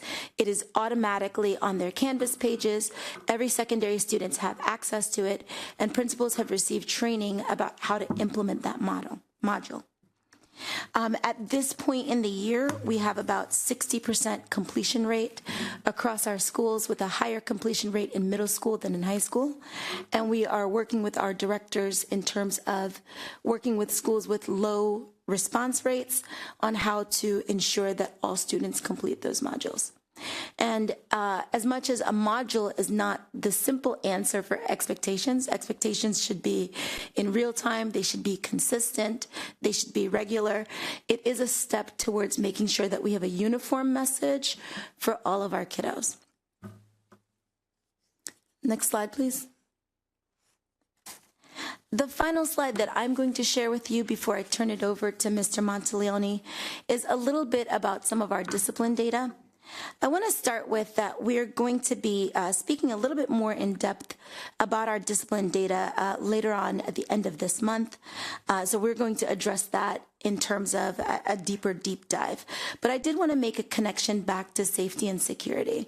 So if you see the chart in front of you, these are the number of suspensions that have been enacted for our students this year, year to date, compared to the prior year and the prior year, year to date. And while we do follow MSDE and COMAR guidelines using exclusion as the last option, I think it is really important to share with our board and with our audience, our families, and our communities that we take issues of safety and security seriously. We take issues of safety and security seriously for all of our kids, and we do communicate through alternative practices, through teaching methods, what those are, but also there are responses that may include temporary school removal.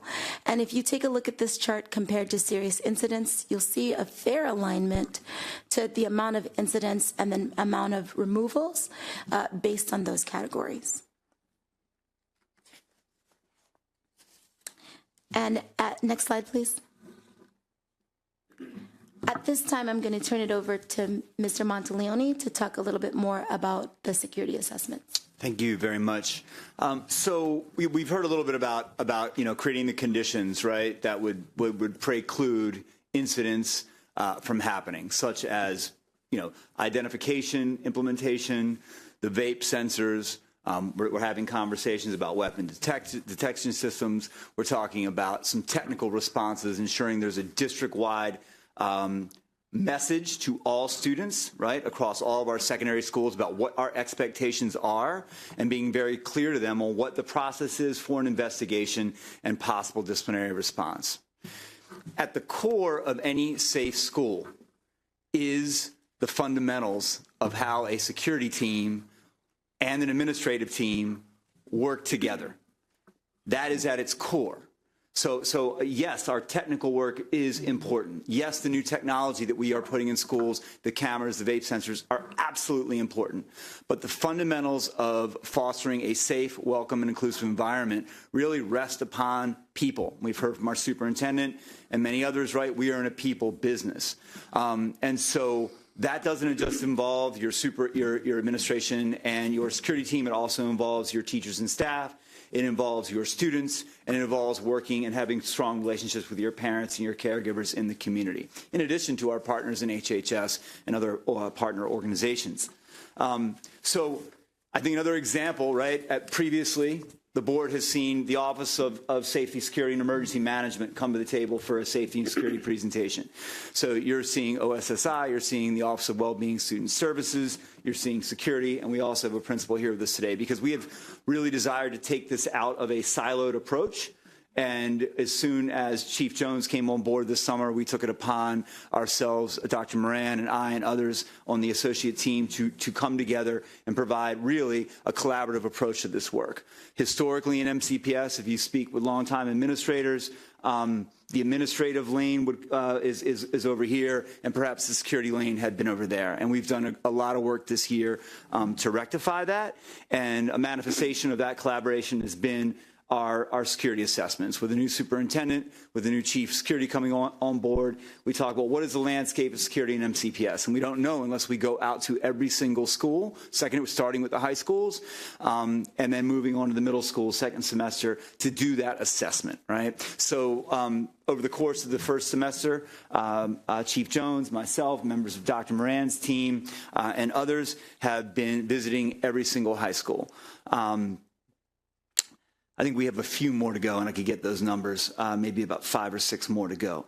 So what were the objective of this? Really to assess the current state and the specific needs that schools have, right? There are some needs that are almost universal across all schools, and there are some needs that are specific to schools, right? Are you in an urban footprint, such as a BCC or Richard Montgomery? Are you in a place that lacks perhaps some resources and transportation lines, maybe Poolesville, Damascus, Paint Branch? What are the unique needs? What is going on in the environment? What type of activity is happening in the community? Is that coming into your school building, right? So there are a lot of specific needs that folks have. And we also want to take into consideration, some of the changes we've had in our principals. We've had a lot of new principals that have come on board. I think, I don't want to quote the numbers incorrectly, but about 70% over the last 4 years are new to their position. And many of them may have come into the position during the pandemic. And so we really wanted to turn back the clock and look at some of those fundamentals that we had with administrators prior. So as we've talked to schools, we're reviewing their security coverage plans. Where are your security team members each and every day? Right? Where are they period by period? What is the duty and the expectation that you have involved? How often are they checking bathrooms, right?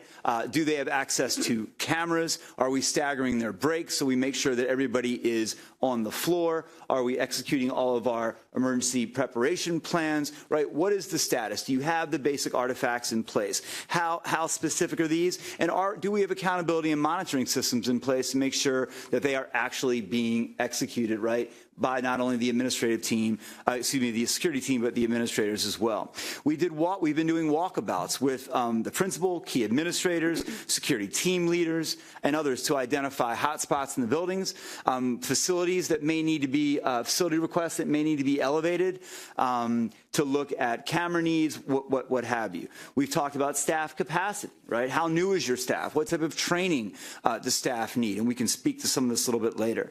What about the professional growth system, right? Is everybody meeting their core competencies? We have then agreed to next steps. We share a report with each and every school. We hope to finish with with, and I think this week put a little bit of a dent in a couple of those visits, but we hope to finish with the high school visits by the end of the first semester and then move on to middle school second semester. So we will have hit all secondary schools. Each school is getting a summary report. And we want to bubble up these reports to the superintendent and to the board so that we can share, here is what the landscape looks like, and we can give some percentages of schools that have certain needs versus other needs. So it's been a really, really beneficial process. It's been eye-opening. We've had some trends and takeaways, right? So some of the big trends we've noticed so far is that there is some variability school to school based upon the capacity of the security team, the administrators in the building, how they are implementing this, how tight folks are on their security, how closely they're monitoring, doors and checking those IDs. What is the plan for the bathrooms? Things of this nature. Are we utilizing mental health supports through the student well-being team when students are identified based on a root cause that may have been at the root of any incident? Additional cameras were identified as needed, but I know that Chief Jones's team has a list and is working on that. The ID implementation has varied a bit by schools. We heard a student testify earlier about ways to incentivize students to wear IDs. There are some schools out there right now that are doing just that. And we can dig into that today, later, but we certainly are going to be sharing with you all some recommendations on how a couple schools are implementing the ID process and how we could scale that up district-wide. There's a bit of a variance in effectiveness, excuse me, I said that about the capacity and effectiveness of certain teams, and then a district-wide approach to professional development for both administrators and security staff in the same place at the same time, hearing the same messages. We universally heard a request from security team leaders and principals about not having enough time with their security teams before school starts. They come back 2 days before school starts. One of those days is taken up with state regulations and training that must occur every single year. So in order to provide the professional development for those security team members and to invest in them, we don't want to hire them on a Friday and drop them into a 3,000 student building on a Monday. So those are some large trends and takeaways. One of the schools that we visited was Clarksburg. And I'm going to pass it to Ms. Anita O'Neill, who has done an outstanding job in addressing safety, security, school environment, reducing suspensions, really from a holistic approach. So we thought it would be nice to hear from her. Thank you. Good evening. Thank you for allowing me to present about our ongoing initiatives that impact safety and security at Clarksburg High School. Today I'm going to share some of our key actions from this year and some positive outcomes that we're experiencing.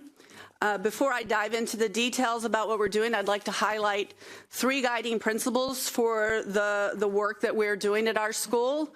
And I think first and foremost, relationships are foundational. Building and fostering positive relationships within our community is central to everything we do. Additionally, positive behavior intervention strategies. These strategies not only support an individual student in growth, but also support our overall well-being of our community. And finally, it's the alignment of our resources and efforts. We are prioritizing aligning initiatives with our desired outcomes while refining or eliminating those things that do not have a positive impact on what we're trying to achieve at our school. Can we go to the next slide? Sorry. Thank you. All right, so what have we been doing so far this year? So again, like I said, focusing on relationship building and mentorship. Our staff is actively engaging with our students in hallways and other unstructured spaces, fostering trust and open communication to prevent potential issues before they arise. We've expanded our mentorship program where every staff member is paired with a student, providing personalized support and deepening connections throughout our school community. We're focusing on restorative practices and data-driven decision-making. We added 2 restorative approach coaches this year who analyze student data and help us identify interventions and strategies that are best suited for those students. So it could be connecting with trusted adults, referring them to services, holding meetings with caregivers as examples. We're also looking at features and synergy to be proactive in communicating through some of the enhanced tools like notes and enabling staff to document concerns and share those with other folks so that we can ensure timely support. We're really focusing on proactive measures and tiered support systems.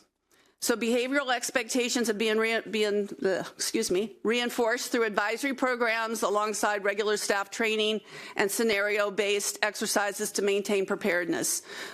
You heard a previous speaker talk about having security and admin together. We have regular OSET meetings, which we're each month, and we go through scenarios. We look at incidents. We use the materials that are provided from central office to run our trainings.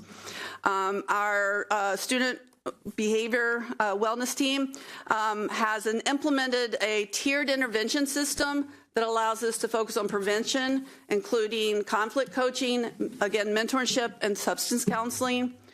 We redesigned our Alt-1 program, which we now call our Enhanced Intervention Program, and that provides flexible support to students. And I pulled data today. This year to date, we have served 71 students through our Enhanced Intervention Program versus last year, for a whole year, it was about 20 students. So we really have upped the impact of that program. We're also focusing on community partnerships and engagement. We have partnerships with organizations like the Conflict Resolution Center that provide students with coaching and mediation to address conflicts constructively.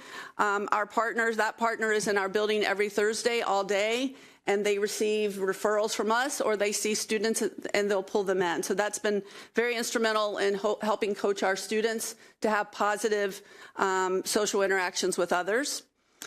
We collaborate with Bridge to Wellness and Street Outreach Network to offer additional supports for students. We strengthened our one-pack mentorship program this year through a partnership with Mentor Maryland and DC, so giving us some advice on how to expand effectively and have more impact with our students. We've begun to expand our community outreach initiatives like Meet and Eat at the Plumgar Community Center and some personalized phone calls to caregivers to invite them to school events, which we've seen an enhanced community engagement. We've seen parents come to our building that we didn't see before because now they've connected with adults in our building and they feel comfortable. They have a trusted adult themselves. We had the opportunity in October and November to share our work during the monthly MCCPTA cluster meeting. So that was nice to be able to highlight that work. And we continue to seek new partnerships and activities that are aligned with our students' interests to provide positive outlets and opportunities for them to develop life skills and also feel good about themselves. So real quick, what are our simple results so far this year? We have seen a reduction in suspensions. Our current suspension rate is less than 1%, and we've seen significant decreases across all demographics, including African American, Hispanic, and students with IEPs. Our staff is reporting an increased sense of safety. Last year, that mid-year survey resulted in only 46% of our staff reporting and feeling extremely or quite safe at work. At the end of marking period 1, this year that figure is 64%. So we are surveying, we continue to monitor quarterly. We conduct weekly staff check-ins to ensure that we're addressing any concerns that pop up, and we're really eager to see the results for the district survey that will be coming in the spring. And we have an a reported increased sense of student belonging. Our Minority Scholars Program students, leaders, collected data this fall that shows that 82% of our students report having a sense of belonging and a trusted adult at Clarksburg High School.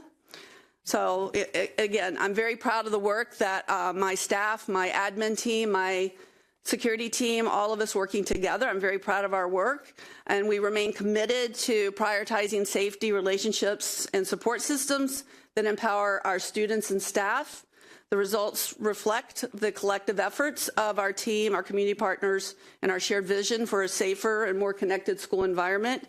And thank you for your time, for letting me share. Again, I'm very proud of the work at Clarksburg High School this year. Next slide.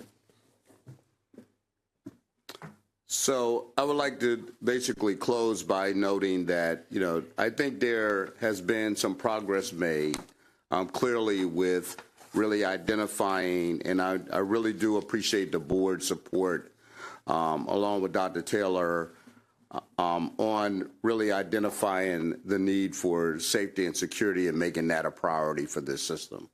Without your support, I can tell you that it would make it much more difficult for us to really accomplish this task.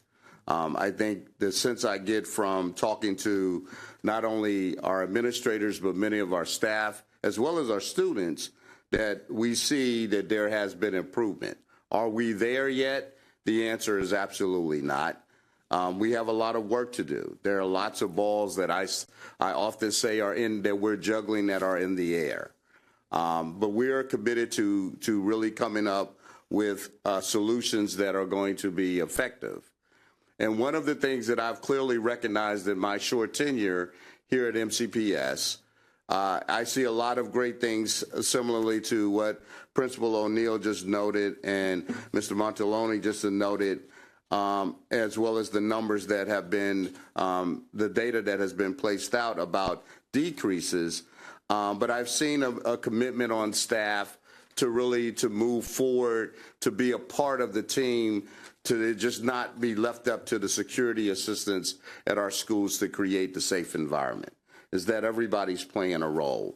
And the more we see that from a leadership perspective and we continue to grow upon that, I think we're only going to get better, because it is about preventing incidents from occurring. It's not waiting for something to happen and then we become reactive. We really need to be in a proactive mode going along the way. And I just wanted to give a couple of updates, particularly as I know we spoke about this as well before when we talked about ACS readers, similarly at our elementary schools and some of the other schools that need those as well as door sensors to provide that sense of security at many of our schools that we know that people who are coming into our schools who don't belong in our schools. Those things happen sometimes on a daily basis. And our security teams, our administrators are aware of those individuals who belong in their schools. And I can tell you by us going around and doing these assessments and watching the identification system where it does work, though it, again, the big word of the day for me that I think that I carry with me on a daily basis that I don't see is the consistency across the board. And that's where we have to get to from a standpoint of safety and security across Montgomery County Public Schools. We need a consistent system that everybody understands what's the rules of engagement and what are the resources that we all have, no matter what our environment, no matter what the culture is at our particular school, but that we're all on the same page. So I'll close there, and we can now have a discussion. Thank you. I'm going to start a discussion from my right-hand side. Sorry. Ms. Stewart. With time constraint, this round, let's do one question first. Okay. I'll pick a hot topic. These, at least I'm getting feedback about the ID program and how it's working or not working. And what I know there's been several models used, and how are you determining which model seems to be working? How are you getting that feedback from the whole community? So I think there are several models, right? We've seen some schools that require students to wear the lanyard around their neck and to be able to show it immediately when they walk into school. Some schools are not necessarily checking it the same way. Some schools require you can have it around your neck, but you could also have it attached to your backpack. And again, there are some schools that we see where staff is actually checking more times than not versus when the student is not displaying it to make sure that they are displaying it. We see some schools where they come in and they don't have their IDs. There is a system that's been developed that gives them their replacement ID for the day. Or if they lost their ID, there's a system. But again, there's not consistency because each school is doing it individually across the board. So what we're trying to do is to take what we're seeing and make recommendations that we come up with a holistic approach of a possible policy procedure that would be beneficial for all schools. And based on some kind of result, right? Because it's not just to do it because we just want to see kids wear lanyards, right? No. So has there been like less outsiders coming in the school? Has it helped? So have some kind of a measurement as well as you're picking the program. Absolutely. It is, again, making sure those that belong in the school belong in the school. I mean, we also seen it where we have some staff members who don't wear their IDs, right? So again, many schools know who belong in their schools, but then you have some schools that are so large, right? That it does require, right? And it is a change of culture, right? A change for individuals to wear an identification card to show it when requested. And it's not just for the fact that we're just saying we want you to have it just to wear it.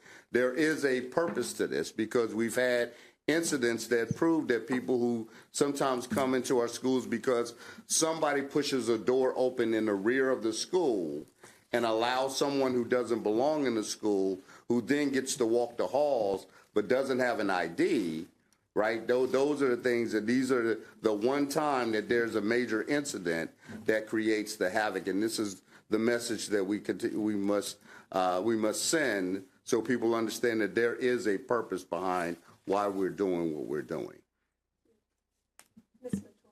Thank you all for being here, all of the work that you do, especially Principal O'Neill. I know you've had a full day of school and you're still here, so I just really appreciate that and the efforts that you're putting in at your own school.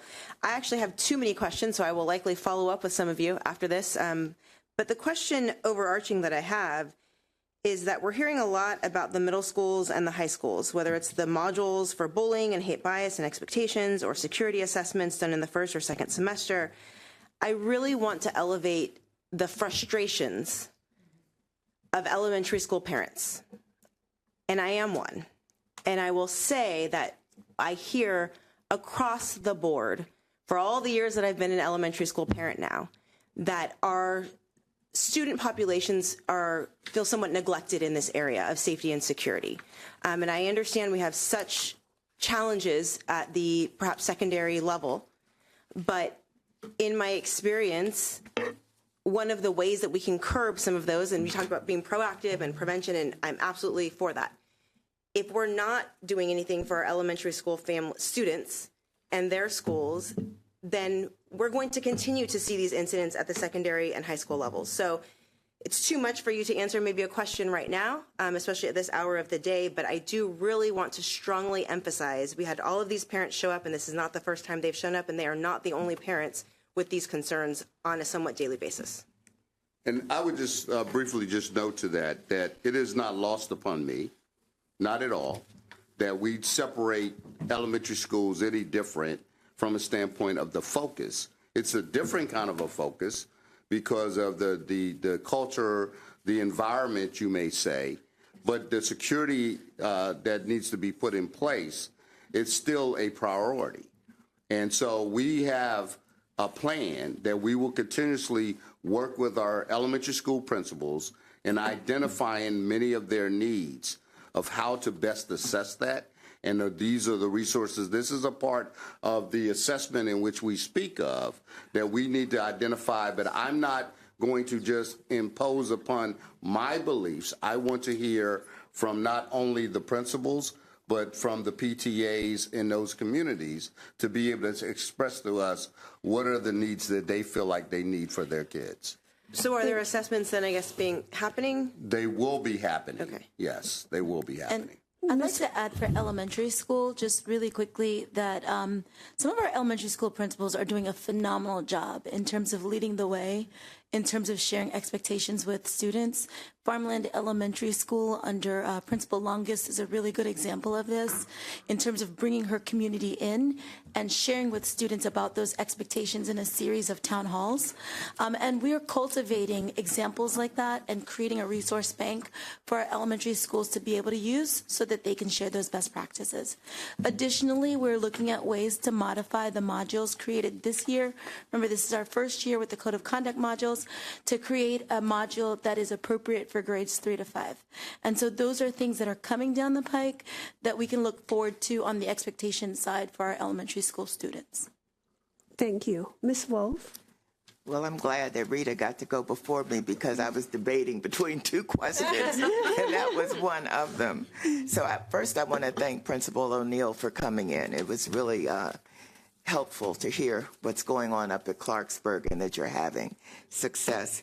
My question, of course, is always about the data. I just want to understand what I'm seeing here. The serious incident data. Go back to that slide. Slide 7. Yeah, it's on slide 7. I want to know, is this August 23 through December 4th? Is that correlating to the suspension data, school year 23-24?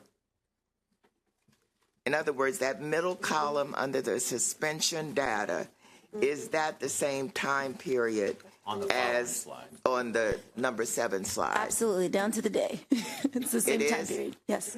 Well, my question is, you got serious incidents of 1662, but you've got suspensions of 870. Am I reading that wrong? No, you're not reading it incorrectly. I just don't understand that. That's what I wanted to. That's a good question. So for this year, and we're looking at this year, you'd be looking at the 1488 number rather than the prior year. But right, but we on slide number 9, you only have 857. Right, because not all serious incidents lead to suspension. I'll give you a good example. So some of those trespassing numbers, that 26, those aren't all students. That could be the person from the community that wandered onto the field during the school day, right? They're not, the thing about serious incidents are they're not all incidents involving children. That trespassing could be a parent that was trespassed and not allowed on property and came onto property. So it wouldn't correlate to a suspension because we wouldn't suspend a parent. So it's not a one-to-one match in terms of even the fighting. That all of the fighting, those are not all children, right? That could be 2 adults that got in a fight in the parking lot over a parking space. So they're not going to ever match perfectly because it's all incidents. And so we've got a couple other points of context here that I want to add. The largest category is other, and that involves a lot of medical incidents that occur where a student has a medical emergency or an adult in the building has a medical emergency, and so the world has to stop, and it's very disruptive to the learning environment, so it becomes one of these serious incidents. This is a really important data slide because we are talking about 1%. As a matter of fact, we're talking about less than 1% in a lot of context. And that's a great benchmark for us because as we look forward, we should be looking to shave this 1% even further down. Let's take a look at weapons in the first column. We've had over 80 days of school, and there are over 210 schools in the district. There are 212. That's 17,000 possible interactions that could be if I'm doing my math correctly in my head. So 17,000 possibilities, and we had 71 incidents out of 17,000 possible opportunities for there to be an incident. So that's actually less than 1/2 of 1%. And when you look at 1,400 or 1,500 incidents that have occurred, and let's assign that roughly to our student body of over 150,000 students, that's less than 1% of our student population that's being impacted less than 1% of the time. That's wonderful. Doesn't mean that we don't have work to do. It doesn't mean that there isn't progress to make. But these are abnormalities. They're irregularities. This is not the commonplace. I think it's really easy when the media paints the picture of what schools are like, or something exciting happens and it gets reported at home at the dinner table and it rules conversation for several days. Yeah, that's serious, and there's serious things that happen in school, but it's not an everyday, every classroom, every student experience. That it really is limited to a handful of things that we take very, very seriously and that we try to measure them and pay significant attention to them. A lot of work to do, a lot of room for improvement. A lot of room for improvement, particularly in the elementary space, because we spend a disproportionate amount of time focused on secondary schools, because a lot of these things happen by volume at the secondary school, but it doesn't mean that the things that happen at elementary are any less serious. But this is an encouraging sign and something that, you know, we do need to take pride in the fact that this is moving in the right direction and that the numbers are still relatively low for us to manage in a pretty consistent and fair way. Can I finish my thing then? Can I get some more information? I just want you to back out everything that's not a student, that's an incident that's happened at the school that resulted in this. I'm trying to figure out how many incidents there have been, whether they're repeat offenders, and what the demographics are. So I need the things like medical taken out, things that might have happened at the metro station and came. I'm trying to get a real picture here of what we're looking at and who it is and whether they're repeat offenders and the demographics. Do you understand what I do. What I'm looking for? We can do that. I do. I think that's something we're going to have to follow up on. I think one thing to look at, is recidivism, like how many students are repeating like serious offenses. And I can tell you it's typically about 20%, but that's data that we can get for you. And I think we can talk a little bit more about that when we talk about our suspensions and exclusions. I think that'll be a good one to Well, you know that discipline has been one of my main issues, discipline of Black students. So I want that data broken down, and I want to know. I want to try to figure out what we're actually looking at. Thank you. All right, Ms. Rivera-Ovens. So we're going to talk about suspensions and other later, or? I believe we have a strategic planning meeting coming up, but Okay, we then can I'll address save- it if you have a question. Then I'll save those questions for that question for then I'll do this one. So when I'm looking at this, I really would like to have a better picture of where the incidents are happening, whether it's high school, middle school, or elementary school. Just because there's a lot of assumptions being made of where things are happening, or things are happening more than other places. So for me, that is really important. And the other category, I'll tell you why it bothers me not to have a breakdown of that. Because we had asked in the past that when we have, for example, when we use Narcan, or there's a suspicious, or we think it's an overdose, that be put in as a category, right? Because we want to make sure that we have a grasp on whether we are making progress, or we are giving the right tools or the right support. So to have 1,184 under other serious incidents, it doesn't sit well with me. And I think Marcus knows why. Because then it's really hard for us to, and you can say to me, well, you know, there were 1,184 people calls to an emergency. Well, was it because it was drug related? Was it because we didn't have a nurse in the school? I mean, are the other, right? So if we're going to do serious incident data, I want to see it break down. And on the other slide, you go into the sexual harassment, and all that is not included in here. And I think that is something that needs, because we hear from the public, from parents, and so on, because we said serious abuse based on sexual harassment, racial, regional, ethnic background. Because we are one of the most diverse school systems in the country, I think that data needs to be shared, and we need to know. And again, if we could break it down and can you tell me what serious fight, what's the definitions of a serious fight versus a definition of a non-serious fight? What are the components for that? Yes, a couple of things. So I wanted I was trying to keep track of some of the questions that you asked. So the first, where they're happening, right? Most incidents are happening at the high school level. So 530 incidents, 481 for elementary school, and 423 for middle. So they're similar, but for the most part, most are happening at high school. To the second question that you asked about the other category, we can certainly provide that data for you. I want you to know it's not labeled in the system as other. They're all individual. So it might be a list that is 100 long. We can't share that on one slide, so we just choose to share the highest number. But I want you to know that they exist. They're just not as common as the ones that you see on the screen. And then to the third question about what makes a fight serious or not. This one's a little tricky, only because there are two things to think about. The first one is when you put in fight and synergy, that ranges from someone stepped on my toe in the lunch line, right? I was pushing and shoving over a toy at indoor recess. That is a thing this time of year. All the way till there is a mass group fight in the cafeteria. So those things are very different, right? Someone pulled my pigtail all the way to something that is tremendously serious. And all of those are categorized as fight.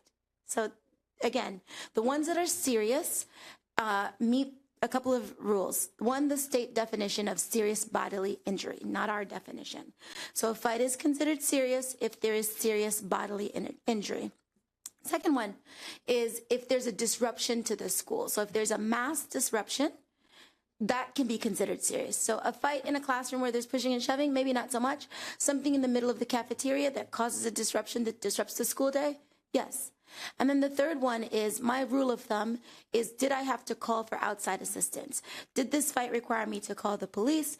Did this fight require me to call for other assistance? Did it require me to call medical, etc.? And those are serious. We know that the #1 incident in schools, and not just in Maryland, not just in Montgomery County, but across the nation, has been fighting. It's going to be, I think Ms. Ribeiro testified about it. It's going to be students not responding appropriately with their hands, right? And so we're very cognizant of what that is. But to be serious, it has to involve one of those components. Okay, just a quick follow-up on that. If this bodily injury that is not at that moment, but that the student requires like a concussion later on, would that then be recorded as a serious incident fight? So it depends. It's hard to say definitively, like absolutely right in this moment.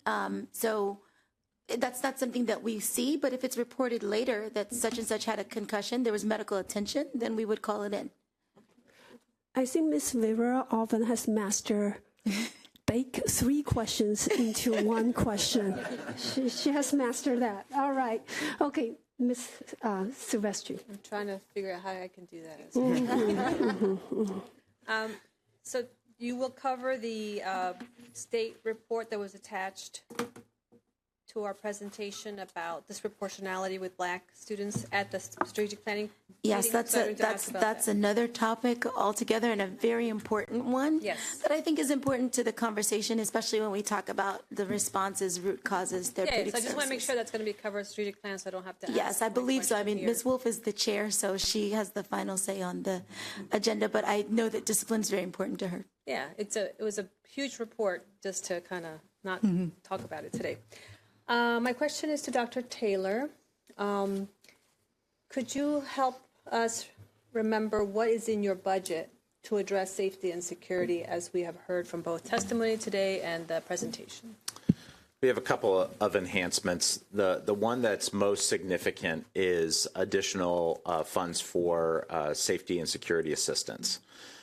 We have programmed in the proposed budget right now 52 additional security assistance, which is a big number, but candidly, it's actually the tip of the iceberg. It's something that I hope we invest in for the next several years, not just in the next year's budget, but that we see another 52 in a subsequent budget and another 52 after that, because we do have some needs that are widespread. What we are looking at is how to allocate those positions, or really any position, and what we might look at as a metric or a way to allocate those positions. And one of the things that we're talking the most about is where there are geographic advantages to allocating a position, where you have one elementary school or one middle school that's close to other schools, where somebody could be accessible to multiple schools from one location. We are also looking at critical incidents and things that happen with severity and the frequency in which those things are happening. We do have some larger schools as well, and making sure that some of our larger schools are also having some support. We have some schools that are in geographic locations where they need additional support because of where the school is located for things like traffic, where they have high foot traffic, where they have high access for adults coming on or near the property at inappropriate times sometimes, and it makes sense for us to have folks there. But we do know that there is a need, and that's probably the most significant. I have said this before, and this is not new to this team, is that by us changing our expectations and by us following up on our expectations, these are things that will also have a really significant impact on school safety and the safety environment. The evaluations that have been done to date and the evaluations that are planned, they are making corrections in real time to things that they see that are not improving safety or that could be improving safety. And already we've seen some of those noticeable changes, which really does make a difference. Last little bit that I'll get into. We do need to rethink how we look at student conduct. And as part of reorganizing our central office, we do need to think about what that looks like and the continuity of educational services that we can offer to our students that are in an alternative placement, and how we can serve our students better just in general, and how we can help our administrators become better stewards of student conduct through a more consistent approach. Mr. Jones has mentioned this a number of times, and it's kind of the thing that he and I observe when we are at a school facility is the consistency from one building to the next. And to the extent that we can kind of limit that variation on the things that are safety concerns, and we can really celebrate that variation when a school is doing something extraordinary from an academic standpoint, that's really where our focus needs to be. Thank you. Thank you. Mrs. Zimmerman? Thank you all for all of your hard work and for being here. I know we're running a little behind, so I appreciate you staying to be here with us. So, Mr. Ornby, you mentioned looking at, our pipeline. We're looking at other modules and things, other ways that we can engage. So I'm wondering, what are some of our student-friendly ways that we plan to communicate our code of conduct and expectations from MCPS that aren't just on a case-by-case basis or individually? Music videos. I'm ready.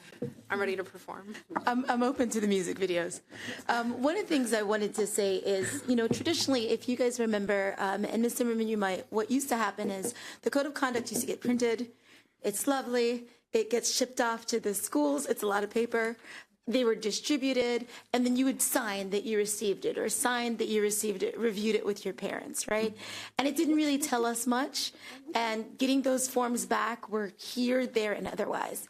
So even though it's not a perfect system, we really are proud of being able to at least have it be on the Canvas page and have it automated in a way that we know, okay, we're not at 100%, it's 60%, we're working on it, but we know how many students have accessed it, who has accessed it, when they've accessed it. And it does come back up again in discipline, because we can also say, this is something that you knew, and I can certify that you knew, right? I think it's a start. We talked about pilots a little bit earlier today, and I would call it that in spite of too many planes. So we've done it for the first time, and we found lots of things in it that we want to change, and that worked and that didn't work. And so we're looking at making that for elementary schools. However, I would never put it past the lessons that we have with our school admin teams in terms of our town halls and our counseling lessons. I think those at the end of the day, while uniform expectations are great, and I'm for them, I think those at the end of the day with your trusted adult, with a relationship partner, are going to be the best bang for your buck. And those go back to a couple of things. It goes back to how we train our principals, and it goes back to the accountability measures that we have with following up, right? Is there a way that we know that those have happened? We can't just guess because we saw it at this school or that school. There's got to be a way to ensure that not only do we train for those things to happen, but that we follow up if they don't. And so I think that it's more adaptive than it is technical. And I think both of those things are going to be important. And then additionally, additional layer, right? How do we get that communicated down to the classroom level, right? My principal may not be my most trusted adult. It might be the teacher that's in front of me that I see every day. How do we ensure we're making sure that each and every classroom teacher is reinforcing those expectation messages to each and every child? So I think those are some of the things that we're going to have to continuously work on. Okay, thank you. Thank you. Mr. Silvana. First of all, I want to thank you guys for your report. I appreciate it a lot. But to be quite frank, I'm really disappointed with the lack of data and measurables when referencing some of the things that we're talking about. What type of data was collected in order to analyze the success in the ID policy? From what I've been hearing from students across the county, it's been terrible implementation across the board. Right. So what does that mean for how are we going to improve from there and figure out our next steps? Over a year ago, we had our last student member of the board put up a safety resolution talking about all the different things that we wanted to see. An expansion of the student ID policy that wouldn't add significant entry delays while still making sure that we're being integral on student safety. We're having increased trainings for students and security staff. What was the plan on school-based administration elevating the monitoring of restrooms and implementing appropriate response methods? And then even past that, what was the increased awareness being done for student reporting channels for safety concerns and tips? The public awareness campaign for promoting student safety practices in schools, and all of these things that were laid out more than a year ago that still haven't really been followed up or addressed here. In that same vein, we heard public comment today talking about what is the interaction between our security team and our digital team about the fight pages that are posting those incidents. Does that have any implication on it becoming a serious incident now that students from across the county are seeing this incident and it's being elevated more and more? But I'm just really concerned at the way some of this stuff isn't being addressed with measurables. Well, what I would note, Mr. Serrano, is that this is, again, a part of where when I took over, it is about the assessment piece. Much of what you're talking about needs to be assessed. The ID policy, which just went countywide, just really, if you really think about it, is just a couple of months ago that everybody's now doing it. And so what we're finding is because of the variance of the different policies, it's not going to be successful. It's hard to measure because really everybody is just getting acclimated. There's been grace periods given for the students to even display them. And so each school is doing it differently. So when we look at it from a system-wide approach, this is why we're doing the assessment, because we need to come back to the board and Dr. Taylor with our final assessment that suggests that these are the best practices that we think would be effective. For example, when students come to school, to make entry into their school in a very effective and efficient way, right? There are some schools that are using scanners. There are some schools that are using scanners in a way that they are providing tardy slips in the hallways because they're monitoring, watching students walk the halls without purpose. And they're checking their IDs and actually requiring, some schools have the ID that now you have to go put it in the machine and actually get a tardy slip to go back to class. And it's capturing the number of tardies that you are actually accumulating that requires next steps to deal with notification to your parents that you're actually not going to class. So there's a wide variety of things that are occurring, and I agree with that. It's not moving very fast. It's part of, again, I understand that it is a process, and I think this is where we had to really kind of slow this down, you might say, in order to really get a good grasp, knowing that we're, as a system, similarly like with the cell phone policy, where there's no consistent policy across the board. Some schools are doing it this way, some schools are doing it that way. And so this is why I live on this theme about consistency, because I think this only would benefit all students when we put everybody into the pile and we then do the measurements and really get the feedback from the students, as you noted, and we come up with those processes. I think that's going to be very important for us to get there. Mr. Sawana, do you have a question? Well, yeah. So I mean, my question was baked into it, but I mean, what data was collected in order to analyze? Well, there has been no data collected because, again, going back and I'm just making this known about the IDs because we're so brand new into this. We're still doing assessments going to high schools. We haven't completed that task yet. So we're not collecting data as a part of our process, right? What we're doing is we're collecting the best practices. Then once we can start collecting best practices, we can start gathering data about, for example, how many schools have to, on a daily basis, may have to require their students to actually get a replacement ID. How many students are actually being located coming through our schools who have no ID?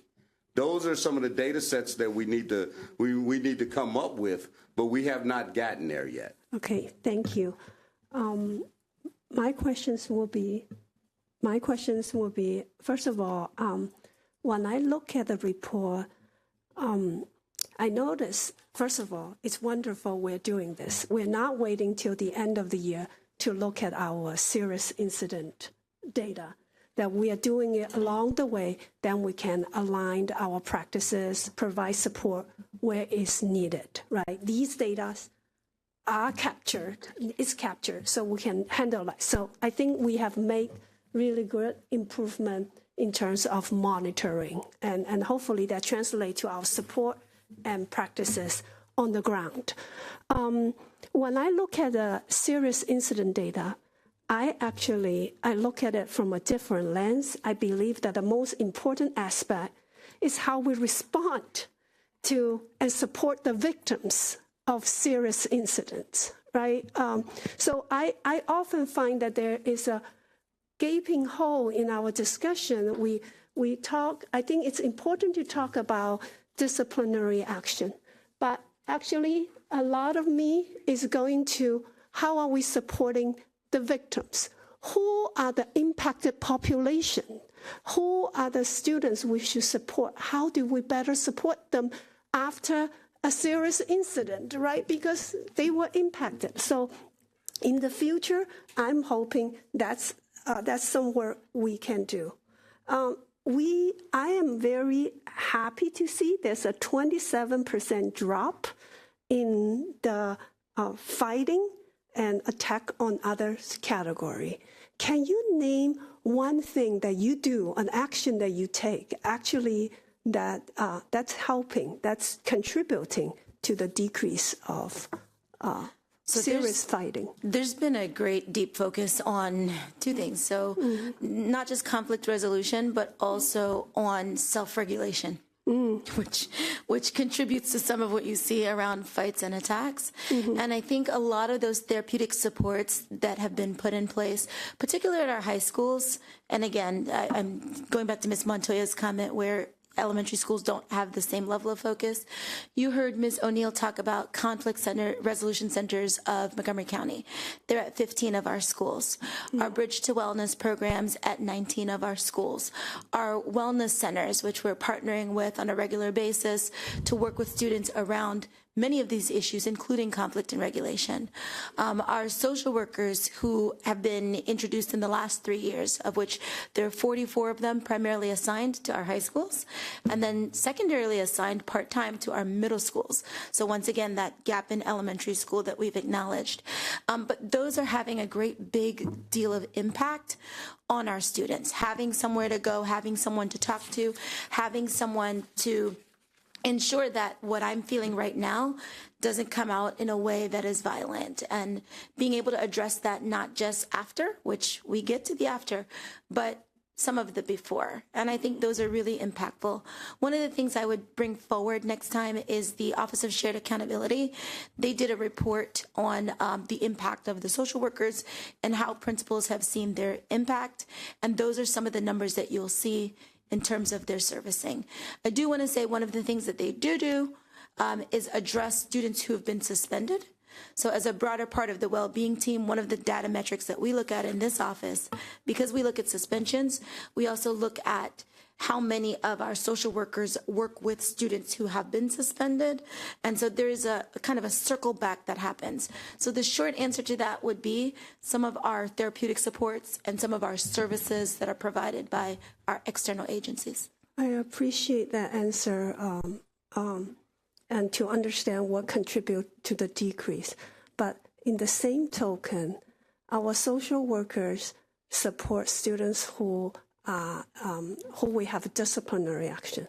I'm wondering what they are doing to support our students who have been impacted, a victim of these incidents. And I always feel like something is missing in our conversation, right? So today is not the day, but I understand you have a strategic planning meeting coming up, and that we might be able to cover some of that. And also, this is a quarterly conversation, so we will be having this conversation again. Thank you so much. Ms. Savannah? Yeah, I think the last thing that I wanted to say is really, like, the next time we come back to this, what I'm really looking for is what are the specific things that we're getting out of, number one, not just the programs that we put in place, like, you know, how we're expanding the vape detectors and the ID policy, but what have we learned from the pilots, the vape detector pilot? What did we learn from it? Because that is supposed to be our chance to, you know, gather that data. And I understand, you know, there's been like differences in terms of how we've been gathering that data. But the same thing for the ID policy. When we implemented that ID policy pilot, what did we learn from that? What were the best practices? And then how are those being applied? Because I feel like we're kind of, you know, putting the horse before the cart right now, or putting the cart before the horse right now and trying to figure out what the best practices are after we've already implemented it, when I thought that was what the point of the pilot was. And so that's kind of just been my general thing. And then, again, that kind of going back to the idea of interaction between security and our digital team, I don't think this was touched on basically at all in this presentation. I understand there's not time for it today, but in the future, that's something I would want to see. I would only note that we work with our partners with MCPD, who has an excellent digital informational team when we have threats or we have fights that occur within the county to help us identify individuals that are involved in this. So though we don't have that particular resource in-house, we do have access to that resource.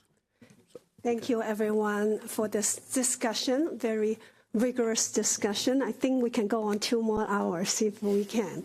All right, item 11 is for information only, and everything can be accessed in board docs. Item 12 is Board of Education items. Can I have a motion to move item 12.1 through 12.4 in blocks? So moved. I would like to second the motion. All in favor? Raise your hand. That's unanimous. 12.5, new business. Any board member have new business to put forward? Okay, not at this time. So number 13 is for informational summary only. Any questions? No. Okay. So number 14. Oh, it's adjournment. May I have a motion? I'll happily move that forward. And I will happily motion for a second. Okay. All in favor? Meeting is adjourned. Thank you, everyone.